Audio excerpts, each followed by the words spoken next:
Okay. I don't know. I don't think I ended up posting it to the Discord. I was like in the middle of doing it and then I was like distracted by something. That's how I am. Anyway, hello everybody. Welcome. It's been a while. Haven't seen you guys for a bit. I've been on a hiatus. How have you all been? Yeah, I feel like I've been on a bit of a hiatus as well, trying to just, like, things are ending and beginning around here in regards to all this stuff, and everyone's getting a bit busier, probably because of, it's summer here in the US, and you're entering winter, which is probably has its own, like, we're changing seasons, and I think it's just probably been stressful for everybody. But yeah, I've been okay. That's good. I've been fine, hanging out. Yeah. Ignore me gluing on pride nails. Fine. Love it. It's that time of the year again. Yes, love it. Yeah, that sounds like How have you been, Tracy? I've been doing, as well as can be, but it is what it is. That's good. It's breaking up a little bit. That's okay. And, I might message you. For May, I already booked, so I'm like, wow, okay. Good. Yeah, nice. nice. I have nothing else better to do, so may as well take advantage of it. I know, right? Lovely. I haven't read for a little while, because I've got to get my wisdom teeth out on Monday, so I've kind of just been organizing stuff for that. So I'm planning to read a lot when I am recovering from that. So I'm kind of looking forward to it in a weird way. How many wisdom teeth? Are you 2, 4? 2.5. It's really weird because one of them's on the nerve, so I've got to get like half of it off, so because otherwise it's dangerous to get all of it. So yeah, 2.5. Oh my gosh. I know. Yeah. So anyway, I'm going to hospital for that. So it's my first time in hospital, so I'm really excited. Oh my gosh, that's so fun. It's like, I feel like a field trip for you. Yeah. Are they going to be like knocking you out, or are you going to be getting like laughing gas, or? No, they should be like, I should be asleep the whole time, which is good because I don't want to see that happening. Yeah. I got knocked out. And it worked out. It was perfectly fine. I had 4 taken out. And then the recovery process was fine. I refused to eat any solid food for a week. Yeah. I was so afraid of dry socket, even though that's not how that works. But a friend of mine got laughing gas, and she said it was the best time of her life. Oh, really? Yeah, she had a ball getting her wisdom teeth out. It was very interesting. Yeah. Yeah. All the videos are so funny of people like after, like I just love that. Oh yeah. I'll probably just be a mess. So anyway, Jessica's here. She's so excited. Yay. Hello, reading Brutal Prince for the first time. Lovely. Ooh. Haven't heard of that one before, but it sounds really good. It's by Brutal Prince is by Sophie Lark. Okay. Oh, okay. I always mix that up with Cruel Prince. I don't have. Oh, I have it right here. Yeah. This is the discrete cover with the illustrated inside, but it's this one. Oh yes. Okay. You've sent us pictures. You've sent us. Oh yes, right. That's awesome. I actually forgot. What is everyone reading? Yeah. I'm going to be reading Dead Silence by S.A. Barnes.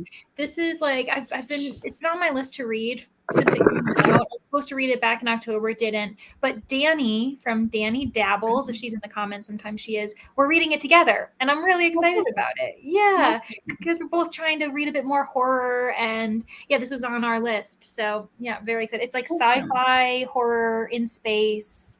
Yeah, I'm really excited. Yeah. Sounds good. How about you, Neva?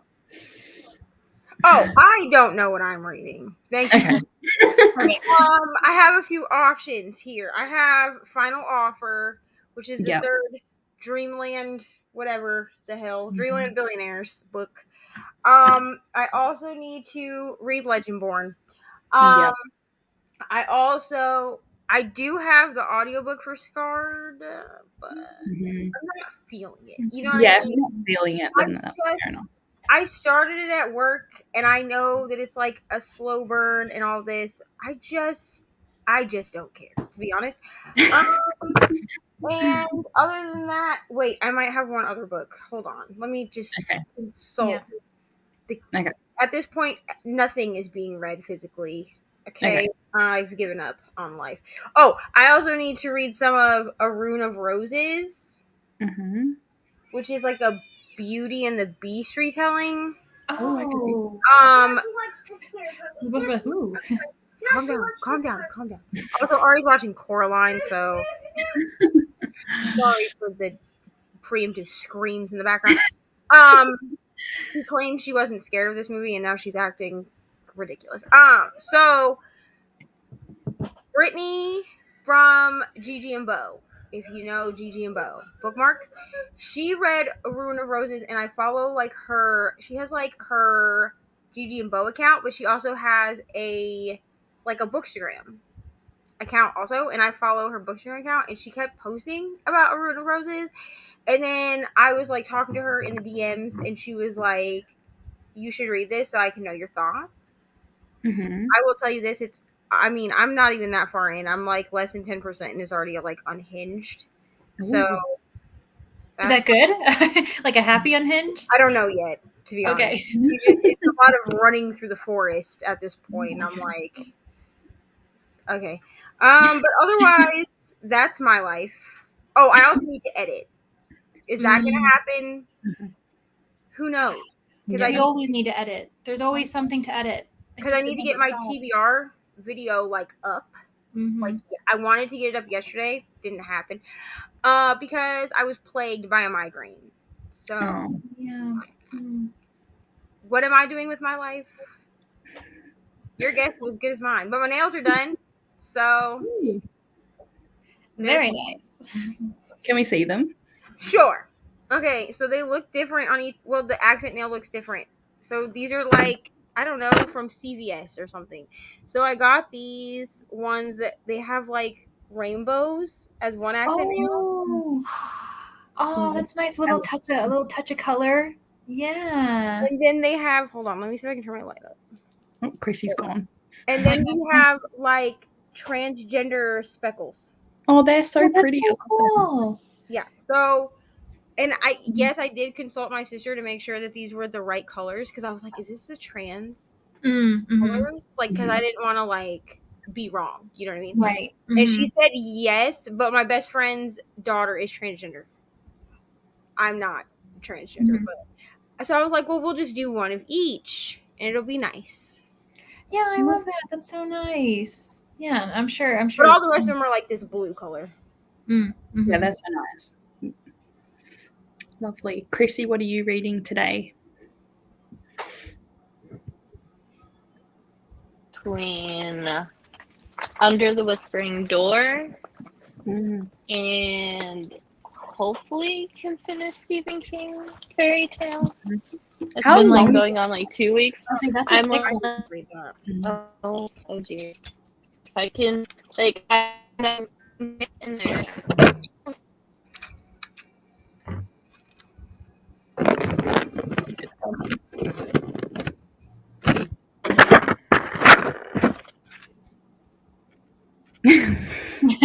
like,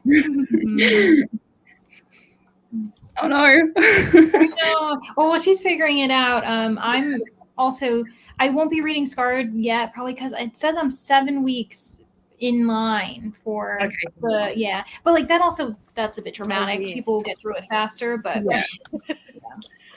I love when they're like 14-week wait, and then they give it to me like 3 days later, and I'm like, not prepared for to read this at least 4 weeks from now. Exactly. It's almost like perfect. I'll read it at this month, and then suddenly it's this. You're like, no, it's too soon now. Yeah. It's like every time that happens, and it's just chaotic. Erin said good morning. This is perfect timing. I was in the mood to read this weekend. Yay. Very good. Hello, Ari. How was your birthday? Good. Good. Whose birthday is it today? Mariah. Yeah, Mama Mariah's birthday is today. Oh. Happy birthday. Oh, God, you got sharp knees. How do I got sharp knees? Get them on me. Jessica says, hi. You have your hair. Reading is slacking. Same. I feel the same. Chrissy, is this your son? I feel like this is Chrissy's son. Hello, cool game. I feel like he popped in. Yeah. Somehow I read 14 books last month, and I don't feel like I read that many books. Like, because I was looking at my story graph so I can fill my. Hold on. No. So I can, like, fill my wrap up. So I pulled my story graph up yesterday, and I was like, how did I read? Like, I don't even feel like I read. Like, I felt like last month I just didn't read at all. Yeah. How did I read? I felt like that too. I felt like I read books in like the start of the month, but then at the end I like read nothing. So it just felt like I didn't read much at all. Yeah, same. Yeah, I think I'm also reaching that mid-year slump where it's like suddenly it's been a good 5 months of reading and suddenly June's coming, and I think it's kind of being tough that way because I was the same. I was heavy in the first few weeks of May, and then while I'm starting this, I am technically in between 2 other books that I haven't finished, and they've just been like slowly taking their time, and it's fine. But anyway, hi, Taylor. Reading The Senator's Wife. Lovely. Oh, nice.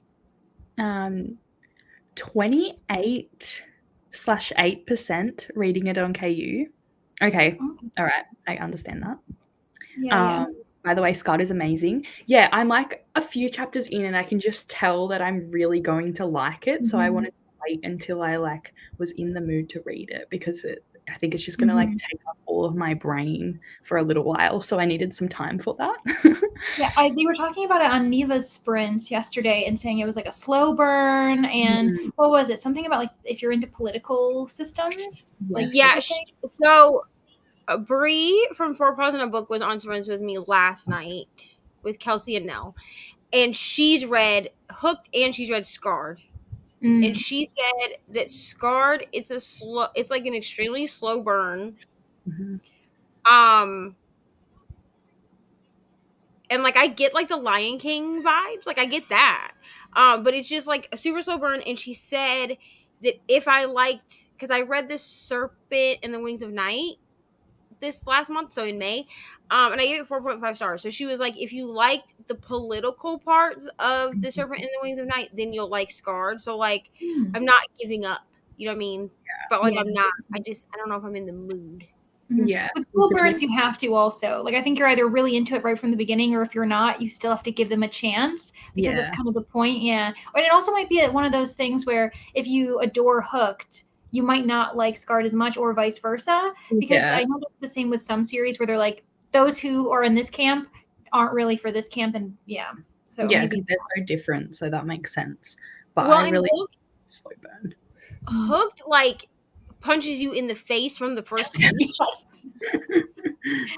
Like there's no like easing you in to Hooked. Like I reread Hooked while you all read it for the first time, and there were parts of Hooked where I was like, wait, what is happening? Like I forgot how violent it is, but also I've discovered that while I can keep a straight face while listening to smut, apparently my ears give me away.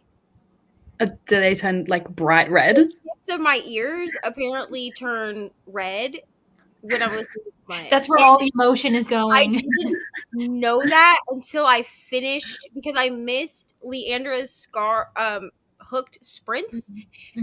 Like I watched them at work, but I missed them like being live because I picked up a shift because my GM got married that weekend. So congratulations to him. But so I was like, well, I'll just finish it. AJ, you know that. Because I was like, I was gonna finish it tonight anyway. I'll just finish it. So I listened to the last, I think like 15% or something at work. And one of the guys that I work with at night was like, "Are you okay?" And I was like, "I'm good." Like, he was like, "Are you hot?" And I'm like, because I'm like sitting here, like I'm literally listening to smut. Like, so how do I answer this question? Like, how do I answer it without being like inappropriate? So I was like, no, like it's pretty comfortable in here. He was like, oh, he's like, well, your ears are really red. So I went into the office and I like turned the camera on. No, put that back on my nightstand on my phone, and like all of this part of my ear was like bright red, and I was like, no one told me that. No one's ever told me. Oh And my like he gosh. didn't know, but he was like, "Are you good?" And I was like, "Yeah." I was like, "I think I just, maybe it's warm in here and I just like don't notice or whatever." But I'm like, so no one bothered to tell me that when I listen to Smut, my ears turn red. Mm-hmm. That's your tell. Cool. I love that. Hillary says hello. Hi, welcome. On page 135, lovely. Patiently waiting for pizza. Very exciting. The wait is hard, I understand. That's so good. Hi Sarah, how are you? Are you currently reading Twisted Ones, I think she is, which is so amazing. I loved it. I think that's the last book I read, and it was so good. I think I might be in a book slump because of it. It was just really good. Oh, that's totally affects you when you read a book that's too good and you're like, well, not everything that follows this isn't going to match up. So yeah, I actually did one of those like read with me for 30 real minutes kind of things, and I did it for like the last part of that book, and my reactions are so funny. Like I was waiting for this one part to happen the whole time, and it happened during that time when I was filming myself, and I was just like, it's so funny. So I'm excited. I need to edit that too during these sprints and upload. I don't really have to edit it, which is good. Honestly, yeah, those are the nice ones when you don't have to do anything. Just have to add some music and I'm all done. So it's very good. That's why I did an hour one that one time. Yeah. I was like, yeah, very good. Starting Fourth Wing. Lovely. That's such a pretty book too. Yes, Twisted Games. Lovely. Hope you have the best time. Got to my 100-page goal tonight. Lovely. Very good. Oh, I've got stuff all over my laptop today. Edit first and then read. That's probably a sensible thing. Because I just realized that 24-hour challenge that I filmed like 2 weeks ago, a week ago, 2 weeks ago. I think it was 2 weeks ago. I never finished editing that and put it up. So that needs to go up like today. Great. Hi, Tina. Tina's new here. Hello. Welcome. Yes, welcome. We read lots of romance and talk about it. Pretty much. Yeah. Hi, Nell. How are you? And Sarah asked, would any of you like to do sprints sometime near the end of the month? Yes, that sounds awesome. Sounds good. Yeah, it's always fun. It's like I love being invited. It's so nice.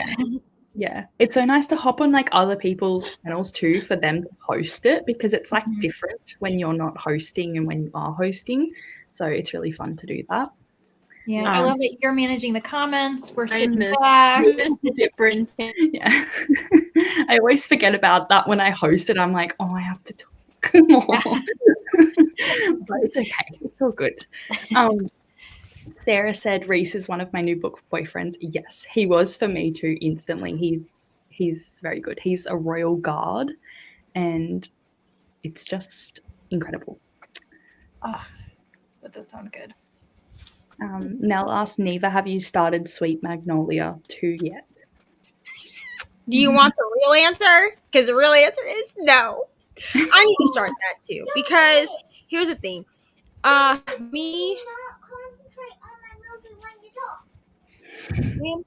Watch a movie.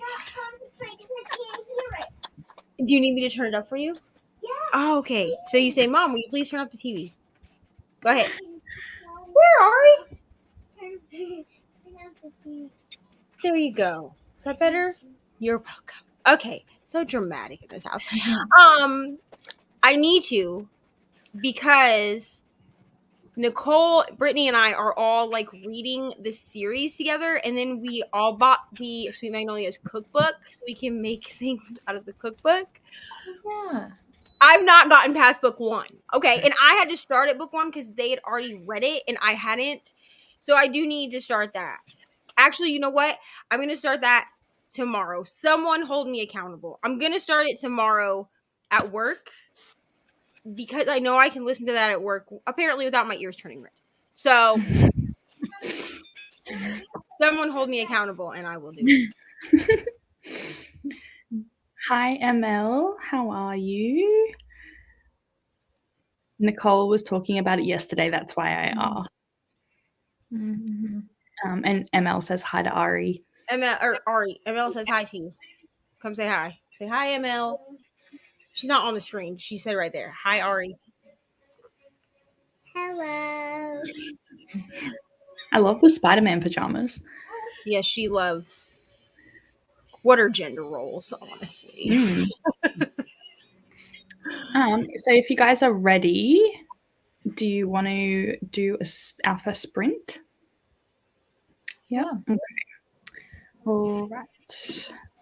Hey, am I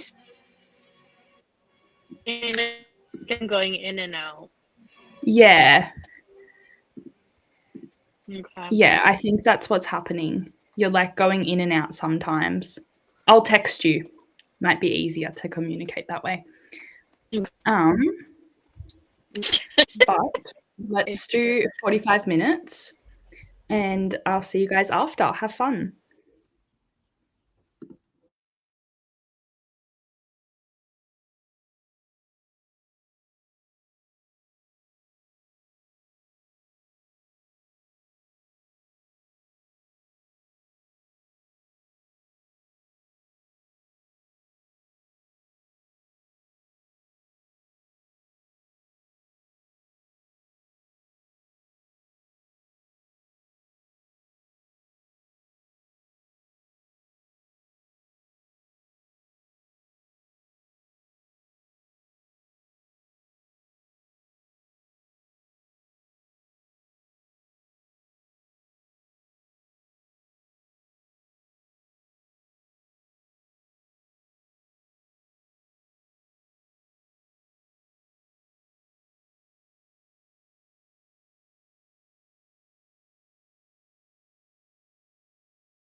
Hello.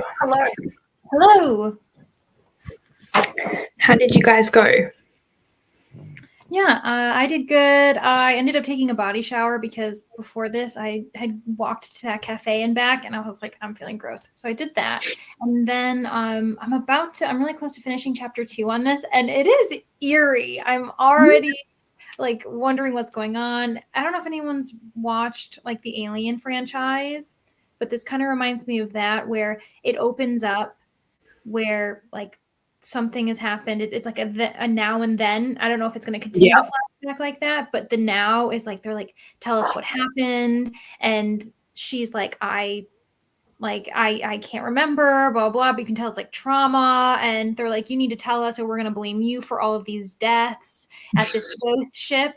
And it's like, well, what's going on? And now it flashed back to like the moment they get the signal from like this. It's like an SOS signal from this far off ship elsewhere, and they're like, this is really weird, it's outside of our jurisdiction, and they've made the decision to go check it out. And I'm like, oh no, this is gonna be so bad, but I'm enjoying it. So yeah, how about you all with your books? How did you go, Neva? I did not read, but I did finish editing my 24-hour challenge vlog video thing, and took picture for the thumbnail. Is it a good picture? Probably not, but that's fine. And I also like uploaded it to my iPad because like I edit on my iPad. Uploaded it, so in the next sprint I will finish the thumbnail and get it posted on Lovely. YouTube. Very good. Can't wait to watch. Also, Chrissy's going to try just audio. And if that works, then that's awesome. Is it still cutting out? No, that's good. Perfect. That's really good. Okay, that works. Yeah, That's so weird that just like the video doesn't let you. It could be because of one, the lack of where we are, and two, the trying to keep up with video and audio at the same time probably is not in a crappy area, probably does not help. Yeah. That's okay. I'm glad that you're still here though. So to catch everyone up, Leandra, I actually did read Dead Silence, I think like 1 or 2 years ago. What did you think of it? I actually really liked it. It was really creepy. Yay! Good. It's a weird thing to be like yay about, but it reminds me literally of Titanic in space. That's what people have said. They say that it's like a creepy, scary Titanic in space. No, well, it is, but honestly, have you ever seen the thriller Ghost Ship? No. Basically, it's about this crew going to an abandoned ghost ship, and like all of them are like starting to see like these ghosts or things like that, and it really reminds me of Dead Silence, but obviously different aspect. And like I literally it literally feels like it's the adaptation of a Ghost Ship in book form.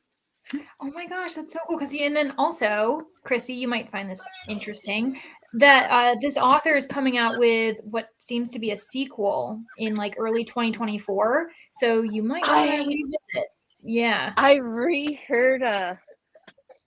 heard about that, but I didn't really fully go into much detail. I'm sorry if you hear screaming in the background. It's my I mean, it is what it is.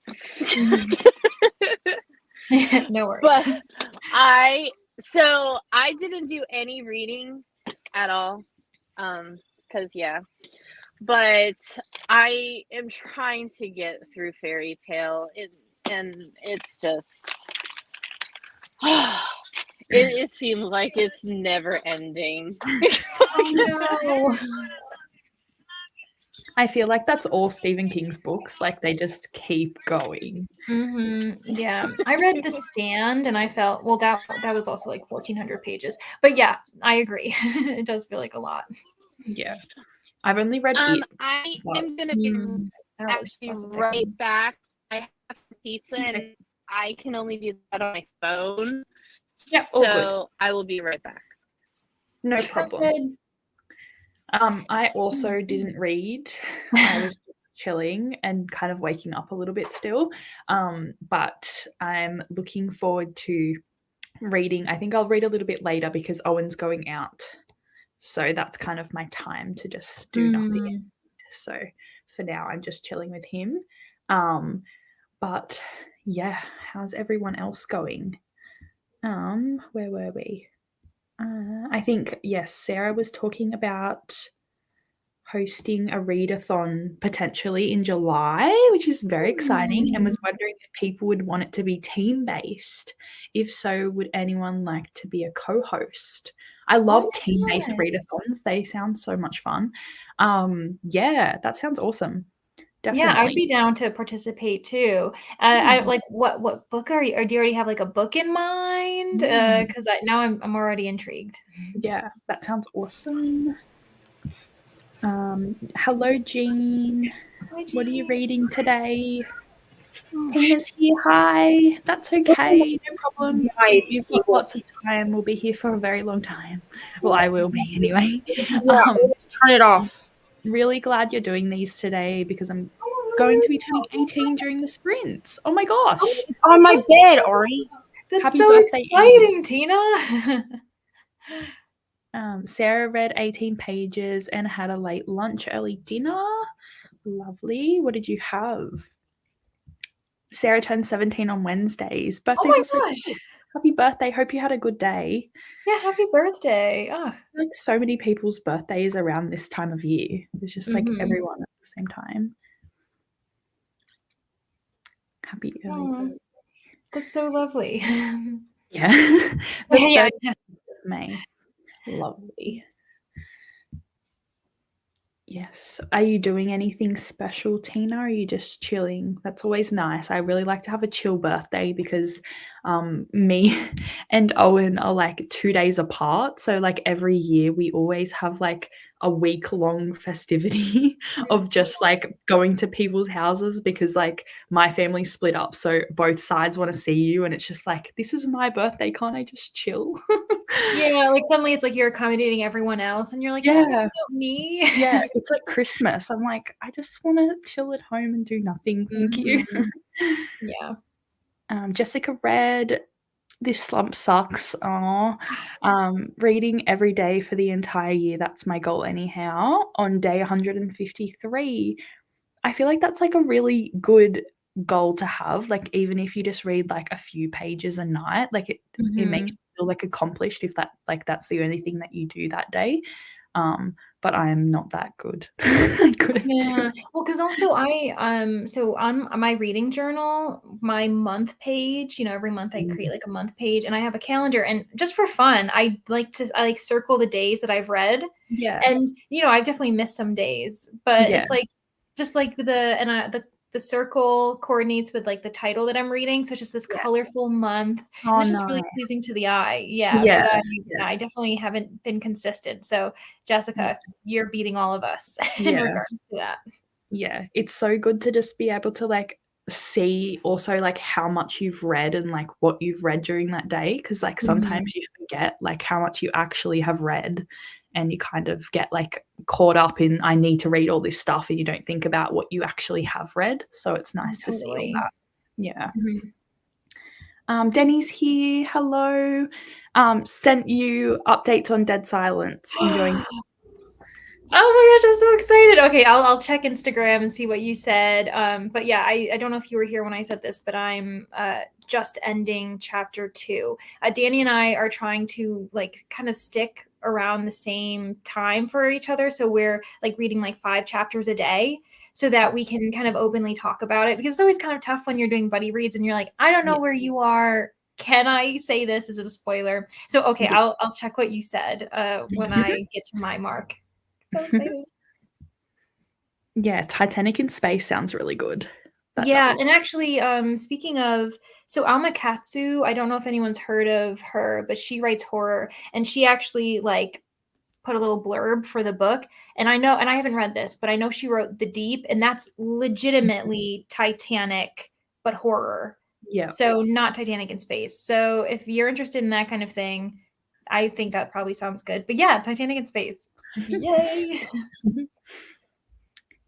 Erin did no reading that sprint, but did shower, wash my hair, answer a work call, clean the kitchen, cook breakfast, and put a load of washing on. That is very productive. Yeah. Wow. Honestly, probably all smart things to get done. Like now you can actually read and enjoy yourself that's done. Yeah. I need to do dishes. Sarah is going to be, it's going to be a summer theme. Ooh, and prompt based, and I'm thinking of calling it Beachathon. That sounds awesome. Oh my gosh, I love that. Even though it isn't summer for me, I'm excited. Yeah, that's right. Well, it's kind of like when people do Christmas in July, like, you know, doing the opposite. So beachy reads in the winter. Yeah. I'm actually going to a Christmas in July thing in like a place called the Blue Mountains, and it gets like really cold there, and they have like these themed dinners where it's Christmas and Santa's there and everything with my family. So I'm really excited for that because I love Christmas, so I get to have it twice in 1 year. It's very exciting. And you get the kind of probably what you see in all the Christmas movies and Christmas things, like the actual feeling of it. Like a white Christmas is always everyone's dream over here, so yes, actually get to experience that a little bit. So it's I love that. exciting. Readathon sounds really good. Yes, it does. Oh my gosh. And then I'm already thinking like, Sarah, you're gonna have to like choose team like themes within the theme, because isn't it usually it's like a sub theme under the big theme for each team to kind of choose their allegiance. Oh my gosh. And I think you know to do it. Like all the prompts and everything, like there's so much to think about. With those readathons, it's like all really complicated, and I am like in awe of people that can do that. But it looks so much fun, and everyone really appreciates it once you get it going and everything. So oh, for sure. Yeah. And it's always just get it done the first year, I'm sure. And then with every passing year, if you keep bringing it back, it gets easier because you have like old material to work with. Yeah. No, that sounds really good. Do you guys want to do another sprint? Yeah, that works for me. Keep going. Yeah. Definitely not. I mean, have we ever heard of brunch? You know, you're basically having brunch, a mimosa. You know? Yeah, exactly. Just maybe add like a tiny bit of orange juice, and it's like, no, it's all good. Exactly. Honestly, I'm jealous. That sounds great. Jane's reading There Is No Devil by Sophie Lark at 69%. Oh my gosh. A few Sophie Larks today. I was going to say, we already talked about her. Another happy birthday to Tina. Perk up, Neva.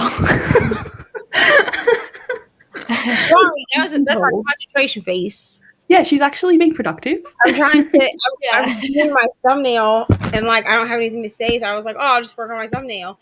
And it's like my concentration face definitely looks like I'm about to like burst into tears at any second. No. I'm good. I'm fine. Always good to check in. Jean's going to head out for sushi. That sounds awesome. That also sounds yummy. Also, how did the pizza go? Who's ordering? I can't remember who was ordering pizza, but maybe I want updates on that. I feel like Of Butterflies and Books was ordering. Yeah.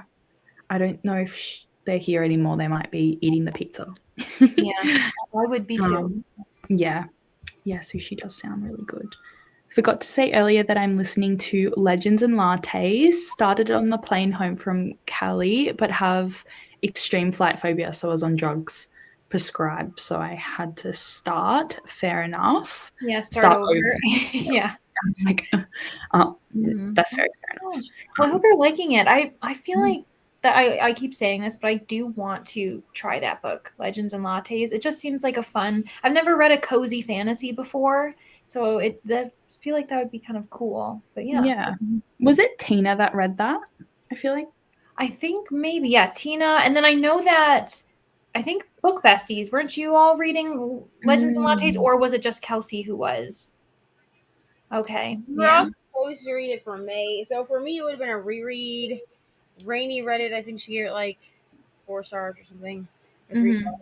And then I think Kelsey also read it, but I think I'm the only person that gave it 5 stars. So. Ooh, yeah. Erin also gave it 4 stars. Oh, cool. She's not. Yeah. Sorry. I'll read it soon. Oh, okay. I just assumed, like, if it was cozy, I was like, oh, Tina you know. Yeah, cozy, immediately think Tina. It doesn't matter the genre if it's cozy. Yeah. But Elmel's really liking it. Good. Very good. I love that I can finally give my thoughts on a book that's being discussed because I've actually read it. I know, right? What I've heard so far, Awaken Alert this time. Yes, fair enough. That's good. All right, let's do another sprint. Okay. There we go. Oh, Camilla's here. Hello. Just in time for another sprint. Very, very good. And yes, very glad. I kind of want to read it now too. I haven't ventured into cozy yet, so I feel like if it's fantasy, I would really enjoy that. Yeah. And there's book 2 I think book 2 is coming out, or it came out. Something. Yeah. It comes out November 7th. It comes out the day before my birthday.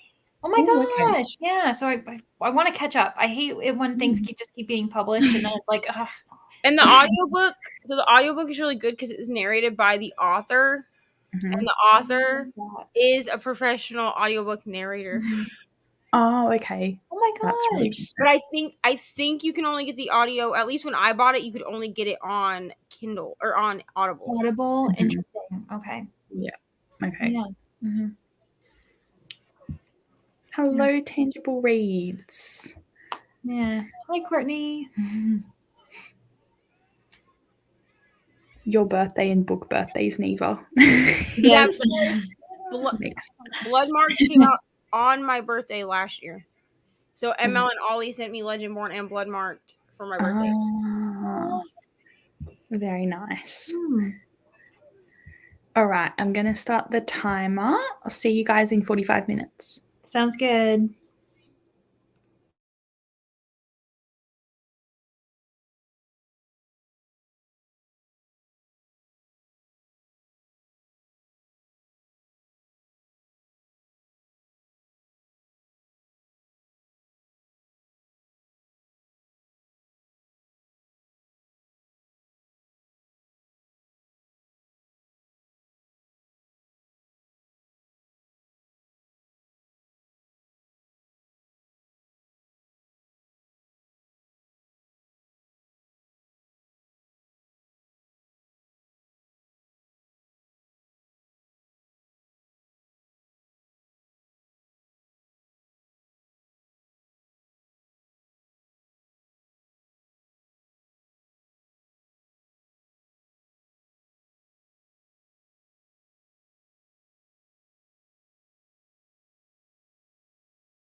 Hey. Hey, what's up?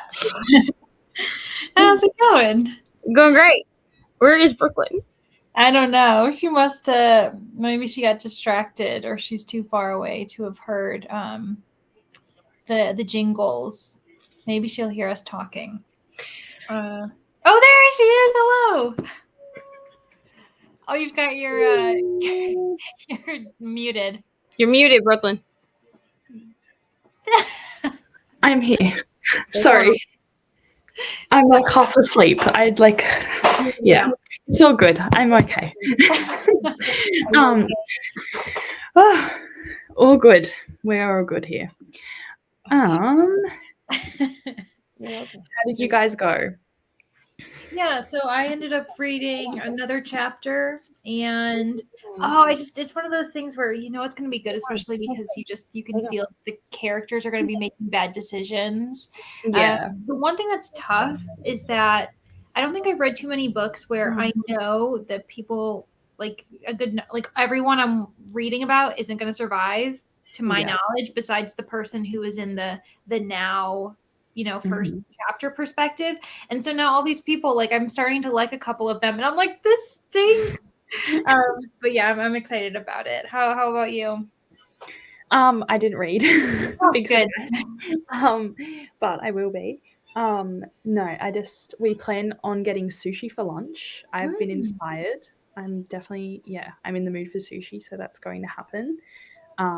But sorry, I thought I had longer than I did.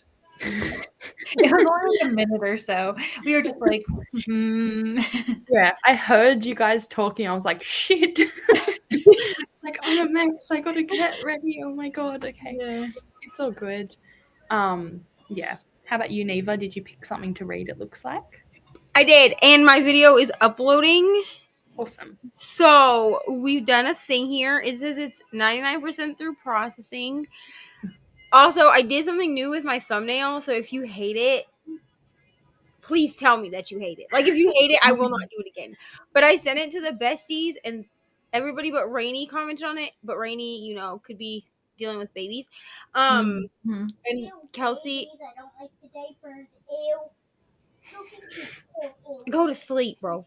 But Kelsey and Brittany both said that they liked it, so we'll see. Because at this point, do I have an aesthetic? No. Your girl does not know what she's doing at this point. Okay, so if you're trying to watch an aesthetic YouTuber, I have some suggestions, but none of them are me. You know what I mean? Like, same.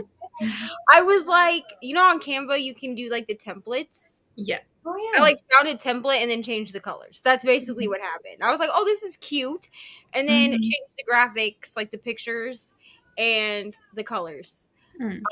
Because that's normally what I do, because otherwise I'm not very good with it. Otherwise it's too I know nothing. Like, I mean, I've tried doing like the DIY thumbnails. The problem is that like I will get one that I'm like, oh my god, I love this, and then I'll try to duplicate it for like the next video, because you can like just duplicate. Oh yeah. But then like it doesn't work with the theme or like with the photo. I heard you, Ari. Or with like the photos that I'm trying to use. And then I'm like, well, now what do I do? Yeah. Sure. Yeah. It's really hard. Like, I spend so long on it and I get really particular, and I get the shits with it at the end. So I'm like, I just need to post it and it's fine and no one cares. So it's all good. Yeah. Cause you're like, this can't be that impactful, but for some reason you're like, I want it to look perfect, I want it to do this, and you're like, you only see it before you click on the video and then it's just gone.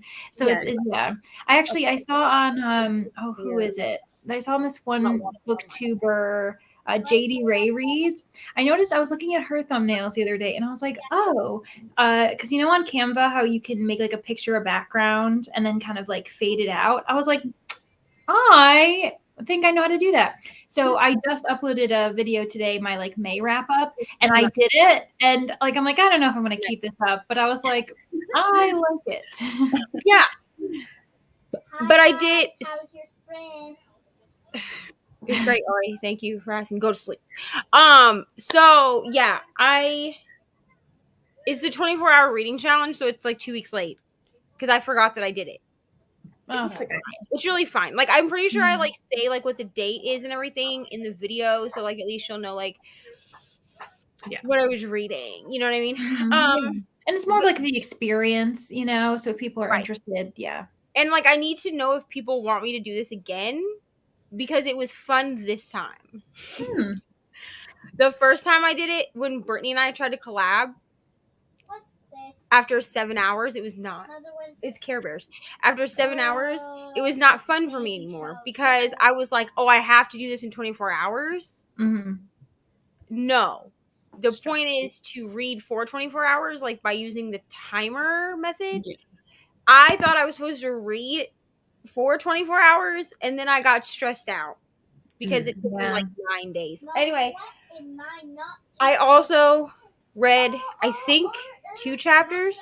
Do you care? No, you may not watch that. I am not listening to that in here. Absolutely no. I'll turn it down. No, you can pick anything except Vlad and Nikki. Okay?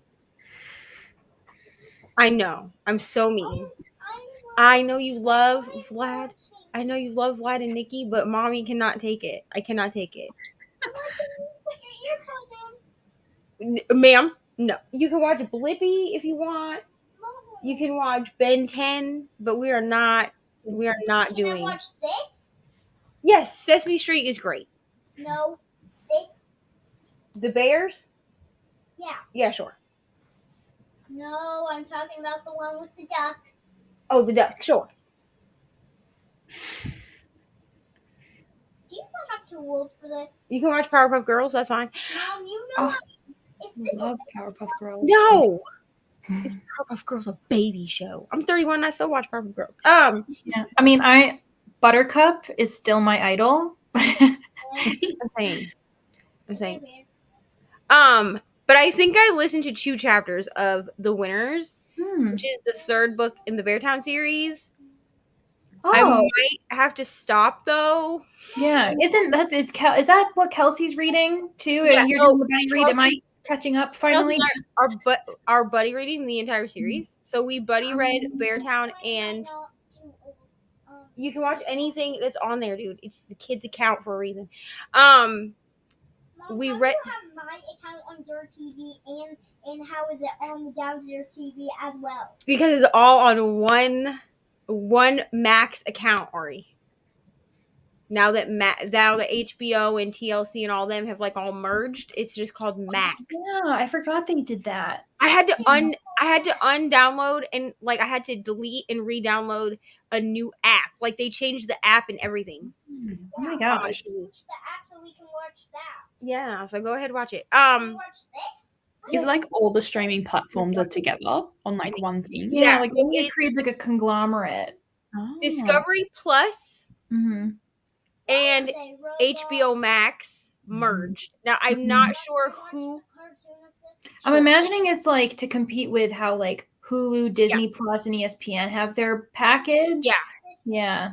So you can watch Ari. You can watch anything except Vlad and Nikki. Okay. Okay. Thank you. But yeah, so now like all of my like ID Discovery and TLC shows are also on the same app as all of the HBO Max stuff. So it makes it easier for me, truthfully, because I was paying for 2 subscriptions. But I might have to stop with The Winners because I think something tragic has happened.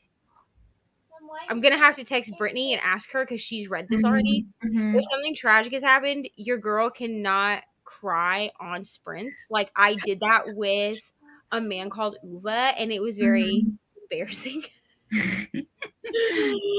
And y'all didn't even see the worst of it. Like y'all saw the aftermath. Like y'all saw after I had like calmed down and turned the camera back on. Like Amy and I sent like.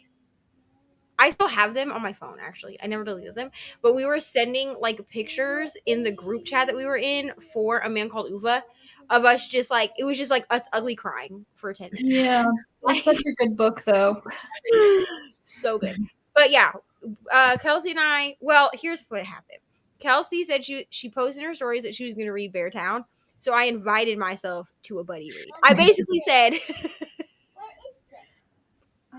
The Grim Adventures of Billy and Mandy. So basically what happened is Kelsey and I did not know each other very well yet. Like, we knew each other, like, of each other through Brittany, but we didn't know each other. I like to say this is where our friendship solidified. I was like, hey, I need to read this. Can I read it with you? And she was like, yeah, sure. And so then we just decided to read the whole thing, the whole series together. But that's how Kelsey and I became friends. I invited myself. I love that. But if I switch, I don't know. I might annotate Legendborn because I need to catch up in my annotations, because I am almost 50%, like, in my TBR game. I did not give myself a punishment because I'm almost 50% through this. I think in the video I say that I'm 50% through. I'm not, but lying, you guys. I already had to take a punishment for a flicker in the dark. Because I did not make it 50% through this at all. And I was like, I literally started it and then just like abandoned it. So I was like, well, you have to take it with you to June. That's your punishment. And I was not taking 2 punishments. But I need to catch up. This is where I stopped for annotating.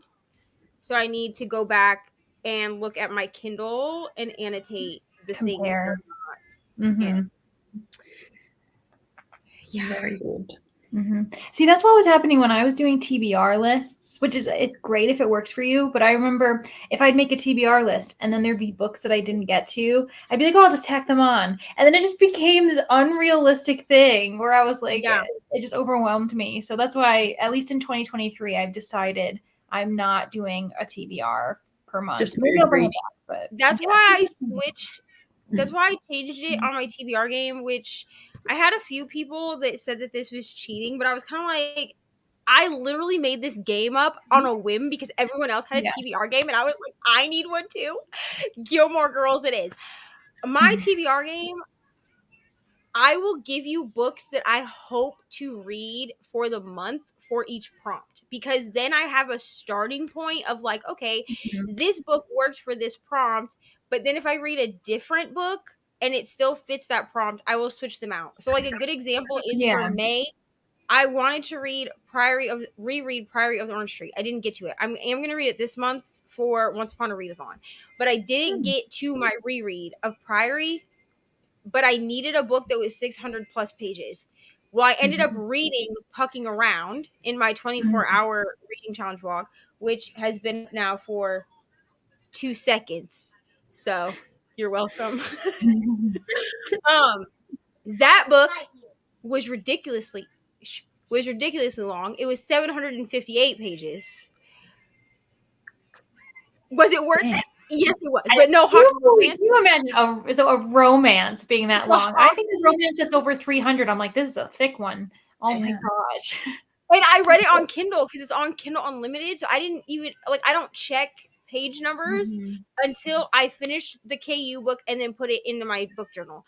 So I was like, yeah, this was a great book. I mean, it took me almost like a week to read it, but I was like, this is a great book, blah, blah, blah. I went to put it in my book journal, 758 I was like, between that and then the 2 novellas, the novella prequel and the novella that comes after, I probably read over 1,000 pages just in that series alone. And they have she has a second book coming out, and I don't know how long it's going to be, but I know who the characters are, so I feel like it's going to be a long one. But I switched it out, and it still fit the prompt. So the prompt is the focus, I think, for your game. Like, it's more about the prompt than the book. It's really about fulfilling. And the only reason that I gave myself a punishment for Flicker in the Dark is because it was a book of the month that I haven't read. And I didn't read a different book of the month book. And actually, I picked Queenie first. And then I think Elise's was like, maybe don't read that. It's not great. So I was like, okay, great. So then I started A Flicker in the Dark. I got to like 17 chapters. But then I picked up something else, a different thriller that I got from the library that I can't remember what it's called. Oh, this one, The Night Shift. I picked this one up and I binged this in like 4 hours. The audio. Yes, I had the physical from the library, but then did I go on Libby and get the audio? We're not going to talk about it. But then Flicker in the Dark just like got left behind, and not because like I didn't like it, but just because like you had other things. Who knows So what happened? Yeah. Truthfully. My husband thinks I'm nuts when I get the audio and read at the same time. it's more focused. I have to. And I'm not even reading. Here's the thing: I bought Legendborn and Bloodmarked as Kindle books so that I could annotate on my Kindle. Because am I reading physical books right now? Absolutely not. But I'm annotating the physical book. It's fine. Most of this, like, to be read shelf, I either have from the library or I bought the Kindle book, because I'm like, you're not reading physical books, so you might as well buy the Kindle, have it in all of the formats. Who cares? If the system works, then do it. You know, it works for you. Perfect. I also have Fourth Wing in all 3 formats. Oh my gosh! Because I pre-ordered the sprayed edges. I pre-ordered that, and then I also was like, I'll just pre-order the audiobook, so I have that, and then I put up a poll hoping people, like, most people would be like, do not buy a 3rd format. Most people told me to buy the Kindle versions, and I have these enablers.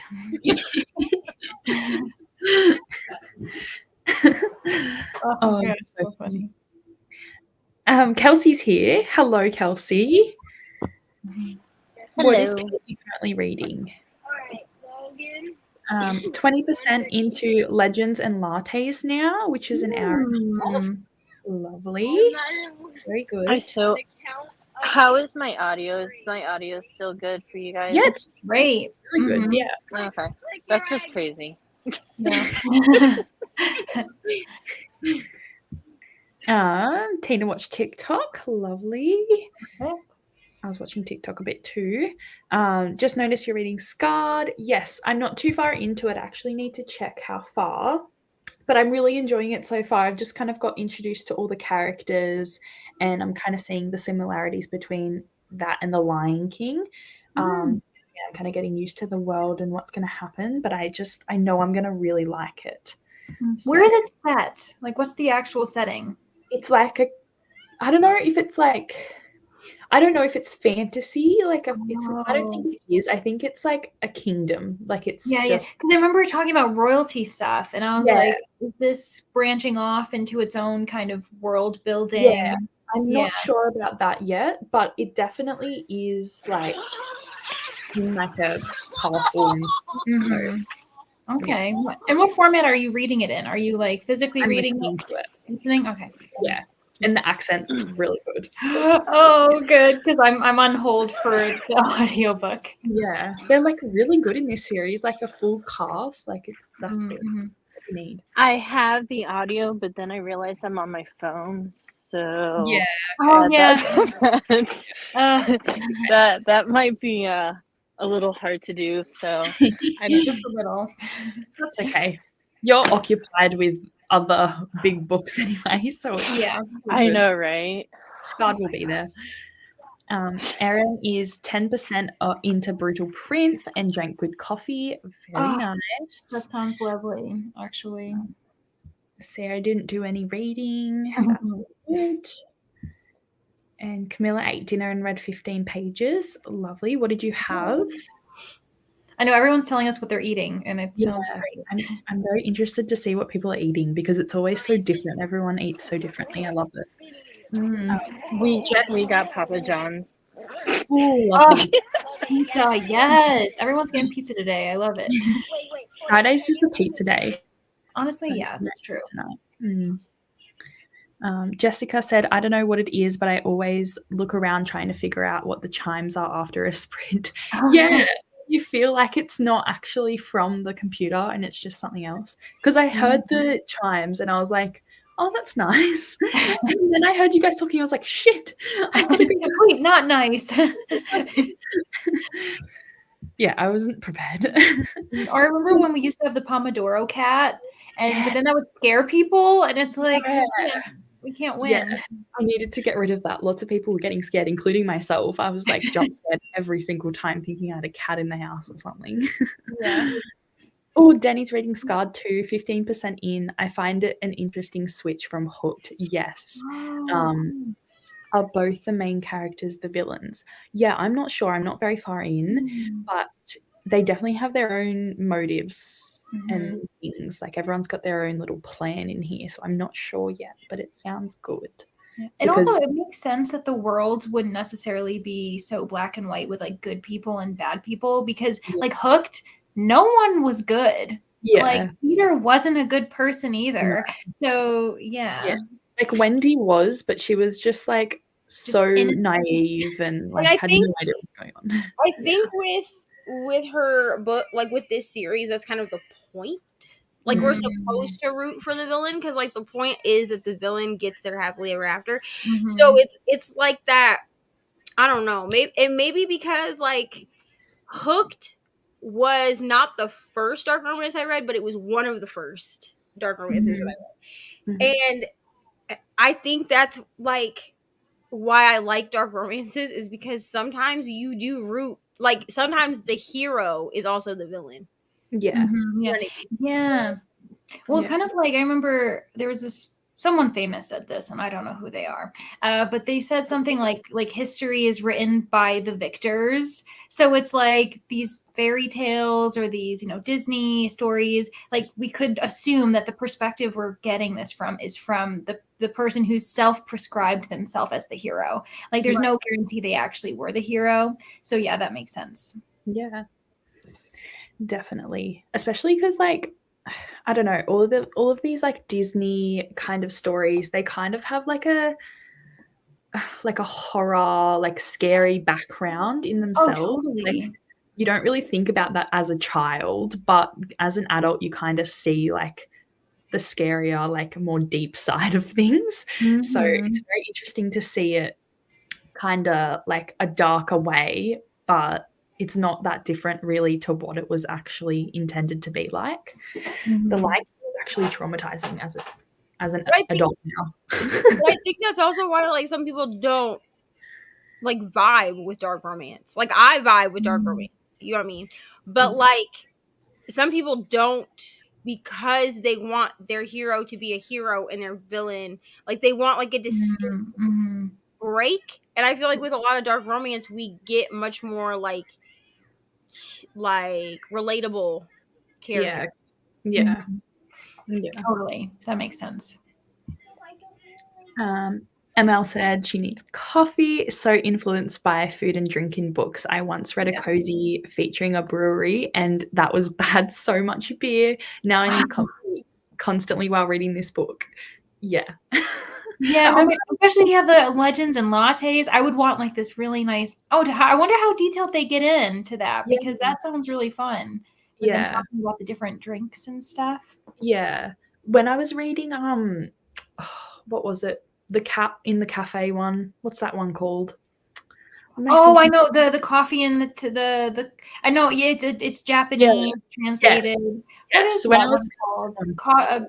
Before the coffee gets cold or something? Yes. I was just like wanting to go to a really nice cafe and just like chill and have coffee and like watch people watch. That was just, it's very atmospheric and like makes you feel like you're there. And yeah, I feel that with like these cozy ones, they're very much like that. Yeah. Kelsey asked Neva, how far are you in the winners? I'm 15% in, and I'm on chapter 17. Oh my gosh. Yeah. I mean, I'm listening to the audiobook, so don't think that I've like read that much in 2 days physically. Yeah, but it is still like it being a thick book. I imagine it's a longer audiobook than I think how many hours is it? I think in total it's, so this says that I have 18 hours left. I don't. It is like a 22-hour audiobook, but I'm listening to it at 2 times speed, so I've got about 9 hours left. Okay, yeah. But I'm gonna bump it back up to 2.5. I just had to start listening to it at 2, but in the next sprint I'll bump her back up to 2.5, and then I think that'll cut it down to by like 2 hours. Okay. Is it like really short chapters too if you're in like chapter 17 already and it's only 15% in? Because that makes it feel quicker too. Yeah, like they're relatively short chapters, but he also like breaks the chapters up if that makes sense. So like he'll have like chapter breaks where you are like dealing with one thing, and then there's like a pause and a chapter, which is clearly like a chapter break. He did this with Beartown too. And then you get another issue, and then it'll go to the next chapter. So like so like the chapters feel shorter than they probably are. Yeah. That sounds good then. Jessica's making a root beer float. Very good. I haven't had one of those in forever. That sounds lovely. I've never had root beer in my life. Oh my gosh, that's like one of the few sodas that I like still drink. I like it's root beer, or I'll drink like ginger ale or something. But yeah, root beer. Oh gosh, you're missing out. That's the Is best. it similar to like ginger ale? Because I don't like this. I don't like the taste of it. Root beer is like dark. It's like dark. Yeah, it's darker. It's I don't know how. Honestly, don't ask me. I don't know why. I think it tastes good. I can't even explain how it's made, but I like it. I'll have to try it. When we do like our swap, you guys have to have the Vegemite and I have to have like root beer and things like that. Yes, I would love that. I can definitely buy it over here. Like people do have it, not very much, but it's definitely in the supermarket.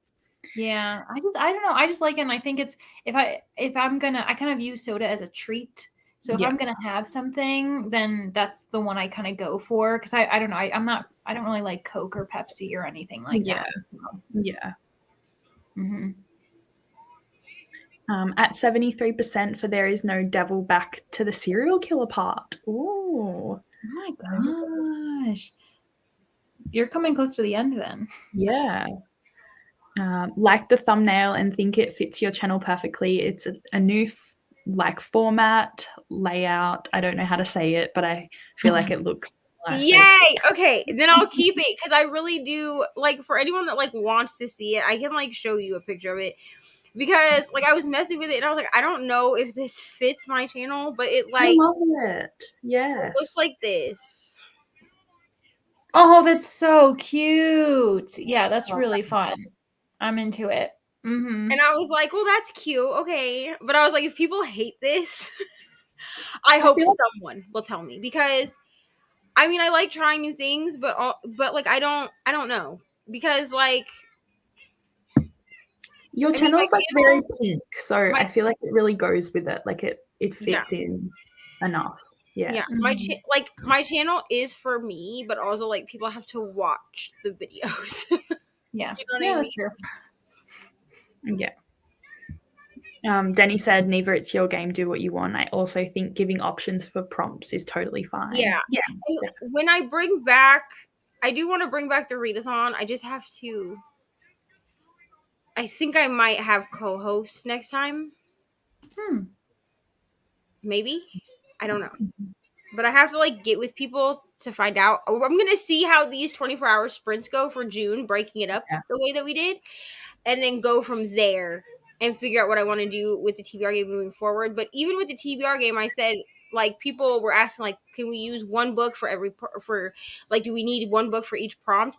When I play my TBR game, I do try to do one prompt per book, or one book per prompt. I try not to double up when I play my own game, but for like the readathon, I was like, you can use one book for, if it covers every prompt, like cool, or you can just read the prompts that you want to read, because like not everybody was gonna want to read like a reread, which I think was one of the roles that we got, was a reread, and I was like, not everybody rereads a book. I have it on my game because I do reread. Yeah, I think it should just be like very, like, you make it so it's so flexible for everyone and everyone can just do what they want. So I think people appreciate that because it's fun. You don't have to like read things. You don't have to do it. So it's much more fun. Sarah asks, what team are you on for Once Upon a Readathon, Neva? I'm on Team Dragons. Ooh. Yeah, I'm on Team Dragons. Okay, what is this readathon? Yeah, who's hosting it? Hannah Blackwell's readathon. Oh, yep. I don't know if you can still sign up or not, because technically it started yesterday. or on the 1st, whatever the 1st is for you. It started on June 1st, which in America would have been yesterday. So I picked Team Dragons. I was between that one and Mermaids, but I do have a few dragon books that need to be read, like that I need to read.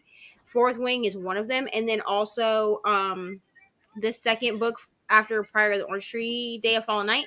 So I was like, girl, you have no mermaid books. Like, what are you doing? So I was like, you might as well do dragons. Also, my Opa, which is my mom's dad, he passed away in 2018. But his like Chinese zodiac is the dragon. So I was like, clearly this is meant to be. You know what I mean? Yeah, I didn't hear of it. I've been like off YouTube for a little bit, so I missed it. What about you, Leandra? Yeah, I'm not participating in it. I heard about it because I know that Brittany is mermaid, and she asked me because I was telling her how I was reading The Salt Grows Heavy. Okay, and Rainy, and so I was talking about The Salt Grows Heavy, and that is a horror novella that includes a mermaid. And so Brittany's like, what was that title? I need mermaid books for this. So that's the only thing I've heard about it. But I feel like I need my life to calm down before I can jump into readathons because they're so fun. But I want to like fully participate. And it's just like, if I half-ass it, I'm like, what am I doing? Yeah. And it's the only readathon that I'm doing this month. I am doing like the Fourth Wing read along with Meredith, but that doesn't start until the 12th, and it fits for Once Upon a Readathon. But like last year, I feel like I overwhelmed myself with readathons because it was the first year that I was fully participating on BookTube, like not just lurking, you know what I mean? And so I was like, I have to do all the readathons every month, and then I was like, I got nothing accomplished, like literally nothing got done. So what are you doing? So like this year, like I am helping to co-host a couple of readathons like later on in the year, but otherwise I pick like one readathon per month, or I just am like, there's like last month there wasn't really a readathon that I particularly caught my eye, so the only thing that I really participated in was Smut Den. But like readathons are fun, but only if they're fun for you. Yeah. Otherwise, they're just like. Yeah, definitely. I try to do multiple, and I'm like, nope. I just can't be stuck on a TBR. So I just do the whole mood reading thing. But I found this group. It's actually called Disney Lovers Readathon, and basically, it's a literally Disney characters for the whole year.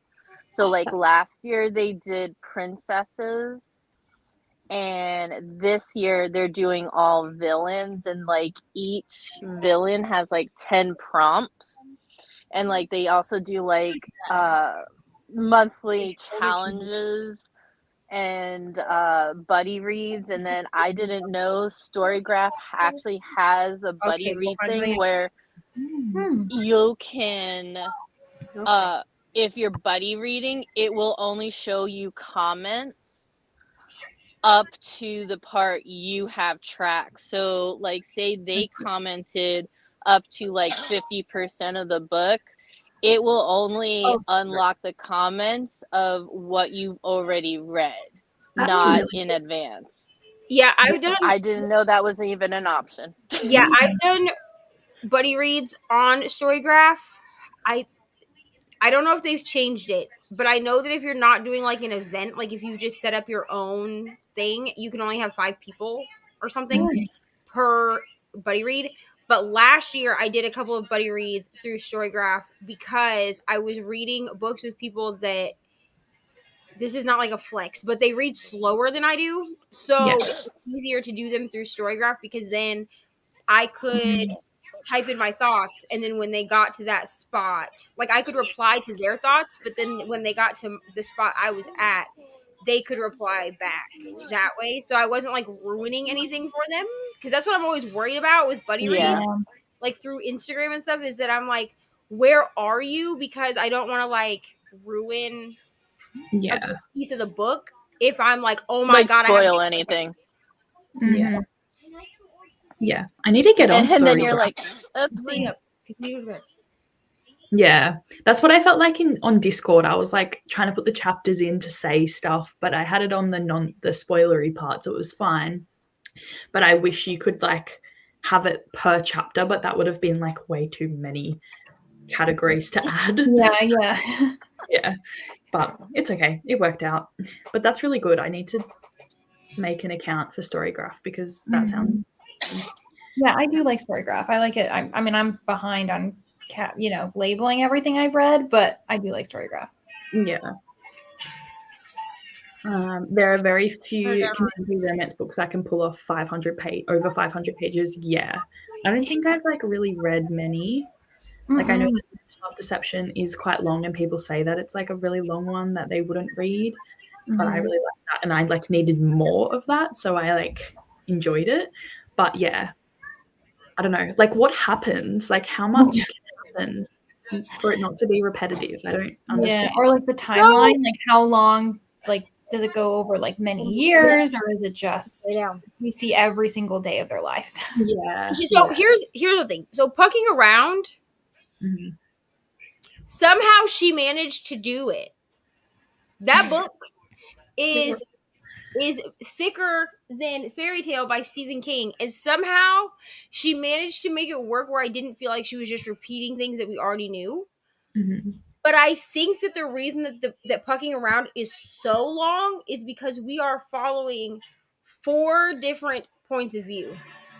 So we're following the chick Rachel, I think. I'm bad with names, so sorry.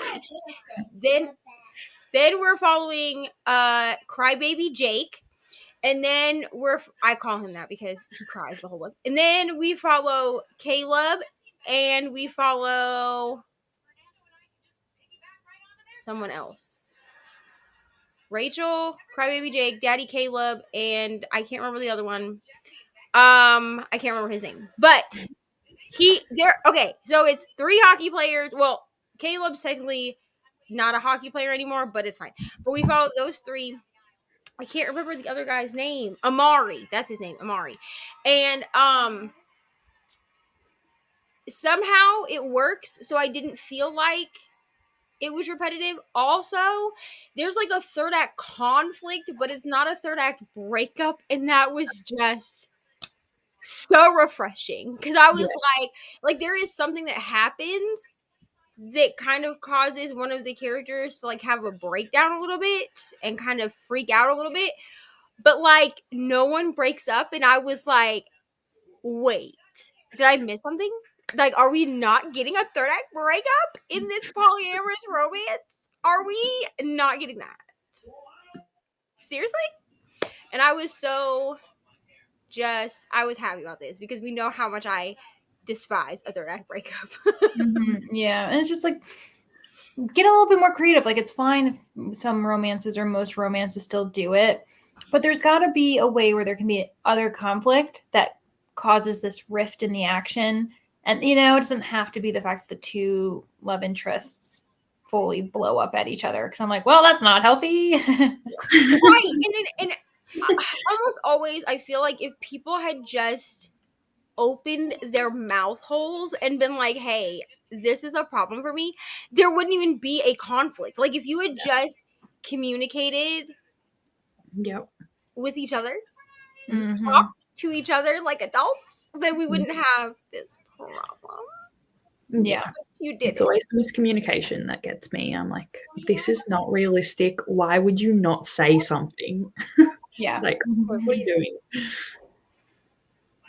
Denny, I totally binge my physical library books on Libby. It's my way of getting myself out of the pickle I get into by bringing home 10 library books. Libby for the win. Yes, for sure. I also do this. I grabbed a couple on Libby because like the hold or like on as ebooks because the hold for the audios were too long. But then like all of these back here, I will find them on Libby and read them. Like Delilah Green and The Kiss Quotient, I found both of them at my library and then read them on my Kindle because I I really think it's because on my Kindle I can customize like my font and the size and everything like that, and like every book is different. Like I can pick up this book and it's gonna have a completely different font style and font size than this book, and it annoys me as a person with autism. Yes, hold on, and ADHD. So I'm like, well, if I just read it on my Kindle, then it is the font that I want. Also, I learned how to sideload fonts on my Kindle. We're not going to talk about how dangerous this is because I have so many fonts that I use. Oh my gosh. Maybe I would get addicted to that. in my digital planners. I just like buy them off Etsy. So I was like, oh my God, I figured out how to sideload. Wow. So I have like 12 new fonts on my Kindle. Love it. For no reason. Tina, yes, we'd love to enable. Sometimes you need every single edition and multiple copies of it. Oh, I'm gonna buy a second physical edition of this after they're not like back ordered, you know, because right now they're back ordered. Because I don't want to mark up my pretty copy. Yeah. So I'm gonna buy a new copy to annotate, like a plain. Yeah. Whatever they look like when they start printing. Like I think they're printing them again, but like they're not for sale. Like Amazon is still telling me 1 to 2 month wait. Oh my gosh. Because they completely sold out of the original. Like these were like special edition, like only the first print or whatever.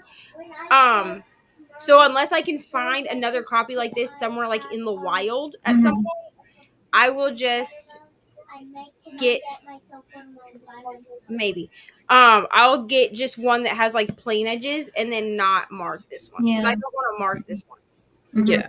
Our library has that version, which I just think is funny. Wow. Yeah. Which I wonder if it's when you pre-ordered it, this was it must have just been So because Rebecca Yaros put on her story that this version of it had completely sold out, like the warehouse is empty.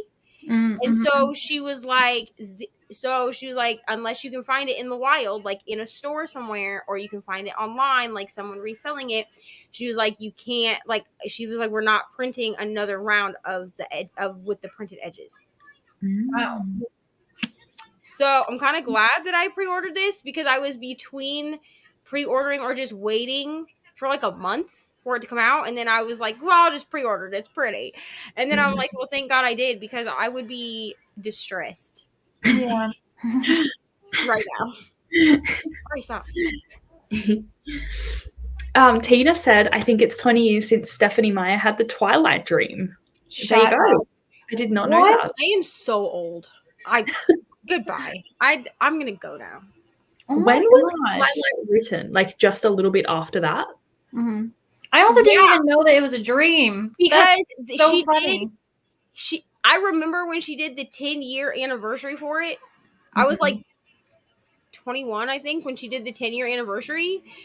And that was a farce. It was terrible. But basically, like, it was a 2-sided book.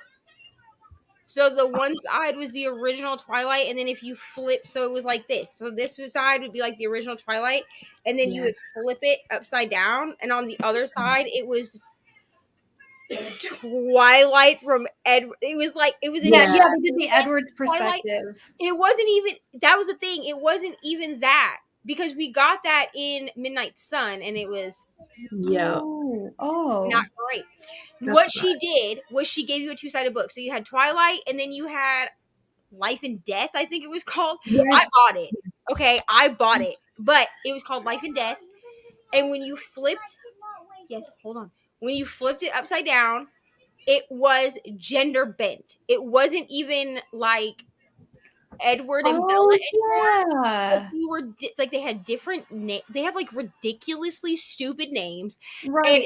And it was literally the exact Twilight book. They just switched around the characters and made it gender bent, and it was terrible. And people were like, "What is this? Why didn't you give us Midnight Sun? This is terrible." Yeah. Like, it did not go over well in the Twilight fandom that was the late 2000s. Like, it did not go over well at all. Yeah. I remember there was also someone else wrote a parody version where making fun of where it was all very in like her name wasn't Bella, it was like Belle Goose or something. Yeah. They Tracy kept Wolf. changing all these things. Tracy Wolf has like a whole, I think the first book is called like Crave.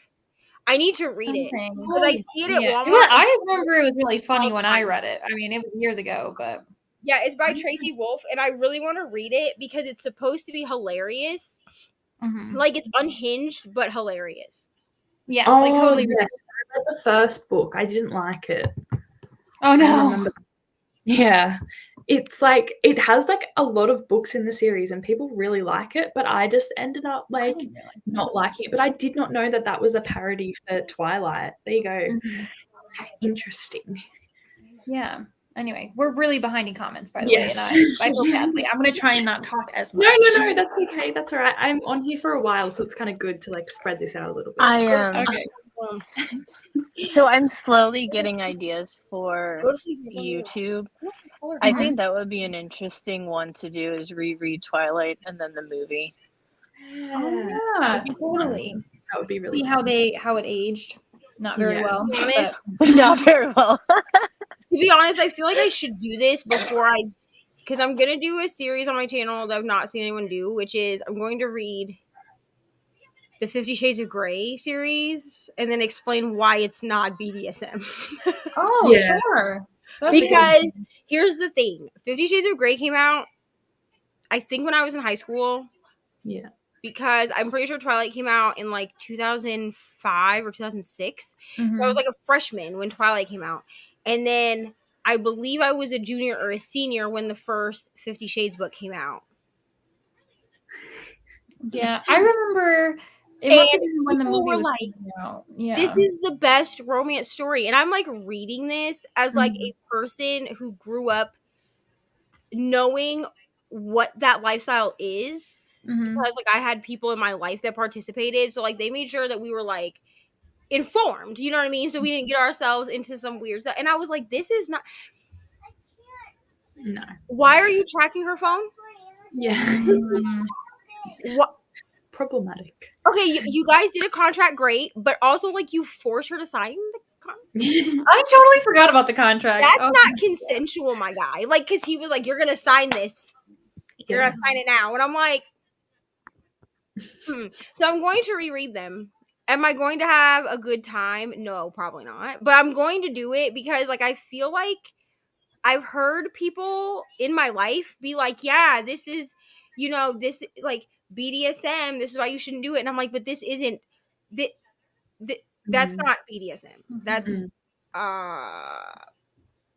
abuse. To be honest. Well, I heard the same criticism with more so S&M with like normal people. Like people, some people like obviously adore that book, but others who are part of like the S&M community, they've felt that it's been like bad publicity for them because it's like it's suggesting a certain light on everyone who participates in that, and like it's not true, and it's kind of interesting. Truthfully, I think that people in the lifestyle, I mean, me included, like we get up in arms about it because it's been so sensationalized with things like there have been true crime cases where they're like, oh, they were into the BDSM lifestyle, but like just because you chain someone to a bed does not make you part of the lifestyle. You know what I mean? Yeah. But they like lump it all together, so then we're fighting to be like, no, this is not what we do. You have to consent to things first. We're not just gonna be like, hi, this is what we like to do. You have to do it too. That's not no. Yeah. And there's also safe words used as well right in the beginning. Yeah, true. Yeah. 50 Shades is like totally just no. And I feel like because it's so well known as well, people just like it's really bad representation and very much out there for everyone. Anyway. Kelsey said, okay, great. We're not far off chapter 25 for me. I'll get caught up. I gave Kelsey a head start because she's reading it physically and I'm not. So I was like, I'll just give you a head start on that. And she was like, I'm gonna need one. And I was like, yeah, it's a thick book. Like it's a thick book. Yeah. Same for me. Only drink Sprite, ginger ale, and root beer. So Jessica, you and I are the same person. Oh my gosh. You know what though? America has a much more superior Sprite than Australia. Like the taste of it over there was so much better than here. I was just constantly ordering that everywhere we went. I was like, yes. That makes me feel good because usually the US, for some reason, our version's always worse. Yeah. Like chocolate, coffee, just various things. It's like, oh, what the heck? Ugh. Yeah. No, the Sprite was really good. I do rate that. Tina's also not a root beer person, but just like a soda float sounds really good. Oh, yeah. Soda float in general. Yeah, it doesn't have to be root beer. Yeah. We actually call like soda float like a spider. Do you guys call that the same spider? Any like soft ice cream, it's a spider. I don't know why. That's just a thing. There must be some origin story. I don't know if it's gonna be good or bad though. Yeah, I'm not sure. I'll look it up after because I've never actually thought about it before, but it is quite weird. Yeah, I mean even ours, like I guess just calling it a float is very basic. Like it just the ice cream floats up. Like A&W because it's vanilla-y. A&W is a good brand. What's A&W? Oh, it's like the brand for root beer. It's like kind of like one of the original. Yep. Yeah. Okay. I think you're muted if she's talking. I don't know if was she talking? Maybe she wasn't talking to me. Anyway. Yeah. Okay. Feel like the taste of root beer is like strong and astringent. Ooh. It's a strong flavor. Yeah. Not black licorice, but it's like a strong flavor like black licorice. Like it doesn't taste like which is interesting because I don't like anise. Like I don't like black licorice. I don't like anise flavored anything, but I like root beer. So I'm the same way. Like I don't like Yeah. But root beer is great. Like I love root beer. Yeah. Not saying it tastes like black licorice, but has a strong invading flavor. I get that. Yeah, perfect. Sarah's on Team Mermaid. Oh, cool. Leandra, just read your shirt. That's amazing. Yes, I noticed that before. I love it. It says basic birch, and then it just has a birch tree on the top. I thought it was really funny. You know, eco humor. Love that. Thank you. ML agrees it tastes medicinal, not horribly, but a bit. Yeah, okay. Yeah. Interesting. Yeah. Jessica doesn't have the same experience. Yeah. Have only participated in the Tackle Your TBR readathons hosted by Kristen, Reading Nymph. It's very low key. There are 4 prompts which focus on depleting your TBR, and there's a Discord for it. That sounds really good. Yeah, I like that. I was thinking of doing something if I ever one day want to host a readathon, just calling it like TBR-a-thon or something. Because I feel like that would be fun. And then it allows people to kind of have the one goal of reading the books on their shelves. And it's just kind of like do whatever gets you there. And it goes with your brand too. Exactly. That's what I was thinking. Yeah. I'm trying to get away from the light. It's like just coming in right there. You. It's highlighting your nose. Yeah. Maybe over here. It's not much better, but anyway. Other readathons have stressed me out. Yeah, for sure. It's like a lot to think about and a lot of planning and everything. And if you don't read anything, you feel very stressed. Especially if you're not the type of person who reads one genre all the time. You know, like if you're like dedicated to reading, because sometimes it's genre focused. So it's like, it feels like you're reading like 10 fantasies in a row. And if that's not something you typically do, it kind of feels weird. I don't know. Yeah. It can be and with Once Upon a Readathon, you can read whatever you want. You just will get bonus points, like for Team Dragons if your book has dragons in it, or for your team, like if your book has the creature of your team in it, then you get extra points. But but it's designed so you can read whatever you want. Oh, that's nice. Yeah. Yes, extra points. That's cool.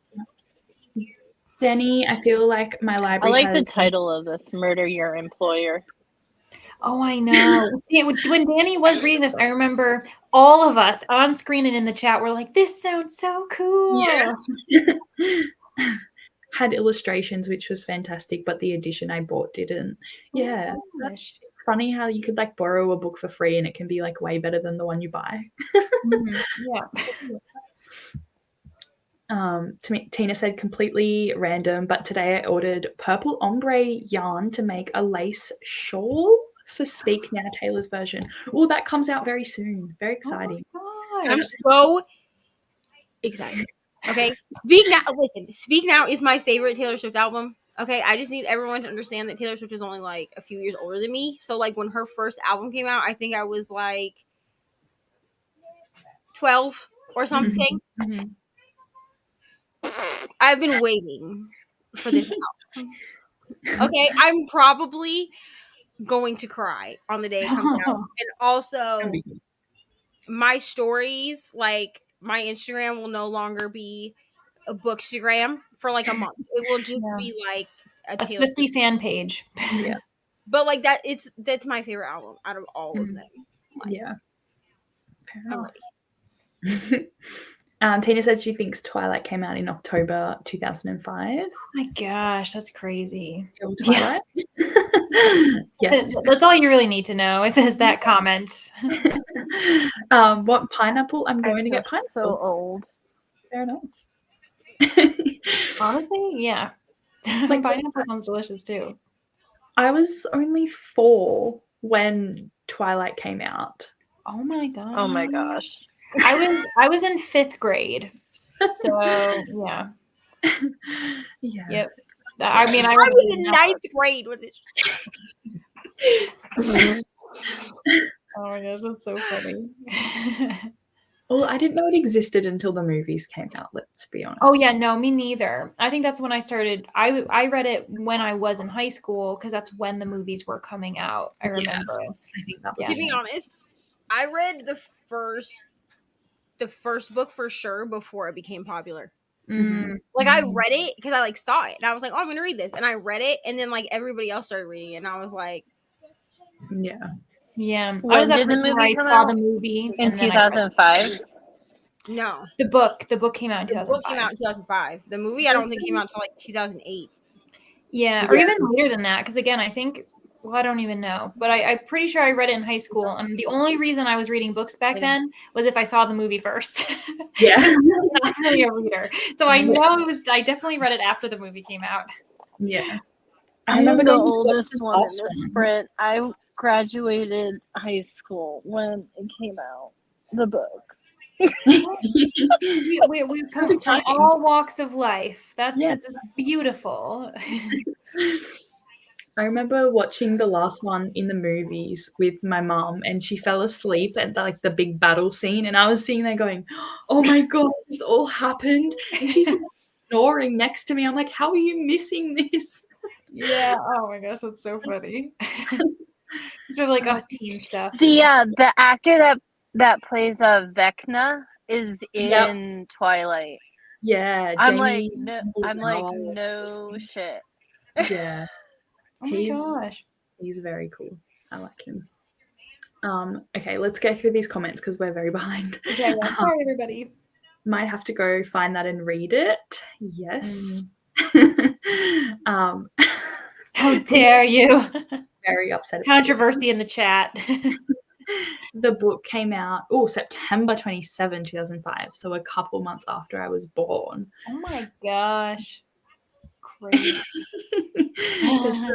There's some bit of angst in the chat here. It's fine. I love it. You know what? They call me grandma at work, so.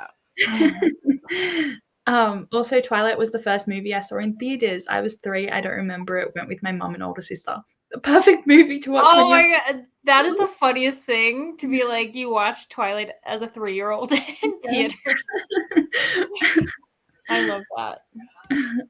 Mother was holding onto the Twilight books to read for the first time. I convinced her not to and go get rid of them. Oh my gosh. Yeah, that's hilarious. My dad, I still have my old books back at my house, and my dad's like he's become a big reader, and he's like, I keep eyeing those books, but I don't think I'm ready for like. I'm like, don't. I was like, I can't have my dad reading Twilight for some reason. That's weirder. My mom can, but it feels weird. My dad like scrounging around the house for something to read, and he lands on Twilight. That would be so funny. Yeah, gosh. You should do it. You should do like a vlog with him and be like, yeah, let's read it together. Oh my gosh, it'd be so funny. I like him understanding like when they start to sparkle. I don't know what he would think. I love that. I would watch it vlog. I would watch it. Yeah. Yeah. Okay. Well, maybe. Tina said also E.L. James and dark romance authors selling thing with books to recreate scenes, which is so scary because it's like the book wasn't consensual. What are you doing? Oh, yeah. That's, I mean, my biggest problem with the 50 Shades of Grey books is not that this is like Twilight fan fiction. I don't really care. It's really like the lack of consent that everybody's like, yeah, so we're gonna do this. Like, I had so many friends that were convinced that they were going to be like part of the BDSM lifestyle off of these books, and I was like, this is not how you do it. Also, like, BDSM is not like a one size fits all. Like, there are different dynamics and different sects of each, like, of the lifestyle. Like, it's not like not everyone does the same thing. And I was like, do not look at this. Like, first of all, he stalks her in the beginning of the book and then puts a tracker in her phone. Yeah. He doesn't even know her. He's a millionaire too, so it's very like unrealistic. Yeah, it's unrealistic, and it's also, I don't know, I feel like that messes with the power dynamic even more. The fact that he has like financial power and influence, and he only met her by chance anyway, because she goes to do an interview with him in place of her friend because her friend is ill. Yeah. And then he's like, I have to have her type crap, and I'm like, what is happening? No. Jean couldn't get over the bad grammar and run-on sentences with 50 Shades of Grey. Oh my gosh, I bet, especially like in the first publications of it. Yeah. Tina, since I was 14, I was planning on reading 50 Shades of as my first book after turning 18 because my mom said I wasn't allowed to read it. Oh my gosh, actually that's really fun to be like, I'm 18 now, I can read this. But there is many more good romance books that are a lot spicier, that are a lot better than this one. But also Tina, she had her like spicy romance days, remember? And then in her ripe old age has become a cozy reader. Yeah, because she doesn't read dark romance anymore, so I have no interest in. That's fair enough. ML was in college. She wins. Oh, she wins. ML is the winner. Erin was 11 when it was released. And Jean was working for 5 years after college when, I think Jean wins. Oh my gosh, yeah. I think Jean wins too. I think Erin and I are probably the same age, actually. Yeah. Vecna is the bad guy in the last season of Stranger Things. Oh, honestly, that went over my head, and I was like, someone I should know, and I just pretended I. I know that person. Like smile and nod. Exactly, smile and wave, boys. That's it. Yeah, Stranger Things. I've never seen Stranger Things. Oh my gosh, you have to. I know I should. Like, you'd really like it. Oh my I think gosh. I would like it too. Yeah. Don't have Netflix. Fair enough. Brutal Prince, dude. I won't abuse her. 100 pages later, ties her up and spanks her multiple times because she's being a shit. But here's the difference. Between, because I've read Brutal Prince. Here's the difference, in my opinion, is that we are aware that if she was to tell him not to do it, he wouldn't do it. Oh, they have like an understanding. And in 50 Shades of Grey, there is no understand. Like, Anastasia is literally a virgin in 50 Shades of Grey with this dude that's been part okay, of the BDSM lifestyle for years and years and years, and he was introduced to it through his own abuse and trauma. Yeah, And then that was did really the messed same up. thing to her. In Brutal Prince, like a lot of the like tying her up and spanking her, like a lot of the BDSM elements that are in that, there's an understanding that if she was to ever tell him, no, we're not doing this, he would respect that part, even though they are like, you know, enemies to lovers type dynamic.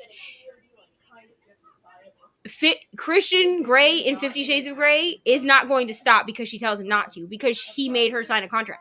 Yeah. Yeah, for sure. I haven't read this. Has anyone else? Has anyone read Strain? The Strain? No. But I think I've heard of it. I've not read this. Or maybe I've heard of the author. Something sparking. Aaron throws hands up in the air, and then, of course, they have sex, because what else turns you on after you almost shoot someone, get spanked, and then get turned on by pain? Honestly, like yeah, it does. Like that. Oh my gosh, this book. And is this a series, this thing, or is it like a standalone?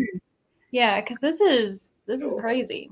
That sounds like similar to the part in Hooked where they're like, that like shook me. That was very out of nowhere, and from that moment on, everything kind of went downhill from when she got tied up. Anyway, there were a lot of books that spawned the misrepresentation, and Jean is ancient. Oh no! You're more mature than all of us. Yeah, exactly. You're probably a lot of times you're shaking your head at what we're talking about, being like, oh, like I'm actually kind of worried that you're finding this ridiculous. Erin said, problem is she doesn't consent to it because he ties her up, gags her, and she's clearly not consenting to it. Yeah, like there's also probably like it necessitates a verbal consent. You know what I mean? Yeah. Like that whole conversation of, because I haven't read the book, so I don't know what happens. But if she's not saying anything, that doesn't mean that she's consenting to it. Yeah. So if that's what's happening, yeah, that makes sense. Yeah, and like that would be like shock as well. Like, what the hell is going on? Yeah. This is so random. Erin refuses to read 50 Shades of anything. Yeah, I don't think I'll read it either, to be honest. No. The movie has a great soundtrack, though. I will stand by that. Oh, the movie has a great soundtrack. Yeah. The soundtrack for the movie is top tier. Yeah, definitely. The Strain was also a series on FX. Oh, okay. Interesting. I haven't heard that. There you go. All right, I think we better do a sprint. Oh my gosh, yeah, finally. Whoops. But that's okay. I think I might do an hour this time, just because we were talking a bit. Yeah. But sounds good. Is that all right? Chrissy says sounds good. I heard her say that. Awesome. I need to change it. I'm going to go have some sushi. I'm very excited. Yeah, I'm probably going to get a snack too. It's getting to that time of sprints where it's like snacks are needed because everyone's talking about what they have for dinner. So I'm like, I need some lunch. Same. All right. I shall see you guys in 1 hour.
Hello.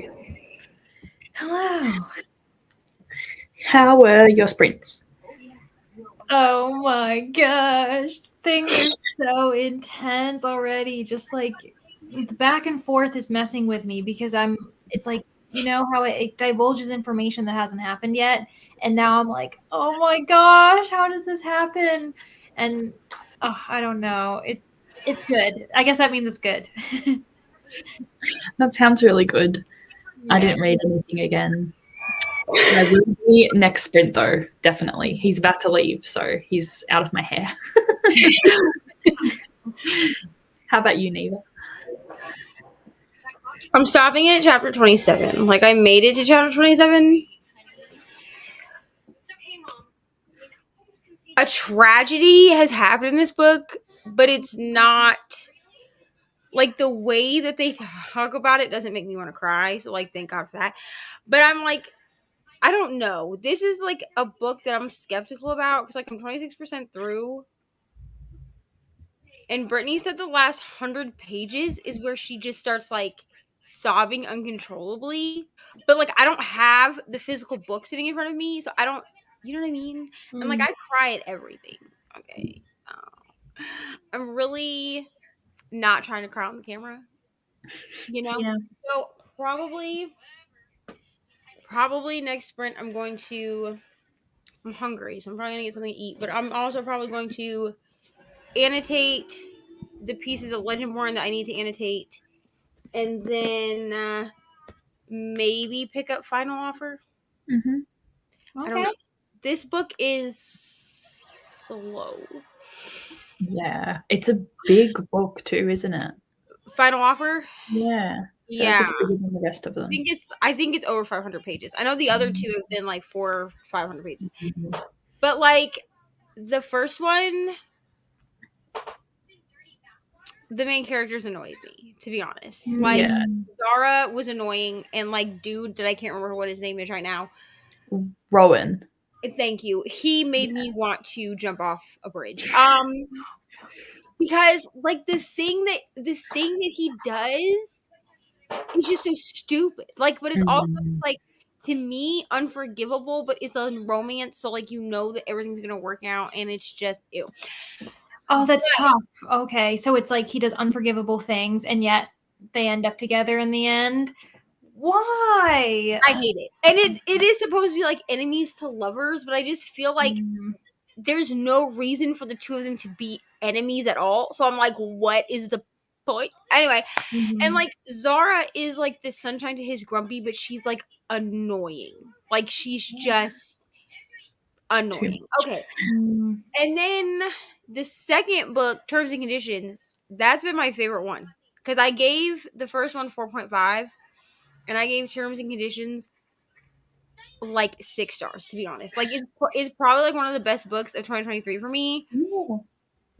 But I liked Declan and Iris, like, because it's a marriage. What is it? Marriage of convenience. Yeah. I suppose you could say kind of enemies to lovers, because like they don't necessarily like each other. Yeah. Like, Is it like opposites attract, or is it like kind of a mixture? Yeah, maybe opposites attract is better. Like, she's definitely like more. Like, he's definitely grumpy, and she's definitely like the sunshine to his grumpy. But like the banter that they have, because she's his secretary, and the whole thing is like his task for the inheritance is he has to get married, and he has to produce an heir. That's his thing. So in the first book, you see Iris trying to find him a wife that will like contractually marry him. You know? But then this is really not a spoiler because it happens in the first like 2 pages. But like at the very beginning of the book of Terms and Conditions, she's getting ready to start their like engagement party thing, like their announcement, and he insists on meeting the girl he's supposed to be marrying before the engagement party, so she quits. So Iris is like, surprise, I'm the bride, whatever. It's a whole thing. This one I was like excited for Cal and Alana. But Cal is a moron. Like, and I guess I didn't realize like what a moron he was in the first 2 books, because in the first book we only see him from Rowan's perspective, really. So we only really see him as like the brother. I don't know where she put the remote, and this TV is so loud. And then in the second book, Cal and Iris are actually like best friends. Oh, okay. But because this is Cal's book, you know, we have to deal with all of like he has like an addiction problem, like to drugs and alcohol. So like we have to see all of this like unfold, and he like constantly carries a flask on him, like, sir, I need you to calm down. Yeah. And like I like them, you know, but it's like a second chance. I guess this would be like second chance romance. It would be like childhood romance. Okay. But also like he broke Alana's heart, so I don't know what that's categorized as. But then also like enemies to lovers, because I think second chance can she now count hates him. as like breaking someone's heart. Yeah. So I'm just like, there's just a lot going on. There's also like a single parent trope with Alana, which like is fine. Like I don't mind like a single parent trope, but like it's just a lot going on. Oh, I guess like it's small town romance too. Oh yeah, because he has to go live like in a cabin or something, or a lake house. Yeah, and it's like in this small town, so like the whole town hates him because he broke Alana's heart. It's like a whole thing. But I just feel like this one is so much slower than the other two, and like the first one was a pretty slow. I mean, they're all pretty slow burns, but this one is just like so slow because like she doesn't really want to give him like any chance at all, but they both were left this house by his grandpa. So his task is that he has to go spend a whole summer back in this town, and then but he wants to sell the house, but Alana lives in the house, so unless she agrees to sell it, they can't sell it. But also she doesn't want to sell it, but she can't afford to like buy him out of his half of the house. Like it's a whole thing, and like it's fine, but like I'm 19% through, and like the most exciting thing has been that Cal punched his ex-best friend in the face because he was convinced that dude was sleeping with Alana, even though he's actually married to Alana's best friend. Like it's a whole Oh my god, my face is melting, I feel like. But like I want to finish out this series because I like, need to know, like, does Cal do the thing he's supposed to do so that you all get your stupid inheritance? Because I've been wondering if you're getting the inheritance, and Cal is like the missing piece. Everyone else has done what they're supposed to do. Yeah. A lot going on.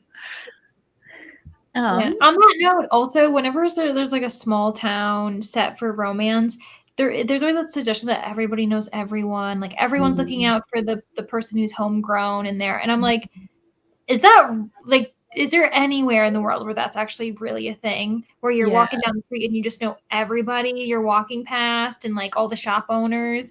Like it's done so often. Here's the thing. As someone from small town America, I can definitely say that like when I lived like in my hometown, I mean it's gotten bigger since I lived there, like since I lived there all the time. But like I distinctly remember like in junior high and high school, my Opa worked at the local Walmart like for years, like back in the day, like if anyone remembers this, but they used to have like a fish counter at Walmart, and then they had like a tank that had like lobsters in it. He worked at Walmart back then, like when they had, that was like, I don't know, like 15-ish years ago. Okay, yeah. My God, like 20 years ago. Anyway, we're not going to do that. But like, I would walk into Walmart and everyone would know who I was. Oh my gosh, yeah.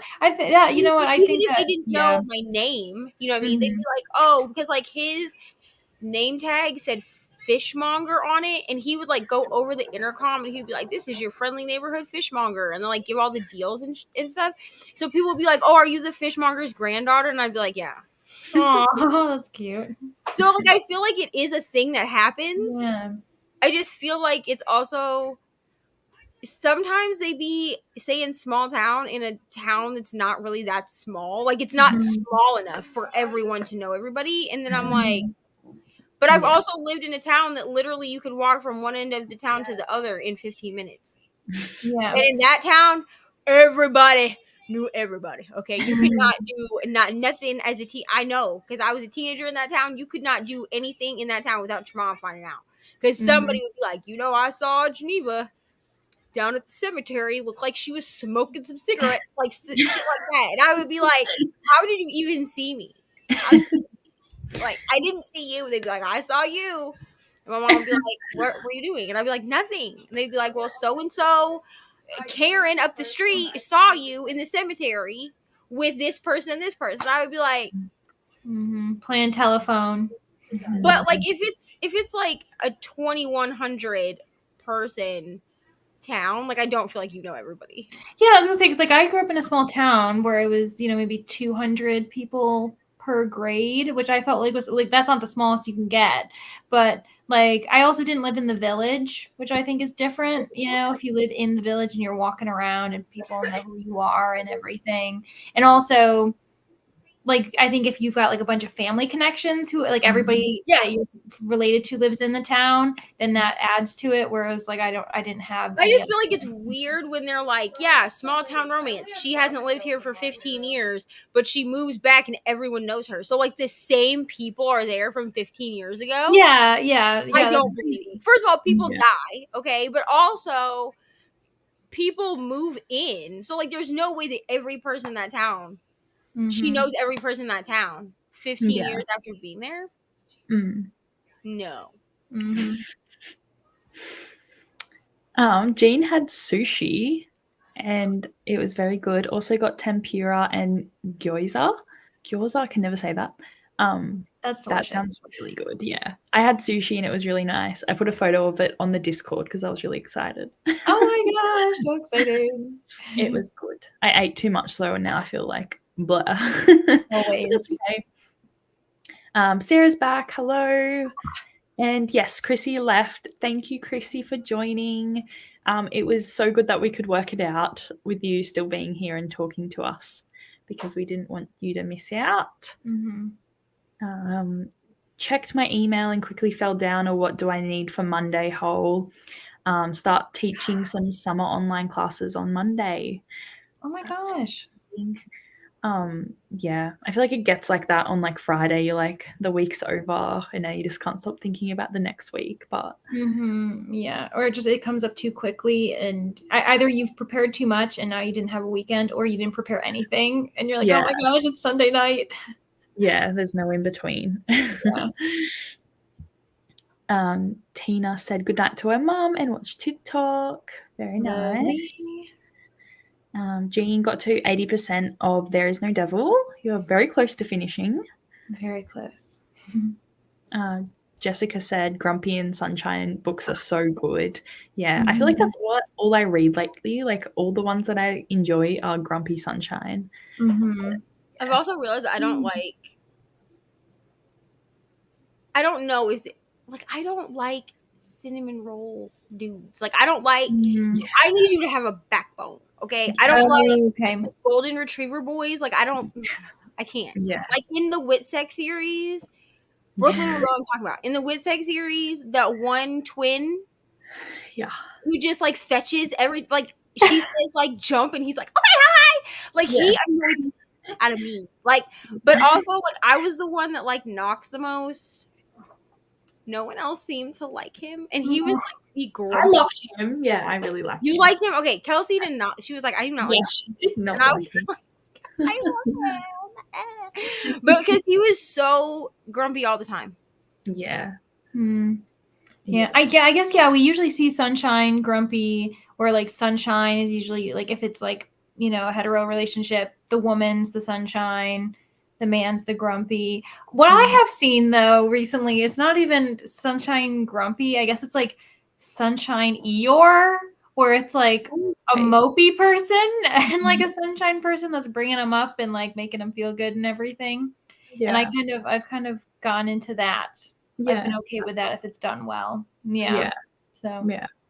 I feel like I would enjoy reading a book where the guy's the sunshine and the chick is grumpy, because I feel like that's me. Like I can be very grumpy and Owen is like very sunshine. So I feel like that would be good if I could see that and see if I liked it or not, because you don't really come across that in books very often. yeah. But I love these grumpy men, but I don't have one myself, which is good. Think I might just like Terms and Conditions only, but I am not loving Lauren Ash's slow burn. It is slow. It is very, very slow. I mean, me personally, I don't mind a slow burn, but I also have read Mariana Zapata, and she is the slowest burn known to mankind. Like you can get to like 90%, and then like finally they kiss. Like that's her slow burn. And like I've read some of her stuff and enjoyed it. So like me personally, I don't mind a slow burn, but I need other things to be happening. So like if it's going to be a slow burn romance, like the tension has got to be there first, and second, like there has to be other things happening with these characters while the burn is burning. You know what I'm saying? Like yeah. And it's gotta be realistic. Like there's gotta be realistic reasons for why it's slow. You know, because sometimes it's like, oh, they're maybe about to get closer and then something happens. It's like those things, the things that are preventing them from finally, you know, just getting it on, like they actually need to like be realistic and be like, okay, that's why, because like all these circumstances are kind of acting against them or something.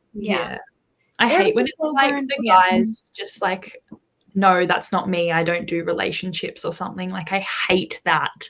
Like just get with her. Just like clearly you want to be with her, so just shut up and do it anyway. Like, and it's such a weird, like I feel like it sometimes, especially with characters like that like becomes their entire personality, is they're just like, that's who I am. That's the only character trait you're going to get from me, is that I don't do relationships. And it's like, okay, like whatever. You're not real. Like a 2D person.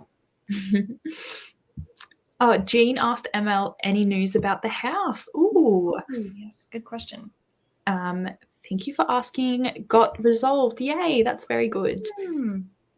It was because half of the deposit goes to the property manage company who served as the leasing agent, and half goes to the landlord. Well, that's good that you got it all solved. All that stuff's so complicated and stressful. So for anyone to make it accessible to you, like you know what I mean. We can't, as normal people, know what's happening, which is kind of annoying. For anyone that wasn't on my sprints last night, basically what happened was she needed to send like a money order. I think as kids, it was Sailor Moon. First of all, sorry for my sister like yelling. She has headphones in, so she's talking on the phone. Okay, so anyway, they had to send like a money order for their like deposit, but she didn't know how much the deposit was. Like the way that it was coming off, it sounded like scammy. So we were like a little bit worried for her, but then she was like, no, it's because we're moving, like they're moving from Texas to California. They're doing. So that's why. Because otherwise it doesn't make sense to anybody that was like, I was just like, complicated. That's what I got from it. Like, not fun. Is that because, I don't know if this is true, but does Texas not have taxes? Is that like a thing, or is that just something I've heard? Well, there's just difference. Like there's like some states don't have sales tax. Right. So, or like, I know that another place, like a lot of people like to retire in Florida because there's a lot of certain like lack of taxes there. But it kind of depends. It's really random. I don't think Texas, I think, has a lower sales tax. Like that's the only kind of tax that I can compare, because I don't know how the other ones work. Like compared to like California and New York, I think we have the highest. I'm saying we, but I don't live in New York anymore. It's fine. So I think that's what happens there. But then, I mean, property tax is different, and like all of these different things. It's honestly so annoyingly like confusing depending on where you move. Like for instance, I live in Pennsylvania, and arguably Pennsylvania is like known for a reputation being cheaper than New York. Everyone says it. And then when I moved to Pennsylvania, my rent's about the same. My car lease went up because Pennsylvania has an additional car tax that New York doesn't, which is so annoying. There's just little things that you don't know until you move somewhere and you're like, oh, okay, this is happening. I know that likewise, there's like, when you buy a car, you've got to like pay the sales tax, like, state tax. And apparently in Pennsylvania, if you moved into Pennsylvania within 6 months of you buying a new car, they expect you to pay state tax for them as well. So, say you leave New York, say you leave Maryland, and you pay state tax there when you buy the car. If you move to Pennsylvania within 6 months, literally the people who do registration for cars, they'll tell you, just hold off, wait until 6 months pass and then register your car. Because if you do it now, you have to pay the state tax again. So it's just, I hate that we basically live in a confederacy. Like anyone who says different, it's a joke. We basically still live in a confederacy because the states can do whatever they want. Yeah. It's so funny. Like like pretty much all the same, like all of the states are just the same. Like if I move somewhere, I wouldn't have to worry about things like that changing, like everything, like the tax and. Yeah. Do you still have to change your residency, like what it's called, and like maybe your license and everything? Yeah, we'd have to change like our number plates and all that kind of stuff. Yeah. But I don't think it like costs anything. Like you just change it and it's all good. Yeah. And like laws aren't as significantly different? Not really. Yeah. No, it's just kind of like schooling can be a bit different. That's probably the only thing. Like grades are different. I don't know. Yeah. Like I think Queensland doesn't have year 7 or year 6 or something like that. They just like go, or like kindergarten. I don't know. It's like different. And they miss 1 year. So they have like 1 less year of school. Random. But yeah, I don't know. We don't have to change anything. It's just very chill. Yeah. Honestly, that sounds good. Yes, that is very good, ML. Hello, Izzy. How are you? Haven't seen you for ages. Thank you. We are so excited. We get a quote for a moving company tomorrow. Yay, that's so exciting. Moving's so always exciting. Oh my gosh. Yes, so confusing. Chrissy says she remembers when Walmart had fish for sale. Me too. Yeah. Very crazy. Walmart has everything, I feel like. Yeah, it really does. Speaking of ale, I must go pick up my spouse from work, so I'll be back. Okay, have fun. It's like that reminded you. Yeah. My God, what time is it? Yeah. Love your nails. You said you were putting them on. How do you do yours, if you don't mind me asking? To be honest, it's literally very cheap. Okay, so I literally spent more on these nails than I have in a while because I got them at CVS. So everywhere is different. Okay, but CVS was the only place that is near me that had Pride nails, and your girl needed Pride nails. So I have a CVS across the street from my job. It's fine. So I changed the name. It's called Muted and Unloved. The ones that I have are the Impress ones. So they have like sticky crap on the back. They're like they're press-ons. But then I also will use these ones sometimes if I just want like plain nails, and then I have some that are coffin shaped that I'm wearing for a wedding. These do not have sticky stuff on the back. Now they come with tabs, but I don't use those. No.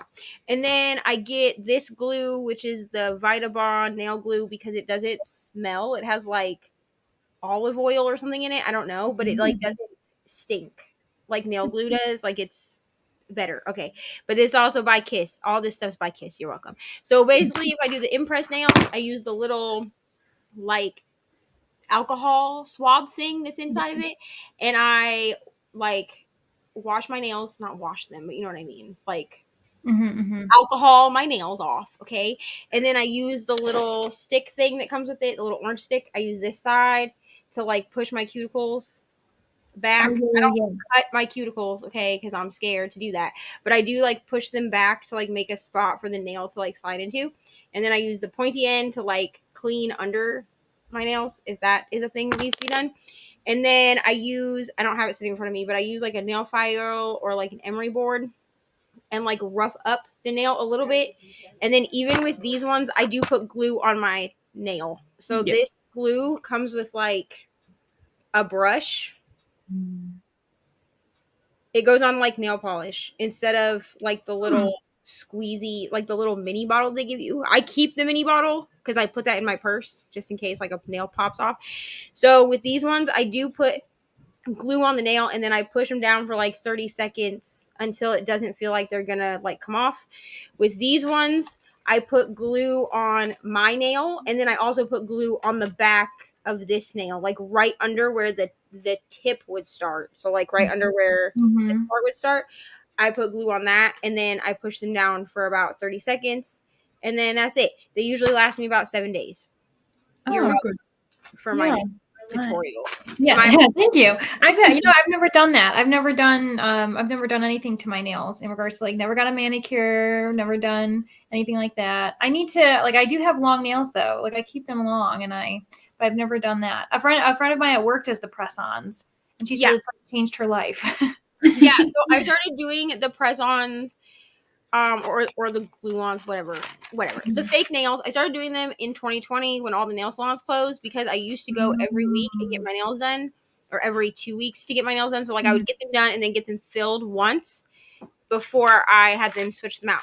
Well, obviously when all of the crap closed down in 2020, I couldn't do that. So I was like, I need to find a way to do them. Now it did take like a learning curve. Like at first I did not like the impress nails because they feel, if you don't use glue on your nail, the adhesive, it feels like your nail is ripping up, like your nail. When you do things like this. Oh yeah.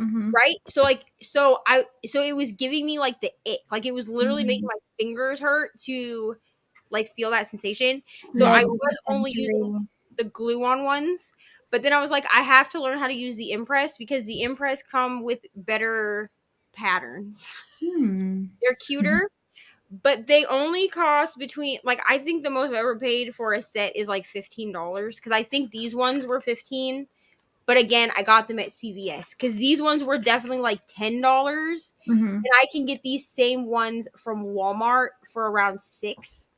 But everywhere will carry different ones. I also will sometimes order nails from the Kiss USA website because they will have nails that you can only get online. So if that's like a thing. But Walmart, Target, CVS, and I think Walgreens are all places that sell the impress nails or the Kiss nails. And then of course you can get them from their website too. I think they have like a rewards, if I remember correctly, they have like a points program. So if you spend so much money, like it's like every dollar or something, you get so many points and then you can use your points towards purchases and stuff too. Cool. Oh. I feel like they also come with like multiple in the packet, don't they? Yeah. So okay. So I have like a one and done. Like there's like sets. Like right. So I have very small fingers. So keep this in mind. My hands are very freaking small. So like these ones that are the glue ones, they usually come in 28, like with 28 nails or with 24 nails. I can't wear the 24 nails because my fingers are too small. So even the smallest nail in here will be too big for my pinky. Yeah, so I have to get the 28. Like I will double and triple check these ones to make sure that they have 28 nails instead of 24. And then the impress nails, because they come with a bunch of they come with the accent nails in some of the larger sizes, which is why mine is like on the middle finger because they're meant to be more on the middle or the ring finger. Right. So they come in sizes 5, 6, and 7. So like the bigger the number, the smaller the nail. Okay, so like this is a 7, but this is an 11. Okay. So these ones always come with 30 nails because you get the extra accent nails in there. And these work fine for me. Now I do have to like my pointer finger nail is smaller than my ring fingernail. So like this is an 11, but this is a 9 and this is a 10. So you really just like hold the nail. These ones have a little bit more like give to them. So I actually like when I'm trying to size like which finger the nails go on, I will keep the adhesive thingy on the back so that it's not sticky to my nail, but I will kind of push it down like this to make sure that it actually will fill out the whole nail bed once I put it on. Also, I would suggest wearing a nail that, like, if you're between sizes, wear a nail that's too small as opposed to a nail that's too big, because otherwise that nail that's too big will pop off. Okay. But yeah, and they also have wide fit nails too, and you can get like press on toenails. I've never used them, so I don't know how well they work. I know people that have used them and they don't look so, like, with a fake nail, obviously it will give you some length. So these ones are short, so they don't really give me any length at all. But my medium ones, these ones, they will give me about this much length. So, like, there will be some length to a medium or like a long. Like, they come in petite, small, medium, large, and extra, or long and extra long. Okay. Which, I mean, I don't wear long or extra long nails. I would poke my eye out. But I will wear a medium length nail if I want a little bit more, like, a little bit more length to my nails. But they also have, it will be like labeled at the top. It'll say like wide fit. So if you have like wider nail beds or wider fingers, you'll be able to find some. So there you go. You're welcome. You're now educated in nails.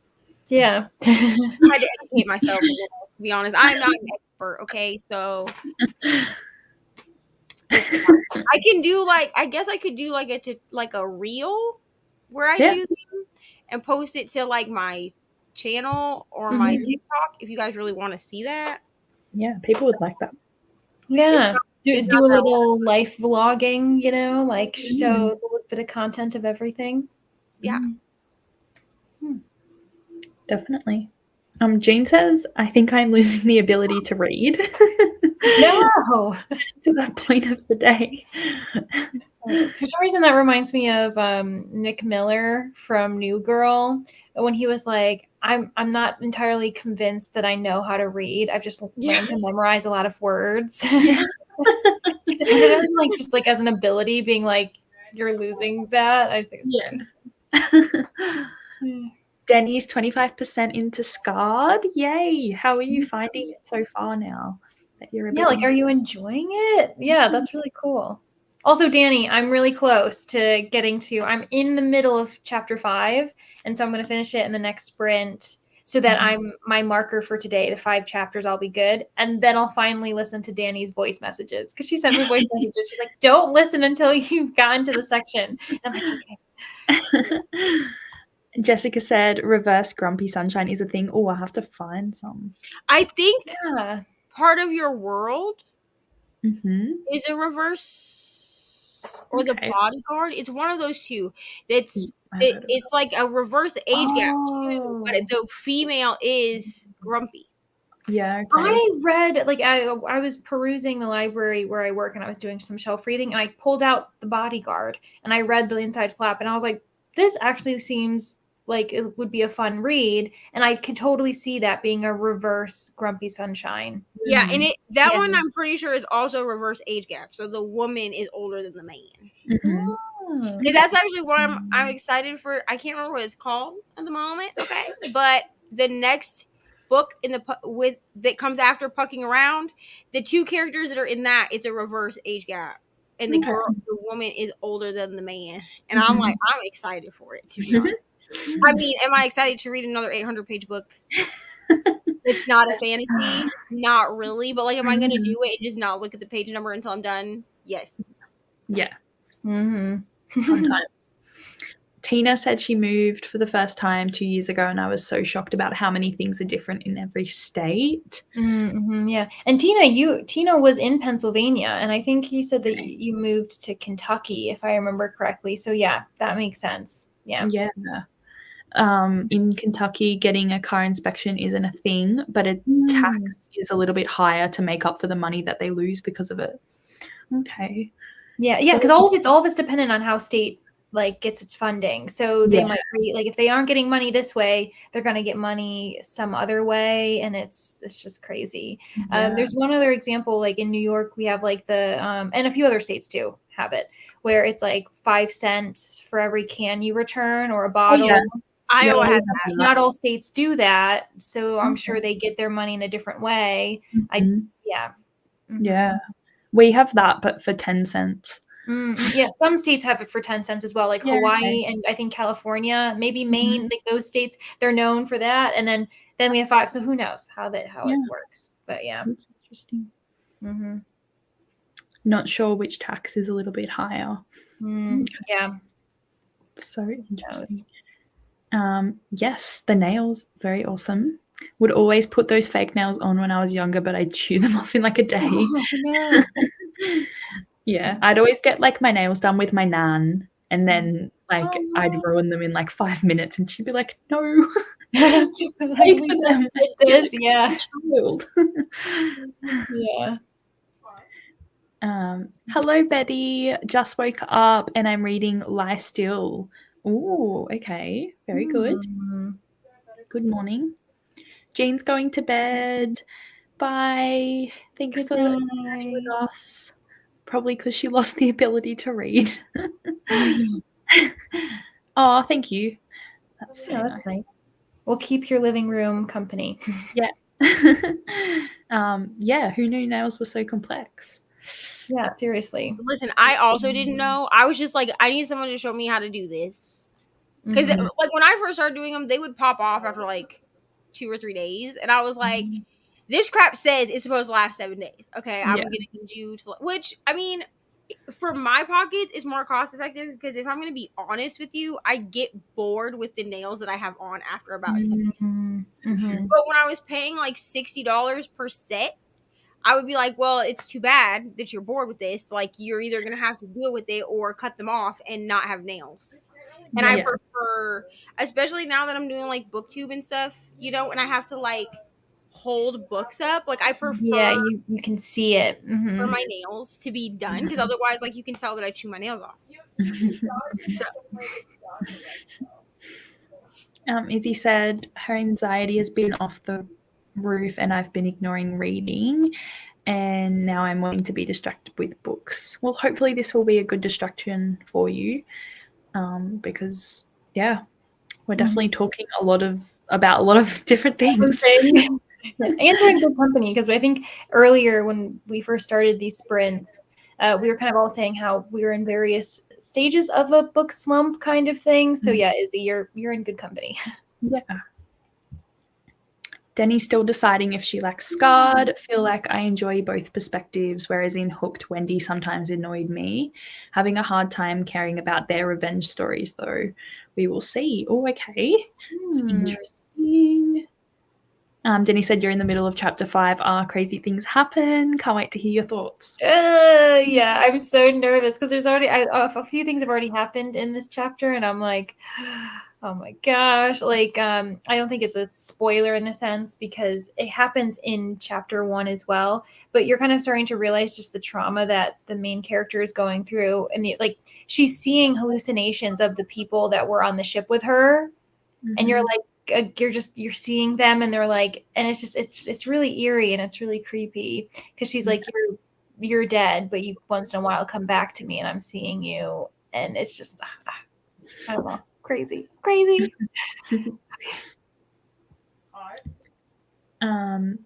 Leandra, have you read Anxious People?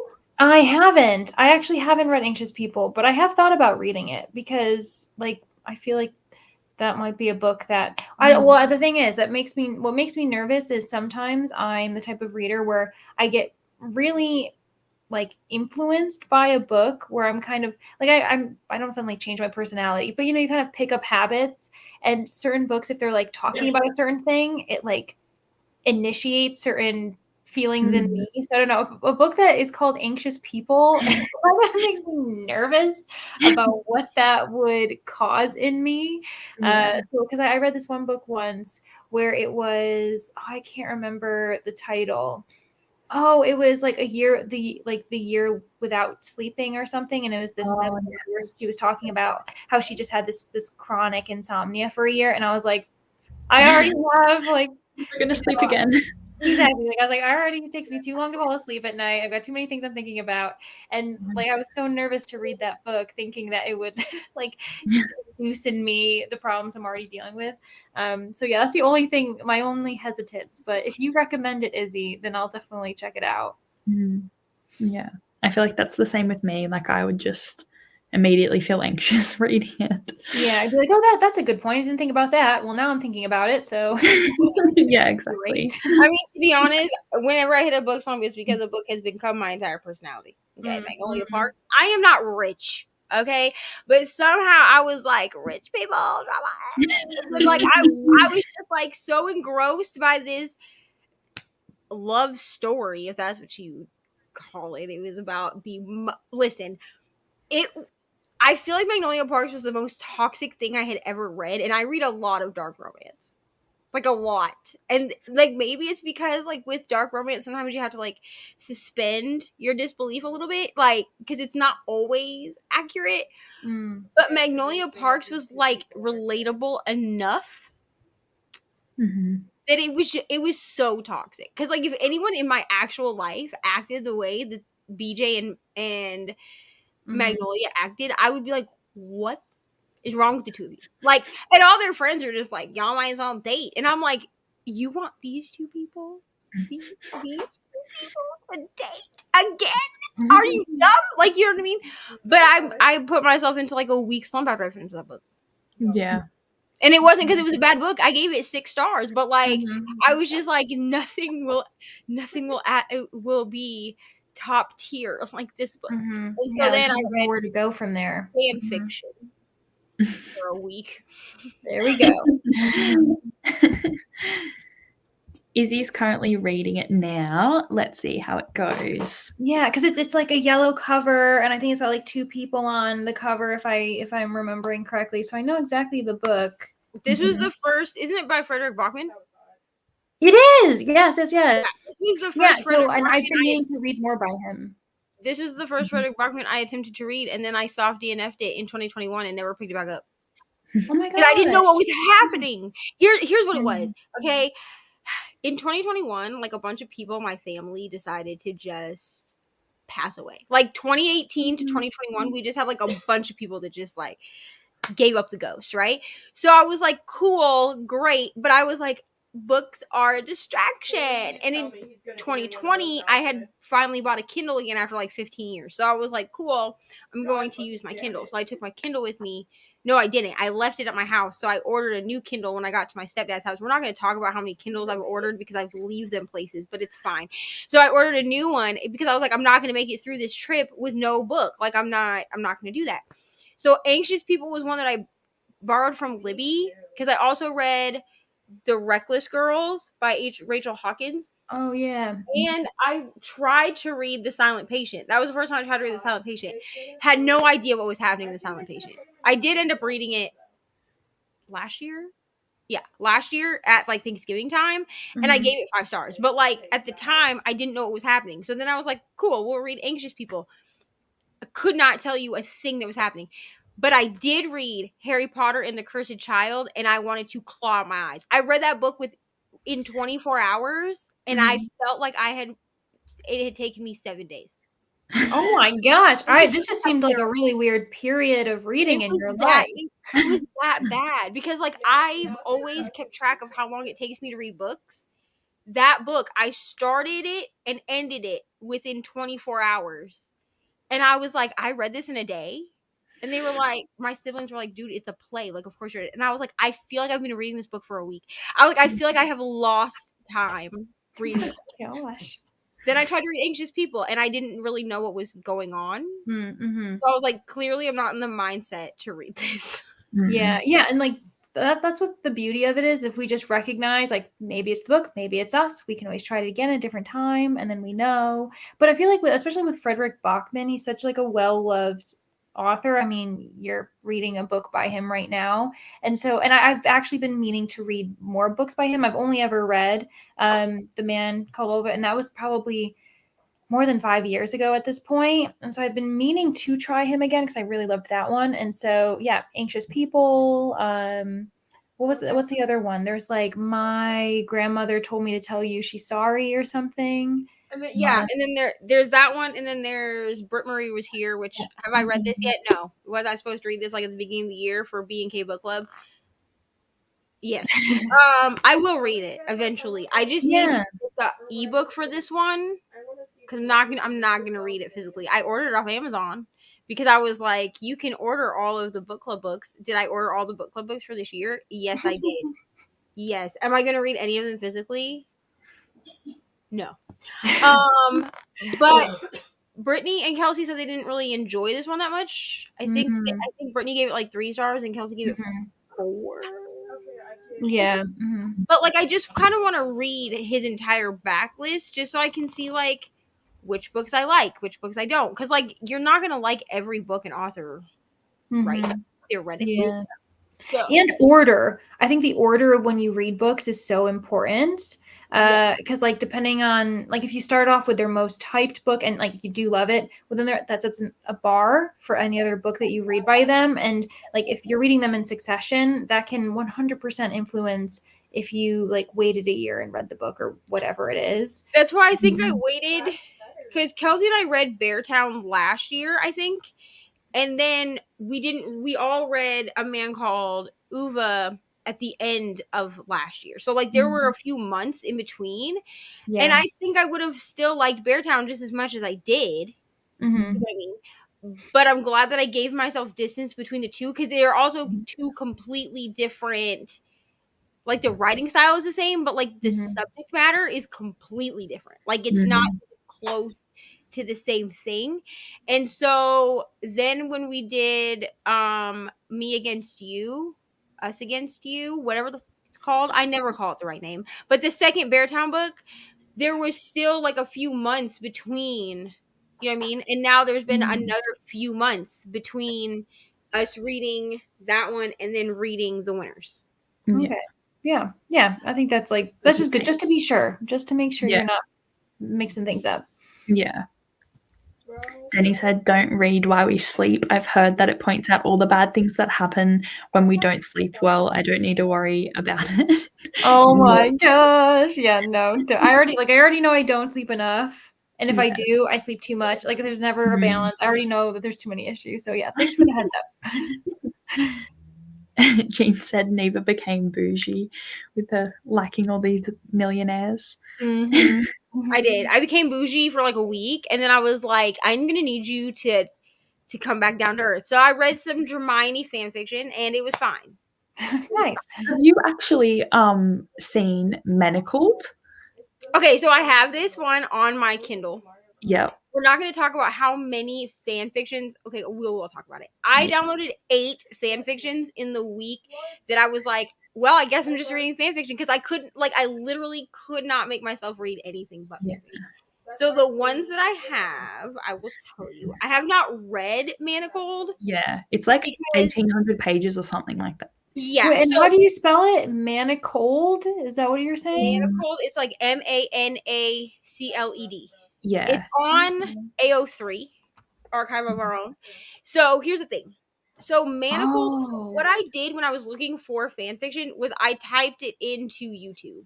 Like, and a lot of like the romance booktubers are the ones that were reading fan fiction. So I just clicked on the one that looked, this gets not really bad, but it looked like the most high quality video because I have issues with like really bad audio, which is why like if my audio comes out bad because like my air is on or something, like I feel badly and will be like, I'm so sorry for this audio. But she was talking about Manacled. So basically what I did was I just like downloaded a bunch that she talked about. So the first one that I started with was called Man something.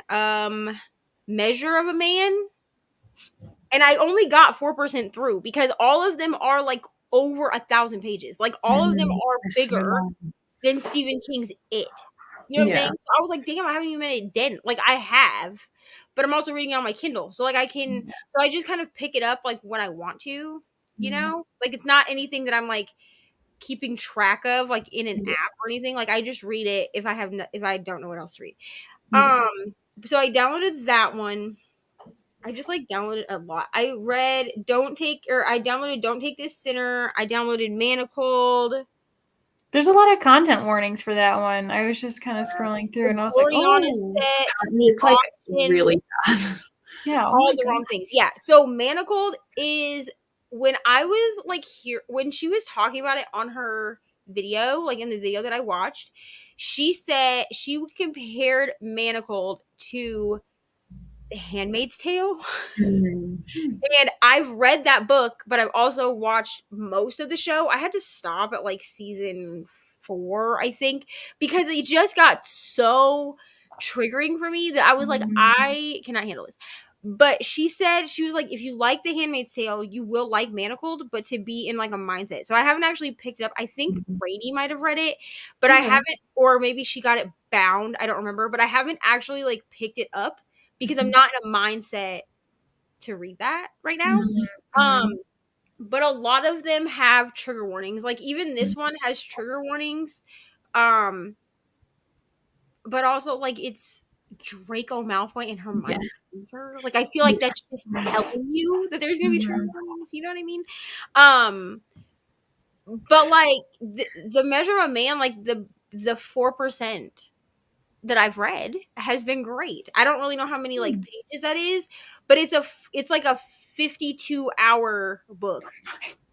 Cause like on my thing, because I have it where it'll show me the pages, but my Kindle won't show me the pages because this is like a PDF file or whatever. It says I have 45 hours and 27 minutes left.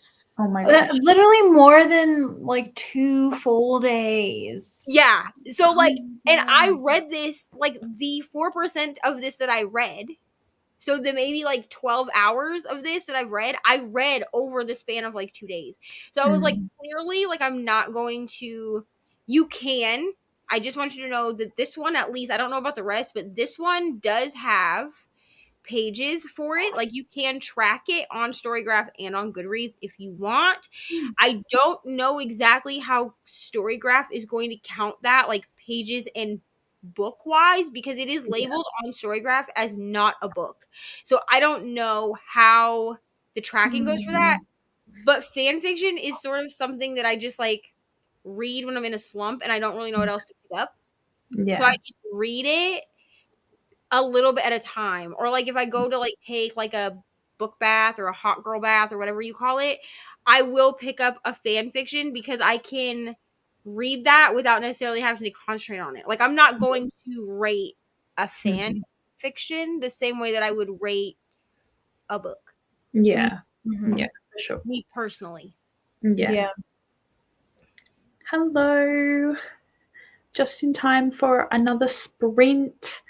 Is it all right if I do another hour?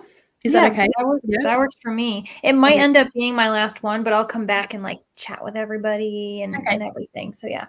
Yep, sounds good. All right, I'll put that on.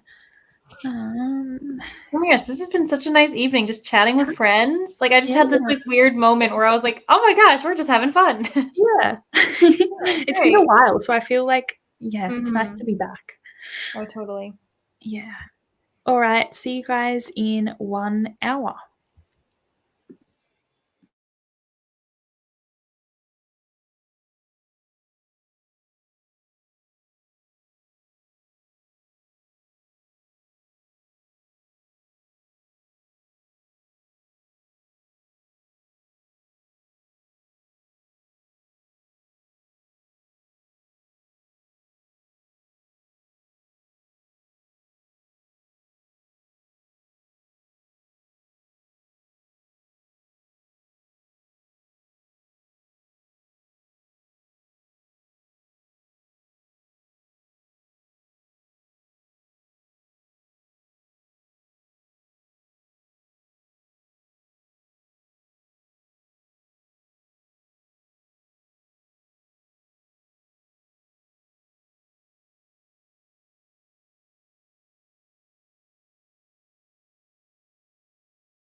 Welcome back.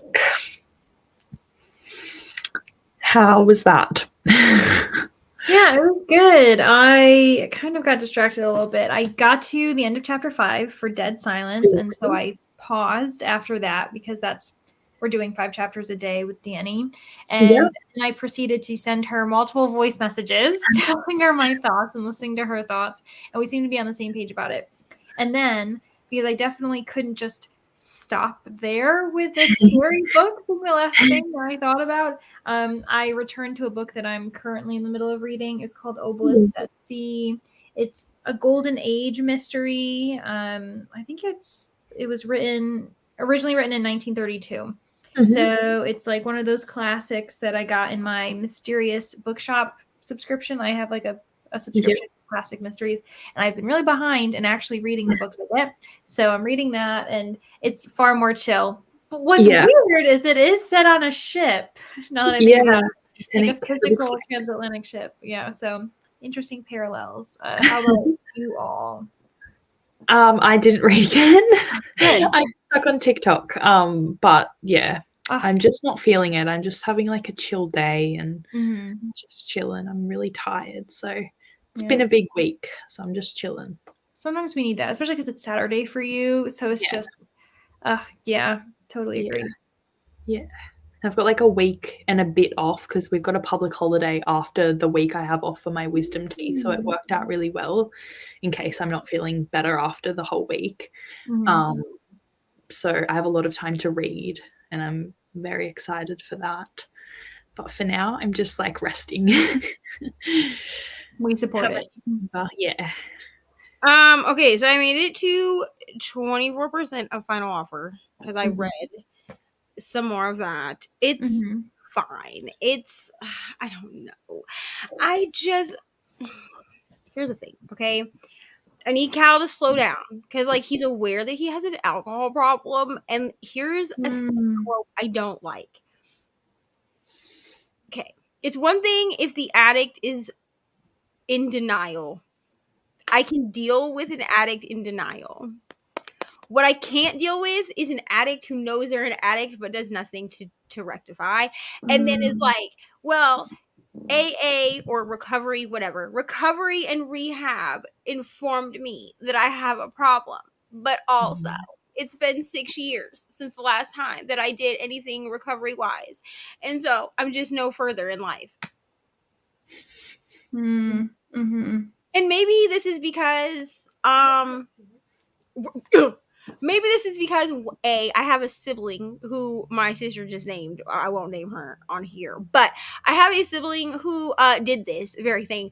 And also, like, next month will be 7 years clean for me. So, like, I don't know if I'm just, like, annoyed by it because I'm like, sir, do something with your life, okay? Like, I get, like, the whole thing of him being like, everyone says that I'm a failure. Everyone says that I just fuck things up. Like, okay, like I get it. Like, been there. Got the t-shirt, the hat, the mug, all of the things. But I need you to just stop it. I need you just get it together. I'm not going to DNF because I need to know what the ending is, to be honest. Like, I'm going to push through this book. Is it going to take me a month? Maybe, because I have to take breaks from Cal. I like Alana's character. It's Cal that is annoying me. And here's the thing is I was like so excited for this book because I liked Cal in the other 2 books. But I'm wondering if I liked him in the other 2 books because we don't really see his addiction in the other books. We really do not see his addiction until this book. And then it's just like this glaring thing the entire time. And I feel like there's going to be a 3rd act breakup in this because there's a 3rd act breakup in both the other ones.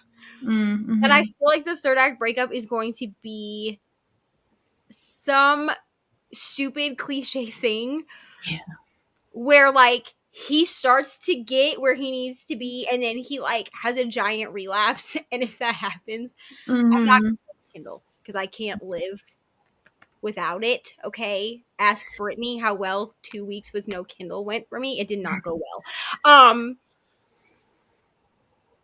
but I might have to burn something. Like I might have to just take a long walk off a short pier, to be honest with you, because that there's some things in life that I can deal with. That trope is not one. Yeah, fair enough. Maybe because like relapse is like a real thing in recovery. Like relapse is part of my recovery story. But like to use it as like it's more than just a plot device. Like it actually it's this really like impactful thing. It means a lot. And to use it as just this like plot device to be like, ooh, switching things up. Ooh, right. Oh, we're gonna cause a conflict because you decided you didn't like the way things were going, so you relapse. So now you have a breakup, but you guys are gonna get back together at the end because it's a romance. So you have to make it work by the end. And like I'm gonna hate it. I just feel like this is probably going to be the lowest rated one because while Zara and Rowan annoyed me, their story, even with the thing that Rowan does that I hated. I don't even know if I told Brooklyn because she read the fine print before I did. Yeah, I think that we talked about it. Yeah, and she's actually the one that convinced me to read the fine print because Brittany didn't like it. Yeah. Brittany gave it like 3 stars. Brooklyn was like, I gave it 5 stars. And I was like, okay, cool. If I confirm. And I felt like in the middle with 4.5. But like the thing that Rowan does is just to this day, I can't help think about it every time they come up in the book. But it did, as much as I hated it, it made sense. Like it didn't make their story, like it made their story work. And I don't know that you could have left that out and still made it work out the way that it did. But I had such high hopes. Yeah. For Cal. You know what I mean? Yeah. Such high hope. But he has like middle child syndrome. And it makes me want to dive off a cliff. I mean, Declan has older child syndrome, but I think that I relate to that because I'm the oldest of a million siblings. By a million, I mean 11. So I'm just like the oldest. So like I got it. You know what I mean? Yeah. This dude reminds me of the sister directly underneath me. And it makes me want. Fair enough. No, I can't. You know what's so funny is like, you know, there's a lot of times with romances, it's interesting how they do like siblings and this like the sibling order suggests a certain personality, which like I do think there's like totally thing about it because I've had a friend who's like, you know, she studied that in college. Like she was a psychology major and her focus was legitimately familial order, which was really fascinating. But with like younger siblings, I feel like, especially in romances, they're always viewed as like, oh, they're like the naive, they're the innocent, they're the baby of the family. And I am the youngest in my family tree and I never identify with them because I'm not like that. I'm not that type of person. But I also think it's because I'm unique in my sibling and I have like a wider age gap. Yeah. And so they say that that's like those who are the youngest in a family with a wide age gap, they get mixed up with like younger sibling or I mean, what is it called? Single, what are they called? Being only like children. Like an only child.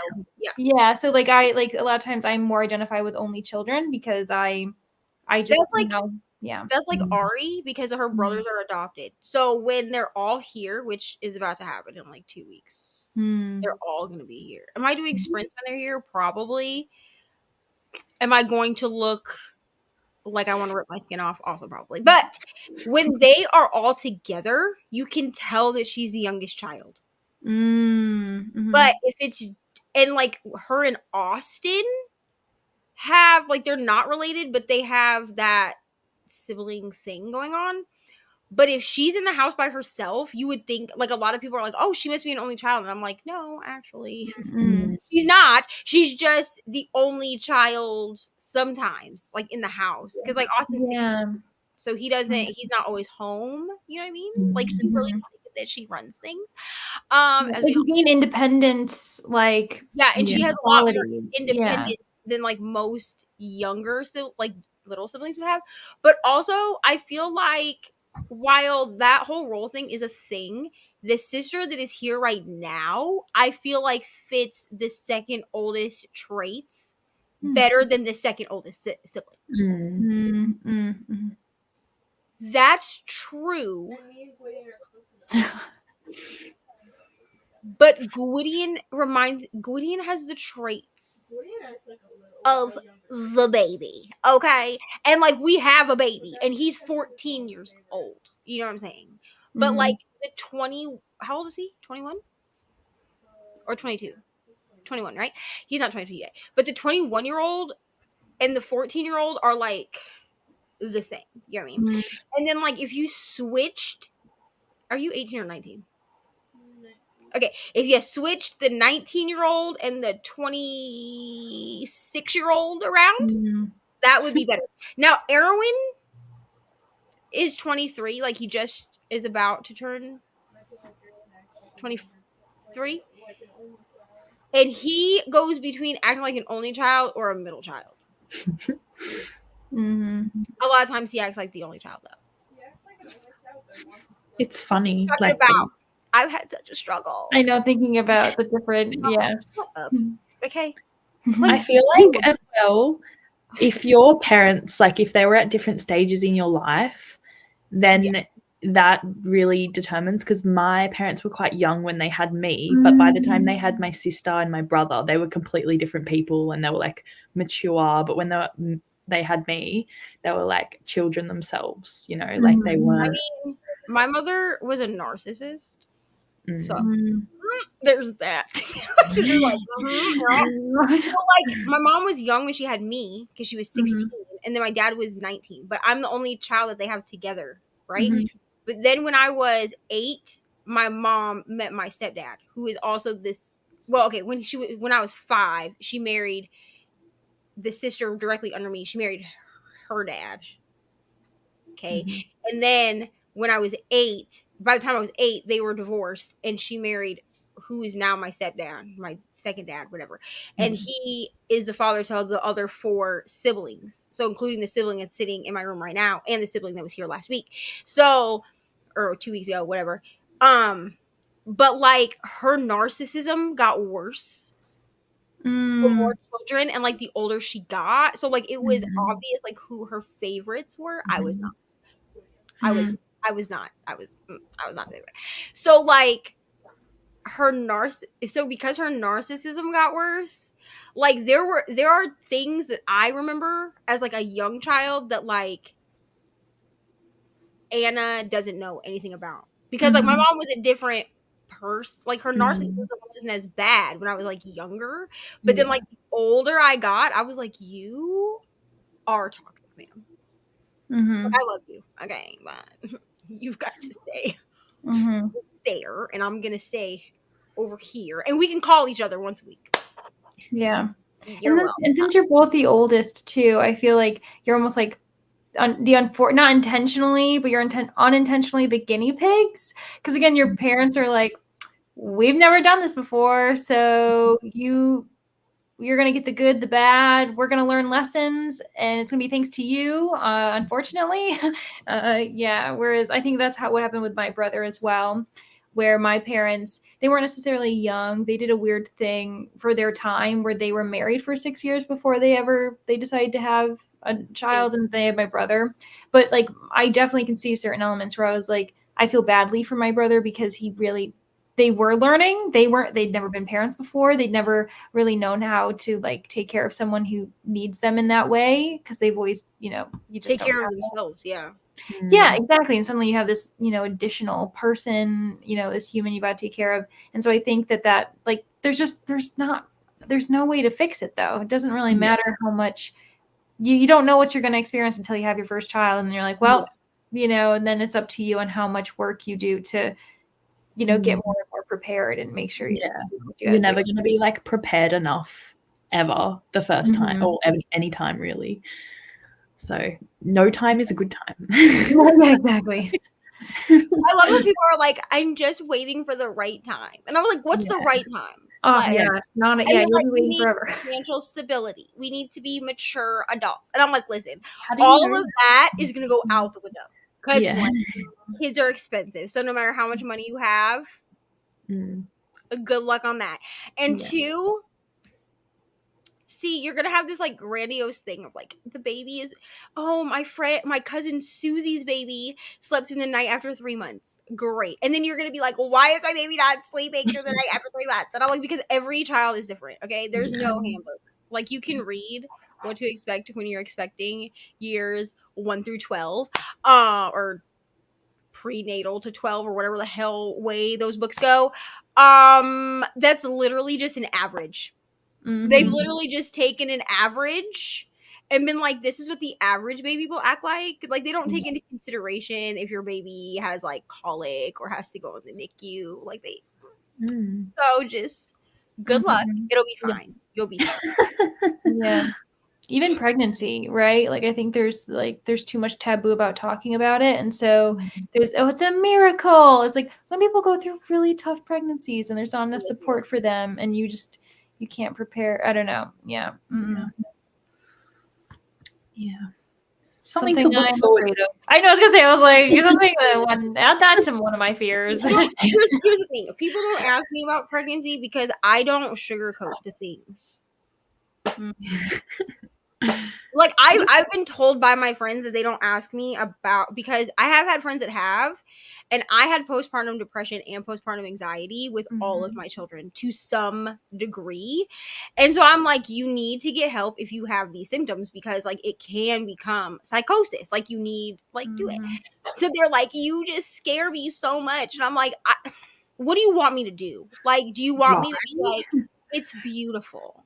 Yeah. When you come to the other side of your depression, it's going to be lovely. You will never have a hard day and you will never want to break. I'm not going to lie to you. Yeah, What's no, wrong it's a car wreck under that sheet. Like, and you need time to heal mentally, physically. Like, you need all, like, you're not on vacation after you've had a baby. You are healing. That's Like, why I'm just like, if you want me, that's why people be like, well, how did your pregnancy go? And I'm like, do you want the truth? Because like, don't ask me unless you want me to actually tell you what my experience was like. So that maybe you can be a little bit prepared if your experience is similar. Like, at least you're not like, oh my God, I'm so alone. You know what I'm saying? But like, I'm not going to like lie to you. I'm not gonna, no ma'am. No, sir. I'm not going to do that. I appreciate that. Jessica left. Bye. Thanks for joining us. And so did Tina. She's getting tired. 40 minutes. Gosh, I hope she had a Happy birthday, Tina. Good night. Happy reading and good luck on the next 6 hours. Yeah, 5.5 now. Very, very long time. I feel like it's been like a while already, so it doesn't feel like I'm only halfway. But that's okay. I feel like I might have to finish it early because of I'm using an account on StreamYard that doesn't have enough time left on it because I don't have the plus or whatever. Yeah, I'm not paying for it anymore. So here's what it'll probably do from experience, because for the first like 6 months, I also used just like the free. I mean, I pay for it now because your girl streams too much. You know what I mean? I mean, if you use it, what it'll do is it should still save to YouTube. Okay. It just will not store it in StreamYard. Oh, okay, that's fine. Because YouTube is its own thing. Because to be honest with you, I won't pay more than the $25 or whatever the hell it is for like the basic plan or whatever it is, like the first paid plan. I'm not paying $50 a month. I'm not going to do that. Okay. $25 a month is almost like ridiculous to me, but that's fine. And my storage, I think I get like 52 gigabytes or something. It's been full for months and it still saves to my YouTube channel. Oh, okay.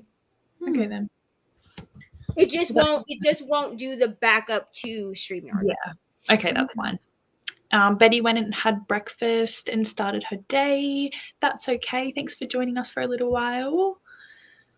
ML's back, and they ate some food from last night. Lovely. frozen food for tonight. That sounds good though. Like I love a good frozen like air fryer food. Like ooh, yeah, the air fryer is that's the best invention for the kitchen. I'm just gonna say it right now. I like cook everything in it now. Since I got it for Christmas, I'm just putting like everything in there. Everything. Denny got to 42% of scarred. It's just okay so far. Nothing wrong with it. I just don't care about the plot yet. That's fair enough. Yeah, maybe the slow part, the slow burn in every aspect. Yeah. And Camilla didn't read it all, was watching random videos on YouTube. By the way, Leandra, have you ever read Mary Roberts Reinhardt? She is regarded as the American Agatha Christie. You know, Camilla, that's so funny that you mentioned that. So I do own a couple of her books, and I was aware that, she's often described as the American Agatha Christie, which is just so interesting. But I've never actually read anything by her, but I've been meaning to. Hence the TBR 0. I'm very far away from earning that title. But yeah, if you have read any by her and you have like a recommendation of which book to start with, I would appreciate that, because you never know which book you should start with, and I always think of the boring way, which is starting chronologically, like, oh, what's the first book that they started with? And it's like sometimes that's not the way you should do it.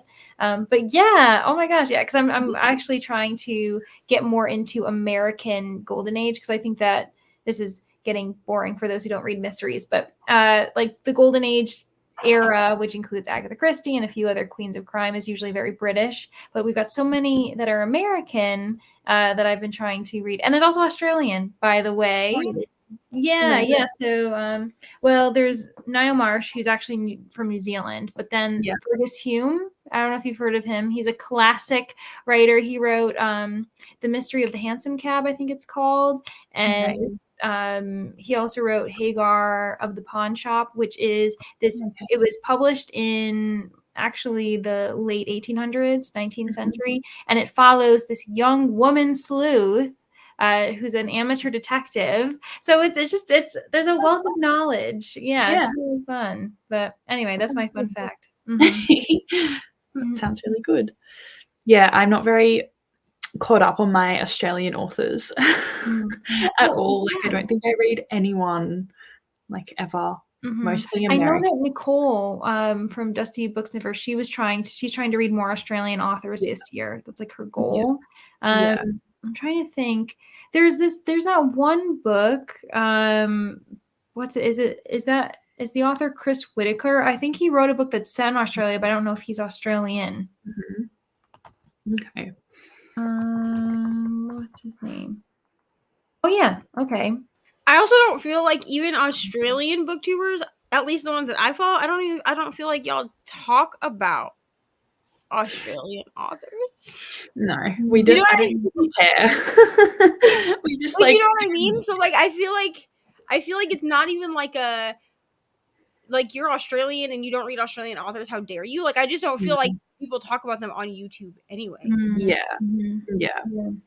Yeah. I feel like we just don't think that we have any, like, not culture, but like pop culture. Like, we don't really think we have like art and that kind of thing. Like, we go to America and we go to like England for that kind of thing, or Europe or whatever. So I think we just immediately don't even start here to look for what we're wanting. Yeah. And it's probably not as advertised to you in the same way. I think it's just like the same thing with TV shows and just anything that, we get, even like artists, like musicians. We just, anywhere in the world, you're going to hear a lot of times, especially like American or British kind of influence. And that kind of makes sense. I think they're probably the countries that put the most money into that kind of entertainment. And so that's probably why they're the most influential ones. Yeah, very weird. But Camilla said, love the circular staircase. By the way, I adore, how do you say it? Poirot is how I say it. I don't know how French that actually sounds in regards to the French language, but yeah. Oh, cool. I own The Circular Staircase is one of the books I own. So that's perfect. I'll make sure to start with that one. Thanks, Camilla. And yeah, Poirot, Miss Marple, both of them. Oh, you're talking about my dolls. I have these like knitted figures in a lot of my videos because I sit them up on my shelves. Thanks.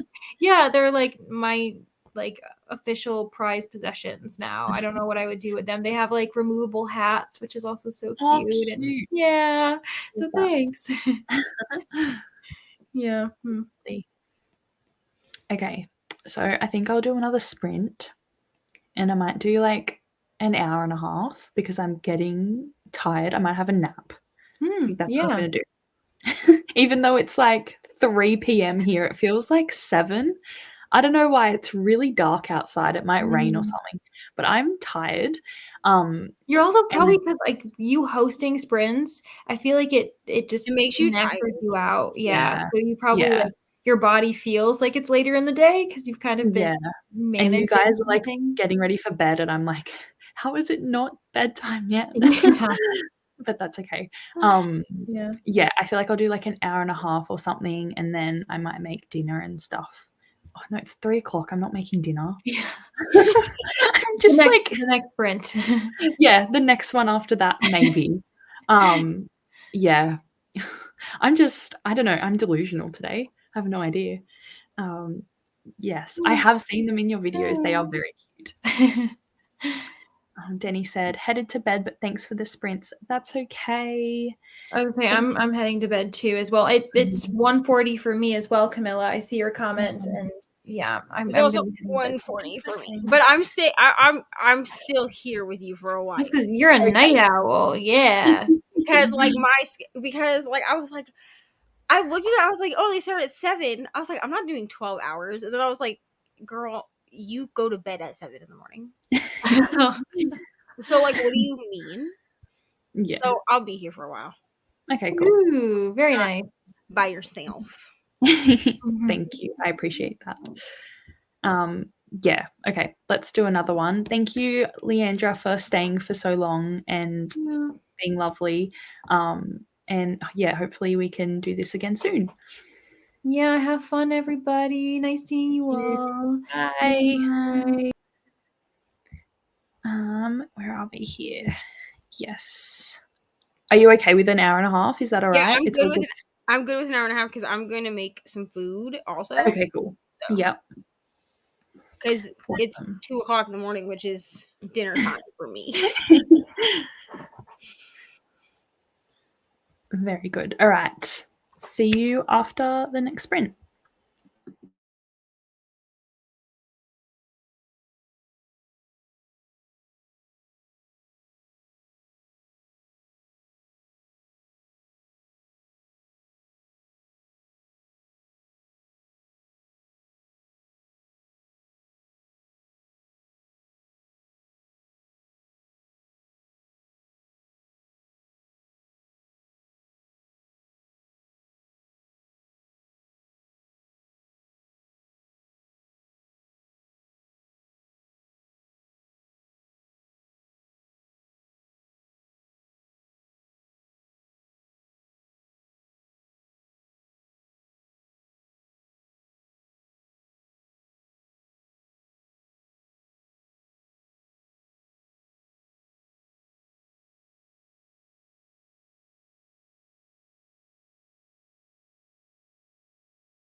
Hello. Hello. How was your dinner? It was great. I ate some pizza and then we watched a show. Nice. So I did not read, but that's fine. Fair enough. I listened to a little bit of Scarred and it was good. It was good. I'm still like in the very beginning of it, so I don't really know what's going on yet. But yeah, I'm starting to get into it a little bit more. And I had a little bit of a nap, so I feel a bit better now. Yeah, ready to actually do some reading 8 hours into my sprints. Perfect timing for that. Also, I might make dinner soon because I'm going to have spaghetti bolognese because I haven't had to make dinner like all week because Owen's been at home making dinner for me, so it's been really nice. Candy's here. Read 36 pages of Yellowface. Very nice. I haven't heard of that one before. It is by R.F. Kuang, who also wrote the Poppy War trilogy. Oh, and, okay. Babel, whatever the Yeah. it's called. That I gave 5 stars, but don't know how to pronounce. It's fine. But it's like her. I think it might be fiction, but I feel like it's non-fiction. Okay. But I don't know. Have It's her you- first one. It's literally like a bright yellow cover. Okay. Have you read The Poppy War? No. No. Does the library keep trying to give me the Poppy War? Yes, but I don't. I was gonna read it this month because I just put it back and asked it to return it to me in 3 days, like to try to give me. But I don't know if the Poppy War has dragons. Okay. And if I'm gonna read fantasy this month, I need it to have dragons. Well, if it's like ancient China or something. Yeah. Like fantasy. But I'm thinking about just breaking down and reading it because like the library keeps trying to give it to me and I want to read it. I want to read it. But I also can't justify buying the hardcovers until I've read at least the first one. Yeah. And I have to order the hardcovers online because like Barnes & Noble near me, Target, everywhere that I can get books near me, they only have the paperbacks and I don't like paperbacks for fantasy. Yeah. Unless they're like gifted to me. Like I have Jade City that is paperback, but this was gifted to me last year for my clean time celebration. So like I wasn't going to be like, wow, thank you so much for this paperback, but also you could have gotten the hardcover. But I probably will at some point replace it for a hardcover. Like I did with Prior of the Orange Tree. Yeah. The spines just break so easily because they're so thick. And like this one, like I haven't even really read this book. Like I read the first 90 pages last year and then put it down because I wasn't in the mood. And like it already is like worn. Yeah. And like I haven't read it hard enough to wear it, you know what I mean? Yeah. And once I get like to the middle of this, like it's floppy-ish, but I know I'm gonna break the spine. Yeah. Trying to annotate. Camilla read 50 pages and ate a snack. What did you all rate Hooked, thinking of reading it next? I gave it 4 stars, I think. I've read it twice and I gave it 5 stars both times. You're welcome. I liked it. I really did. I thought it was fun and very different to like a lot of other stuff that I've read because I don't really read dark romance that much. But I think that the ending was kind of like crazy and I just like I just read it all in one day. And I think if I spread it out a bit further, I might have had time to digest it, but it was like a lot at once. It's very like I didn't realize that you read it in one day or I would have been like, Brooklyn, do not do that. Yeah. It's very heavy. Yeah. And it's very violent. I will say this because people get worried about this. There's no sex until everyone is over the age of 18. Because Wendy does start out in the beginning, she is 17, and then she has like a birthday during the story. But he doesn't actually pursue anything with her until she's 18. So Because there's he's that. much older. Yeah, he's like 24, I think, or something. But it's very heavy, and the ending is completely unhinged. Like, like the rest, like most of the book is unhinged, but like the ending is the most unhinged. Like everyone by the end is unhinged. Yeah. Agree. Like there is no good guy by the end. Yes. Very much so. Alicia is reading role playing. Only got 20 to 30 pages read though. Just got home from being out all day, so it's slowly happening tonight. Very nice. Where were you all day? What were you out doing? I haven't like been out doing anything lately. Like I've just been at work and at home. Like I do not do anything. Like I go to work and then like I come home. Like I'm about like in this next sprint, I need to move my bed. Okay. What you do at like 4 a.m.? My bed is currently like in front of my window. So it's like right in front of me. I need to put it, so here's my TV. I need to put it on this wall. Like over there. Yeah. Because then I can like lay on my side to watch TV, which sounds ridiculous, but yeah, that's good. I understand. That's just better. Also, I'm hoping that way my TV will not be shining straight on my face. Because I really do prefer like the noise of the TV, but I can't keep the TV on at night when I'm sleeping because I will wake up with a migraine. Like I will not be able to see the next morning. So I need to move it. So I'm not gonna move the bed tonight. I'm gonna have my sister help me tomorrow when people are awake. But I do have to get like that wall. Like there's things on the wall. Like I need to get like things moved out of that space. Yeah. So we can move it tomorrow. So like I need to move the stuff from over there over here and then organize it that way. But like otherwise, like I just go to work and come home, and then I picked up a 5th day at work, so now like I'm only off 2 days. Yeah. Like I'm only off Thursday, Friday now. Yeah. So like Thursday I just spend like doing nothing. Recovering. Yeah. Like I'm just like reading, you know what I mean? Yeah. And then Friday, like I try to get stuff done. So like and That's then Saturday I go back to work. Yeah. So it's like, when do I have time to go do anything? Yeah. Yeah. I feel like the first day off I have, I'm just like so tired from working that I just sleep and do nothing. Like that's today. And then the next day I can actually be productive and do things because I have a little bit more energy, and then I have to go back to work the next day. It's just a never-ending cycle of working and feeling tired. But that's life, I guess.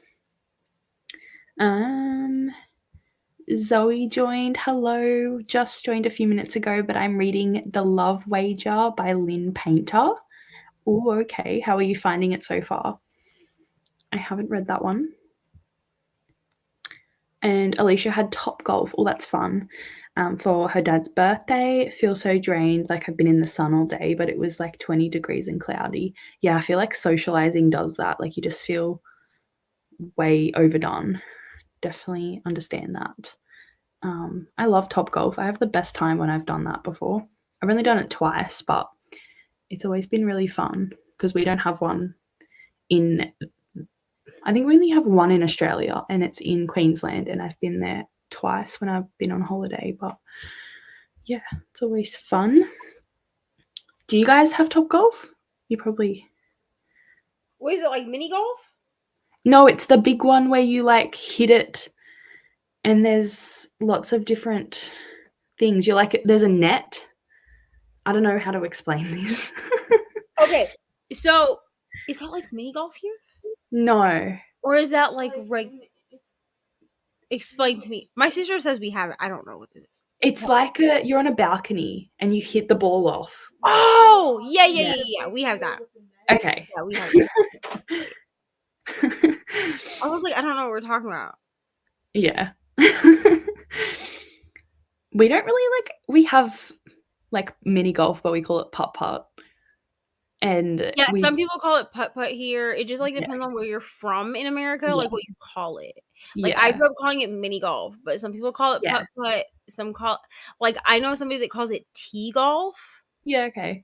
Which I was like, what? And they're like, like T-ball? And I'm like, oh, that's stupid. But I mean, okay. To each their own.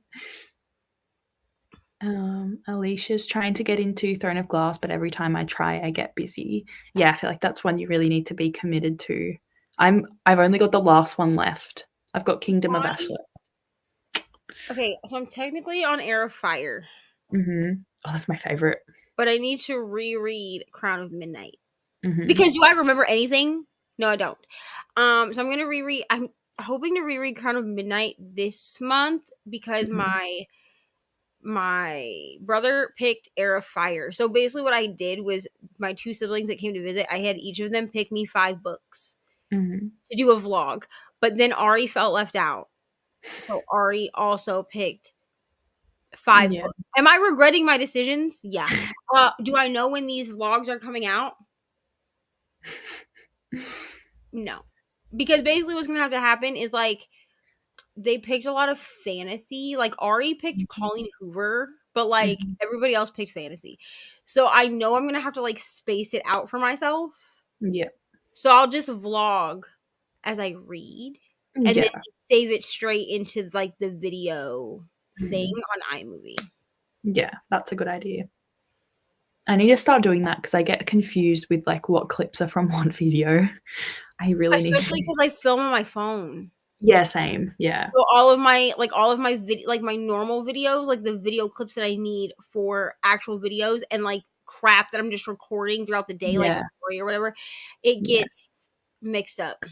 Yeah. And I'm like, and then I have to like listen to each individual clip. Yeah, same. Alicia said that's the one I went to, the Gold Coast one. Yeah, that's so good there. Bryce calls it Putt Putt. Very nice. I do too. I think that's mainly what we call it over here. What Colleen Hoover book did Ari choose? I will tell you because it's right here. She picked Slammed, which is the first book in the Slammed series. Okay, because all that I have left as far as Coho's backlist is this series and the Hopeless series. And when I was visiting Rainy, did I ever put that vlog up? I don't think I did. So y'all let me know. I'll put up a poll and see if y'all still even want that vlog because I don't think I ever put it up.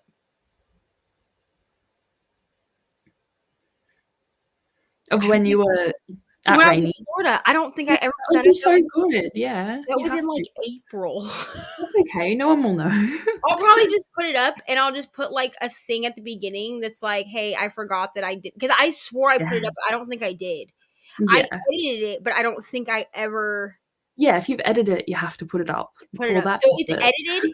So I'll just put like a disclaimer at the front that's like, sorry, this is such a late upload, but here you go. But when I was with Rainy, I did not film this because I didn't think to film when we were at Target. It's fine. But I bought these books and then I bought all of the books that go with the Hopeless series because I know there's like some novellas and shit that goes with it.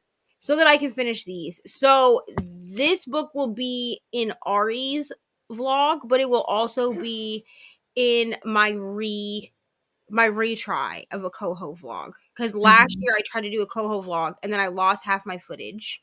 So first it took me like 6 months to edit the stupid thing. And then when I got it edited, I lost half my footage. So I was like, you know what? You're not getting this vlog. But I didn't want to reread the books that I read in that vlog because like my reactions were genuine. So I was like, I can't recreate genuine reactions. Yeah. So I'm just going to try it with the rest. But this will finish out my Colleen Hoover's backlist for me. Yeah. That's the first Colleen Hoover I've ever read, that series, and I loved it.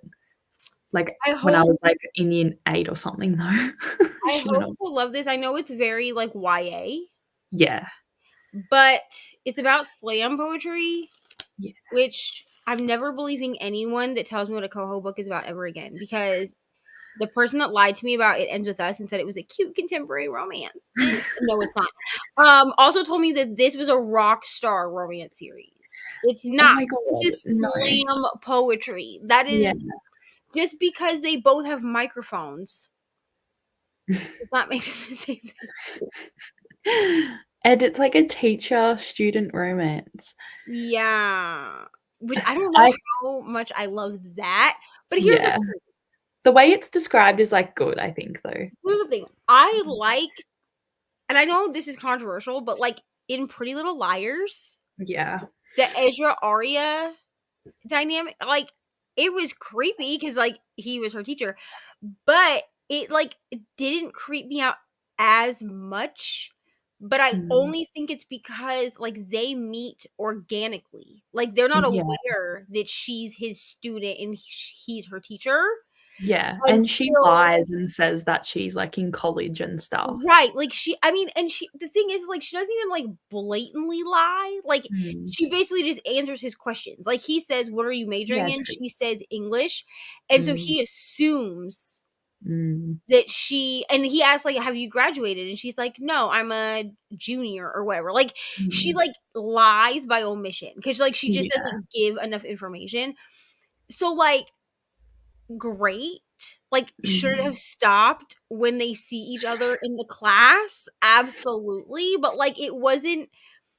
Sometimes like there's a faculty, she's in Never Never.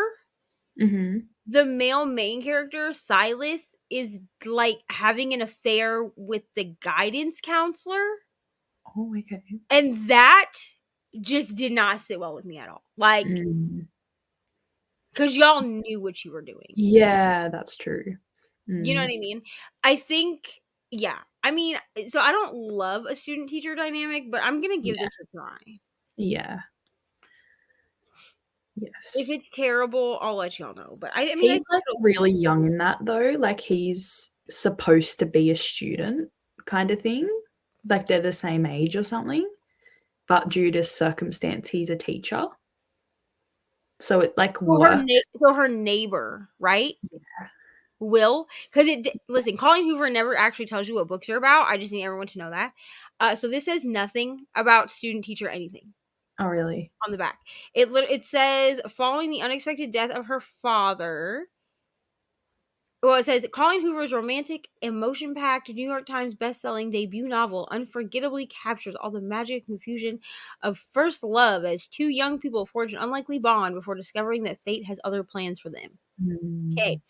Following the unexpected death of her father, 18-year-old Lakin, well, at least they're both like over the age of 18, becomes the rock for both her mother and younger brother. She appears resilient and tenacious, but inside she's losing hope. Then she meets her new neighbor, Will, a handsome 21-year-old whose mere presence leaves her flustered and whose passion for poetry slams thrills her. Not long after a heart-stopping first date, during which each recognizes something profound and familiar in the other. Okay.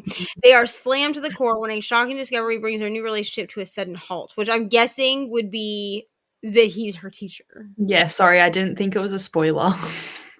Everything about Colleen Hoover is a spoiler because she doesn't actually tell you anything. Yeah. Daily interactions become impossibly painful as they struggle to find a balance between the feelings that pull them together and the forces that tear them apart. Okay. Only the poetry they share are they able to speak the truth that is in their hearts and imagine a future where love is cause for celebration, not regret. I guess theirs is like the same as Pretty Little Liars. They meet each other like before they know. Which, like, that, as far as like a student-teacher dynamic, I can like deal with that.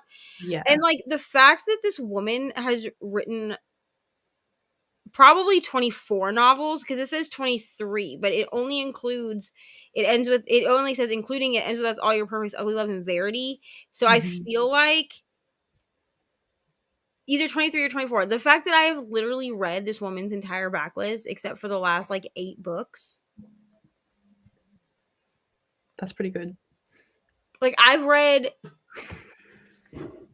I don't know what math is. What's 23 minus 8? That's not even hard. I know, but just tell me what it is. 15. I read 15 of this woman's books.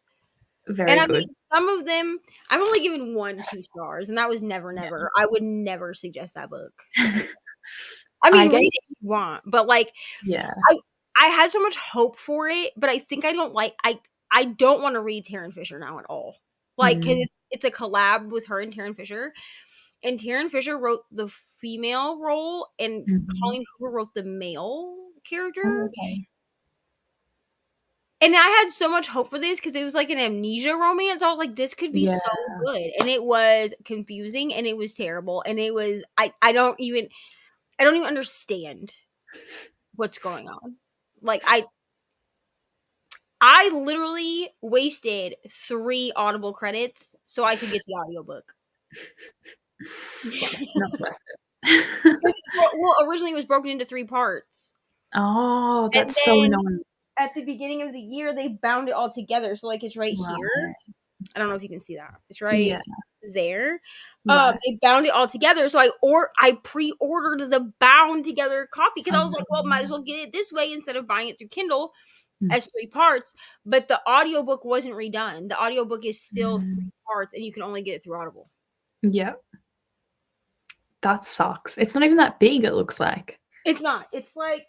For having to pay 3 full credits for that is, like, rough. Oh my gosh, no. It's well, no, it's not 400 pages because this... And then they want to give me, like... Extra. Sneak peeks of Taryn Fisher books. I'm not going to read that. This book was terrible.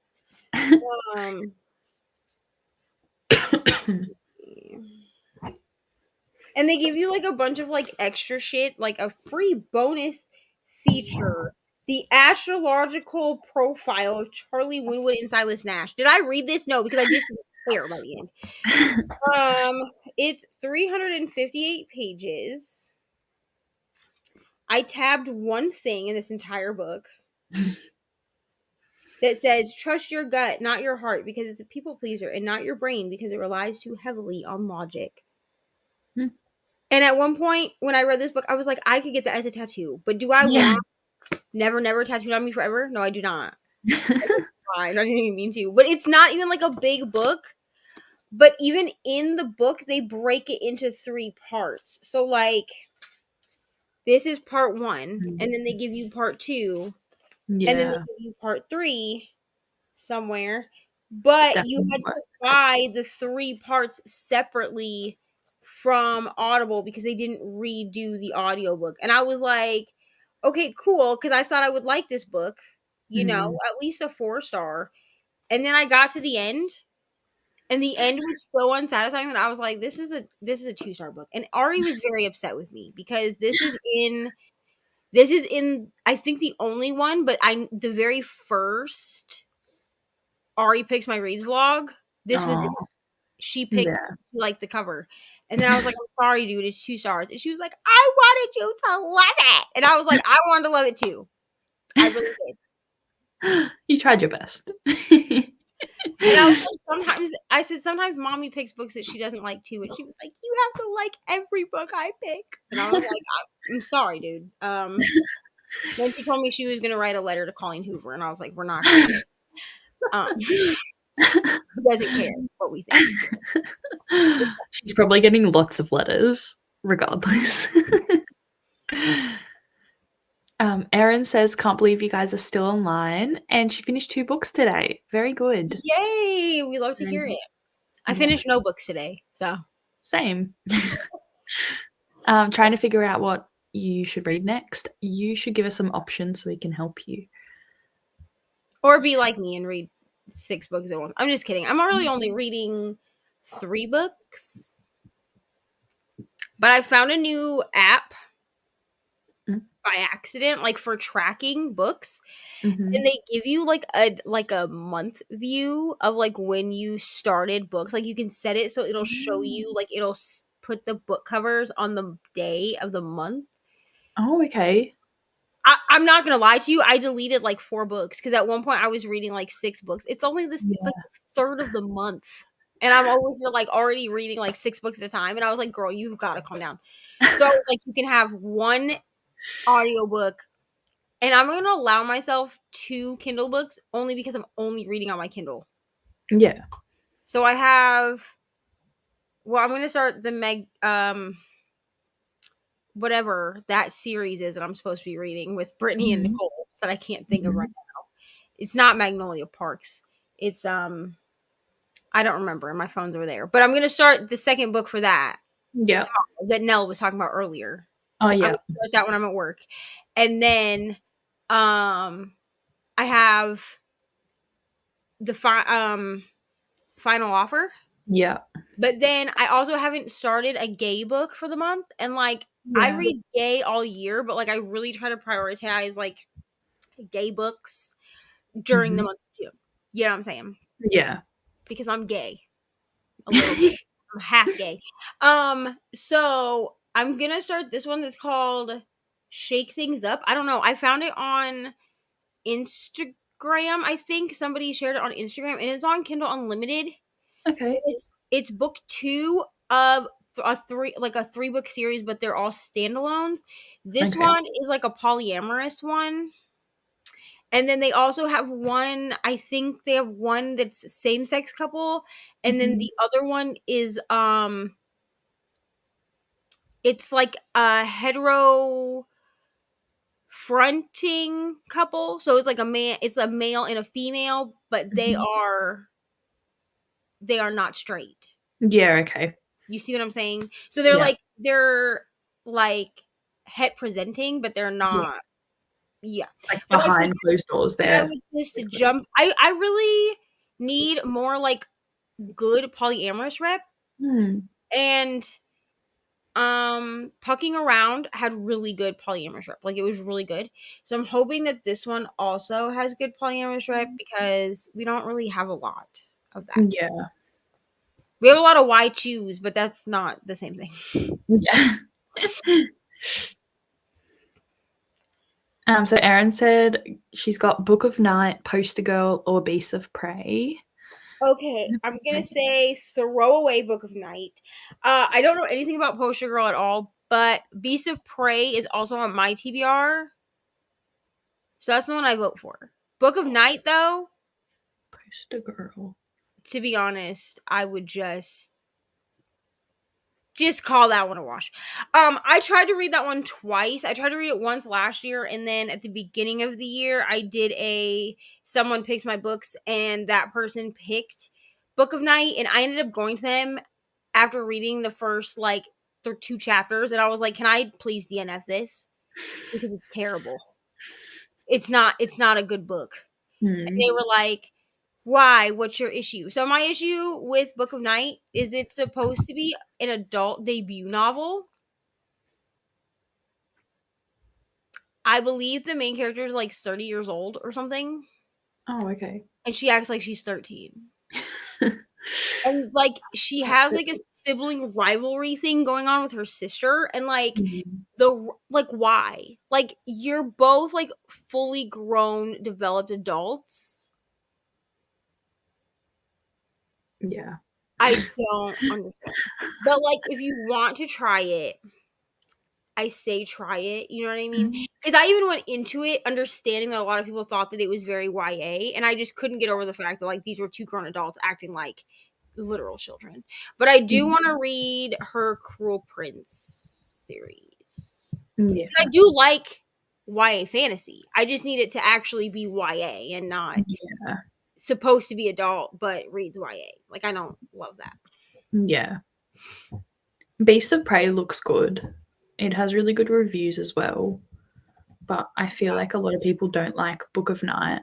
They only like Cruel Prince. Yeah, and I don't know what... I'm going to look up Poster Girl because I don't even think I've heard of that. Oh, okay, you just finished Cruel Prince. Yeah. I think if you liked her writing, then it can't be too different. But maybe you would still feel it was YA. Is Poster Girl by Veronica Roth? Because this looks... Oh, I don't know. That's interesting. Who texted me? Oh. One of my friends. He always sends me on Instagram. He sends me all these girls in lingerie, and he's like, "You've got to look at it now because it will be taken down." And then he texts me, goes, "Delicious tits on Insta," and I was like, "Thanks." Thank you so much. Yeah. I don't know why he thinks that I enjoy that, but anyway, I mean, I'm not opposed to it. I'm just like, You're like, sure, thank you. Oh yes, it is by Veronica Roth. Yeah, it looks good. Like, I read the little synopsis. It looks interesting. Yeah. Have you read Divergent? Yes. I mean, years ago, and then I reread it when I was in jail. So, because there's nothing to do in jail except. Yeah. That's actually how I started watching Vampire Diaries too. Oh really? Because they only let us watch so many things. Like, it was, we could watch Vampire Diaries, we could watch The Voice, and we could watch Cheaters. Oh. I don't know why they let us watch Cheaters in jail, but like, okay. But I reread them while I was in jail because they only allow you certain books. So like, they allowed us to read the Divergent series, but they didn't allow us to read like Twilight. Yeah, okay. I don't know. Like, the regulations are really weird, and it depends on like what county and stuff too. Yeah. Also, don't think that I'm like a criminal. Okay. I got into like a rough spot and it came with charges. Like, that's just basically what happened. But I reread them, so that would have been 2015. Yeah. I think. And I remember enjoying them. I don't like the movies. I think the movies are trash. Yeah. But I am thinking about doing some kind of like a vlog or something where I like reread books for my child, like a series where I reread books. And I'm thinking about doing Divergent because I remember it being like a 5-star. Yeah, it was good series for me, and I like wonder if it would be the same now. Yeah. I remember reading it like Hunger Games. That was like my dystopian era. Yeah. Because I also have like the Sisters of the Traveling Pants books. Oh yeah. Because I'm gonna do a vlog where I reread those because the Sisters of the Traveling Pants, when I was in like, I don't remember if this one, I think I read these in high school, but they may have come out when I was in junior high.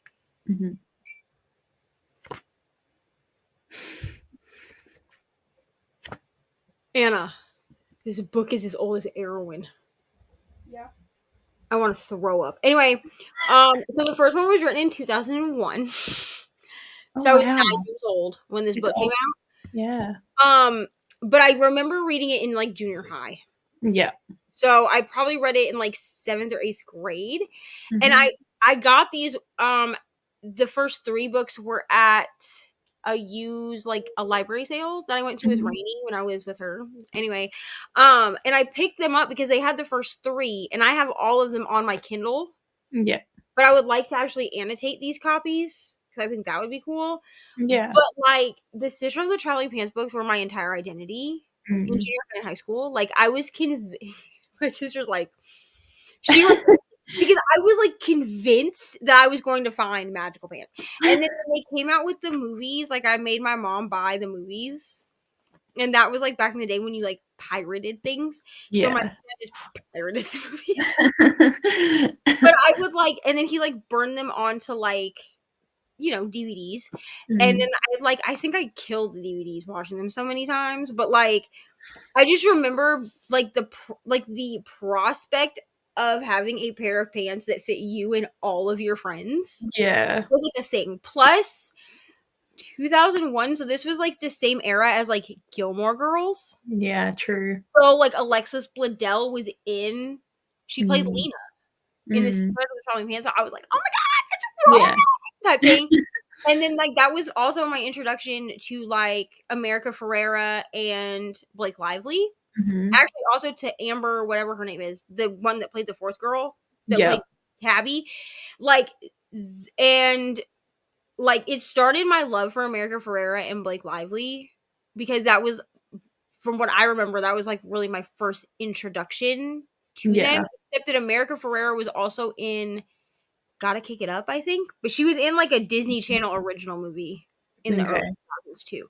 But I don't remember if this movie adaptation came out before that one, like before that movie.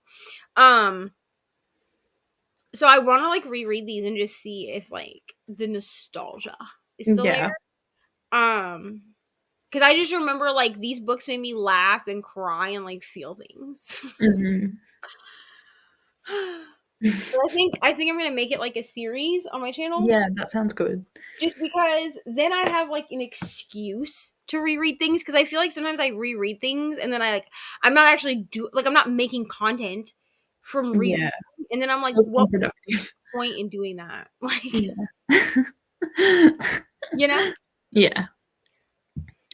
Erin has started Beasts of Prey on 68, page 68. Not dragging her in yet, though. Fair enough. Yeah, I haven't read this one. I just know that it has bomb reviews and it's black, so like I want to read it. And the cover is really pretty. Yeah, I want to buy it. Nice. And yes, Poster Girl is by Veronica Roth. Have you read Beasts of Ruin? No, or did you figure out that it was a series? Okay, so my sister said that she has Beasts of Ruin but doesn't have Beasts of Prey. Oh, okay. Because she didn't know that it was a series. Mm-hmm.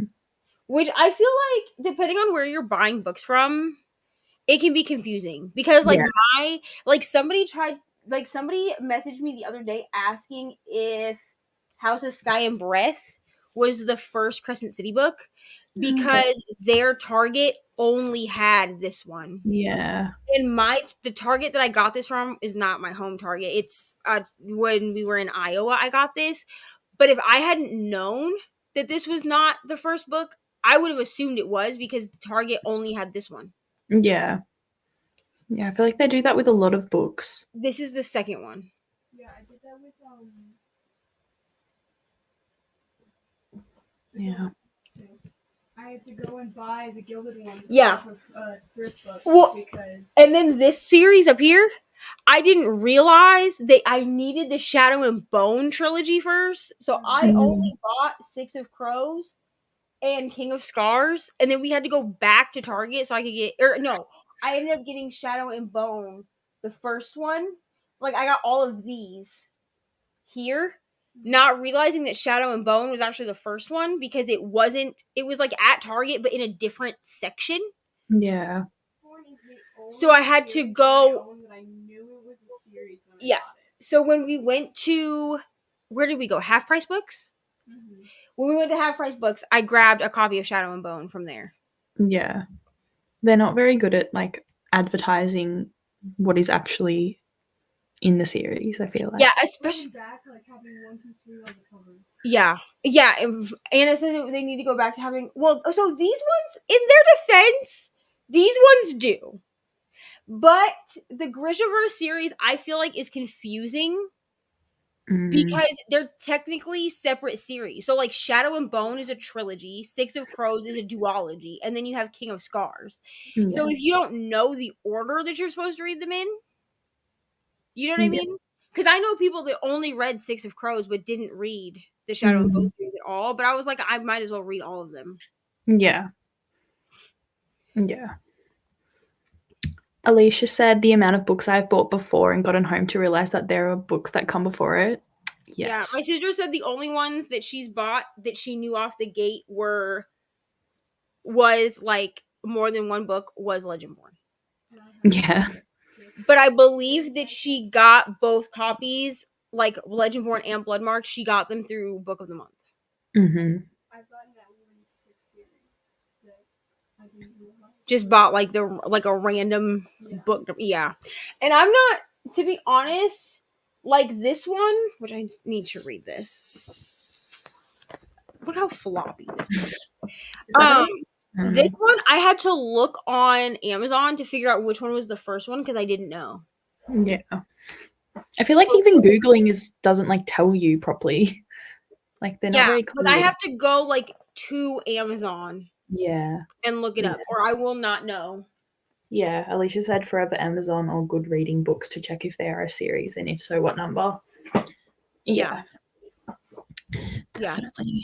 Because I definitely will be like, oh, this is a beautiful cover, and then buy it. Like if I hadn't known that, so I already read, what was it called? Ninth House. I already read that. I read it last month, but I actually didn't realize that Hellbent was the book after Ninth House. until after I was like, oh, I want to read Hellbent, and people were talking about it. And then I went to Book of the Month so I could order it and realized that I needed Ninth House first. And I was like, never mind. I feel like that happens a lot. It's easy to do. All right. Do you want to do another sprint? It's okay if you have to go. I mean, I'm good still. Okay, cool. Erin said, I religiously check Goodreads if I'm not sure before I book. It never fails me. Yeah, I do that too. Yeah. Very much so. I might keep it at an hour and a half, if that's okay. And yeah, and then I can make dinner and actually listen to this book, do some reading. All right. All good. I'll see you in a little bit. Okie dokie.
Hello.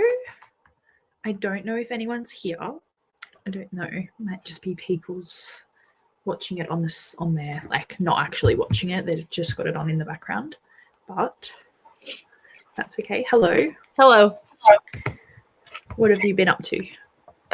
We watched 2 episodes of Evil Lives Here. Oh, okay. But like this last episode has got me just like I'm about to cry, bro. Like this show doesn't really make me cry. Like if you don't know what it is, it's a true crime show. Mm-hmm. But instead of like they do interviews with like sisters, parents, spouses, children of whoever committed the crime. Mm-hmm. So like this one is like about a man that did heinous things I'm not going to say on the internet. But they interview his sisters who were like victims of him. Like they're alive. Okay. Well, one of them is alive. The other, but then like the one sister is like sickly, and they literally put in the beginning of the thing that she died a week after she did this interview for IE. So like the whole time that we've been watching this, I'm like, I want to cry because like I know that she dies at the end. Like Yeah. I know that she is dead now. Oh my gosh. Heavy. So now I'm an emotional wreck. It's unbelievable. But I did not read. Mm-hmm. I did not read. I updated my phone though, so that's good. And then we watched Evil Lives Here. That's all. Because I'm probably going to go to bed after this. Yeah. Chatty bit. Yeah. I've been trying to find Medical to download on my Kindle, but I'm struggling to like find it in like. Do you want me to send you the link?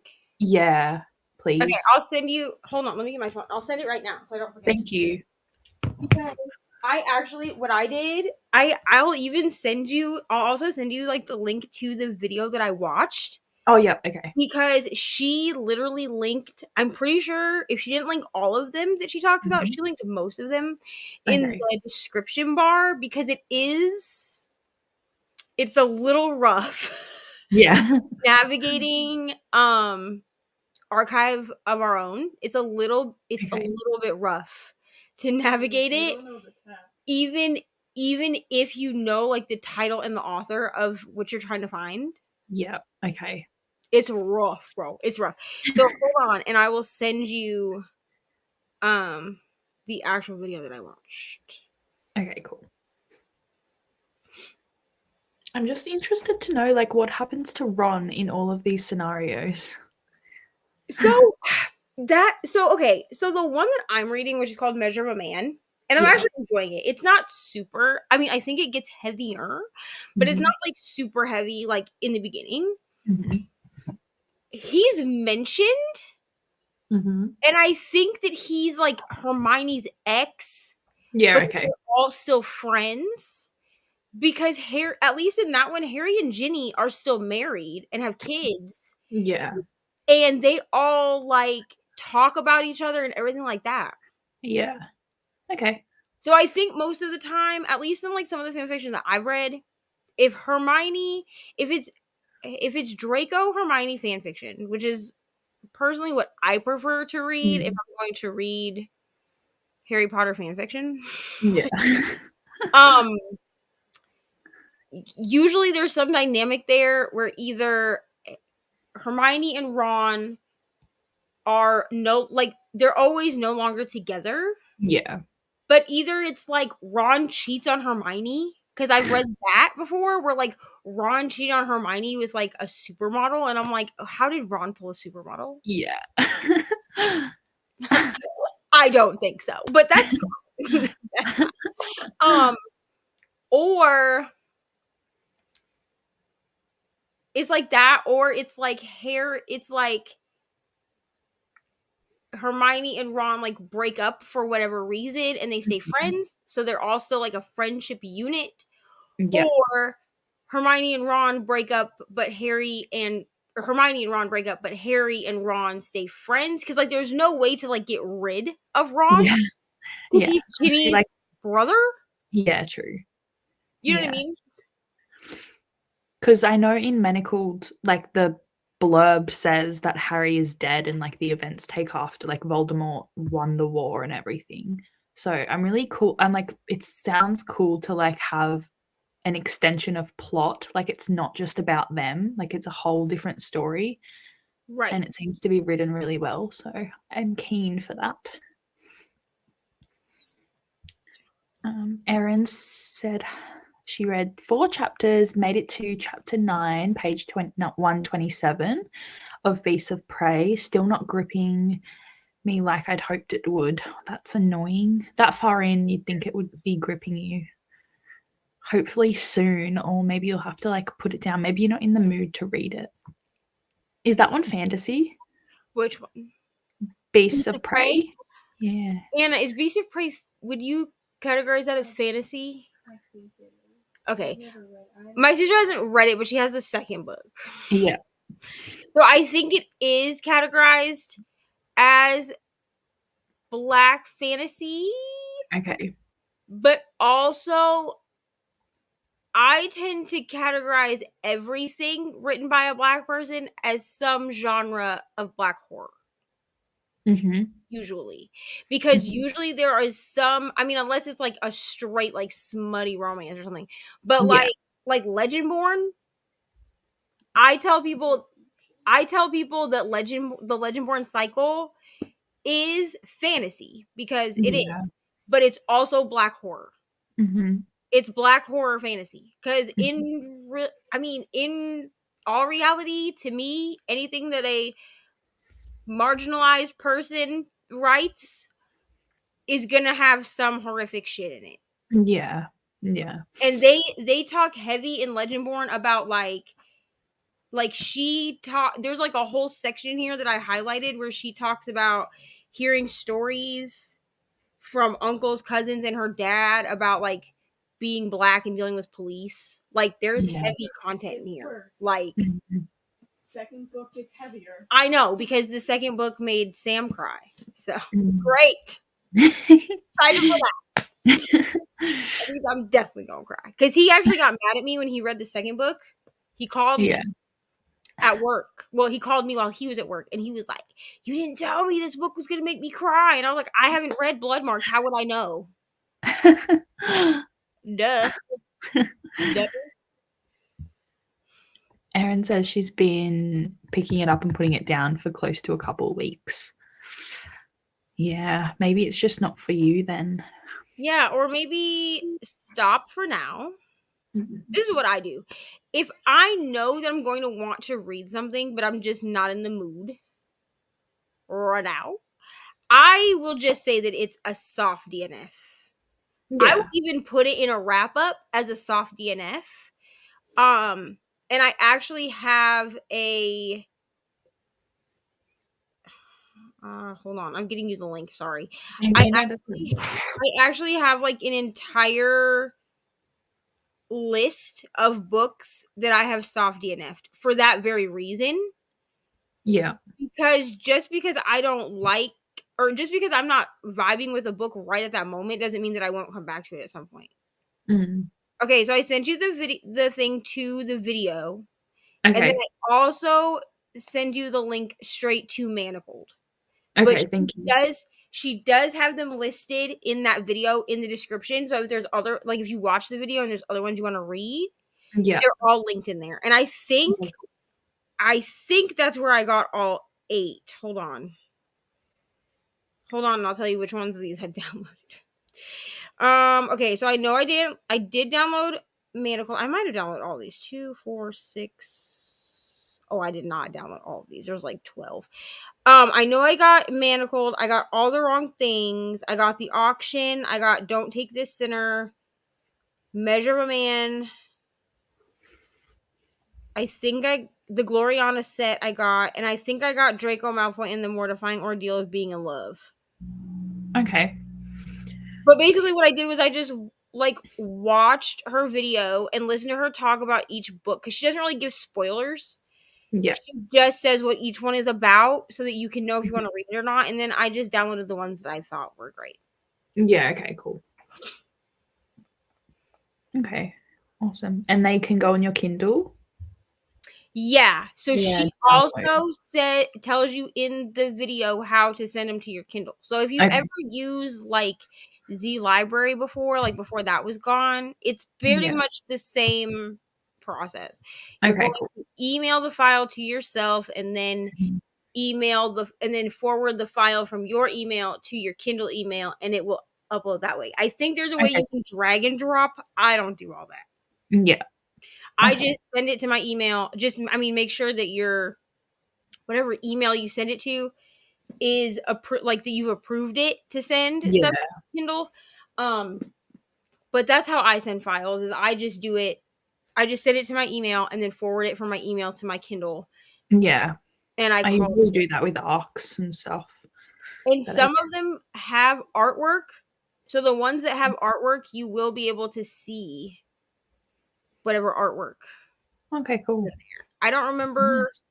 I think I sent it as an EPUB file because Mobi files aren't working anymore or something. I don't know. Mm-hmm. Okay.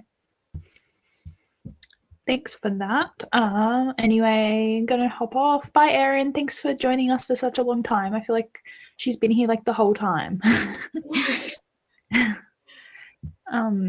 Yeah, I might do my last sprint. I'm gonna do an hour and a half, so that will take me to 12 hours.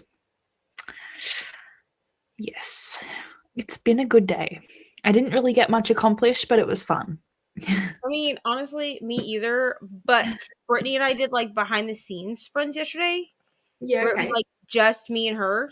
Yeah. We didn't record it or anything, but like it was just me and her because she was like, I need to get things done. And I did get stuff done when we did those. Yeah, that's good. I got stuff done. So that was Thursday. Yeah. And then I got stuff done on my Thursday sprints too. So I'm kind of like, it's fine. That's all right. It's fine. We got enough done. It's fine.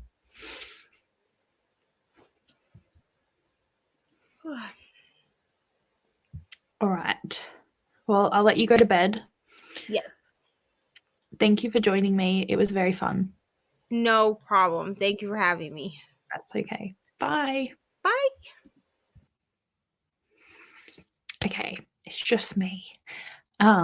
Yes, I'm gonna do an hour. Don't know if anyone's watching. It's all good. But yeah, I'm just gonna go straight into it and get this done.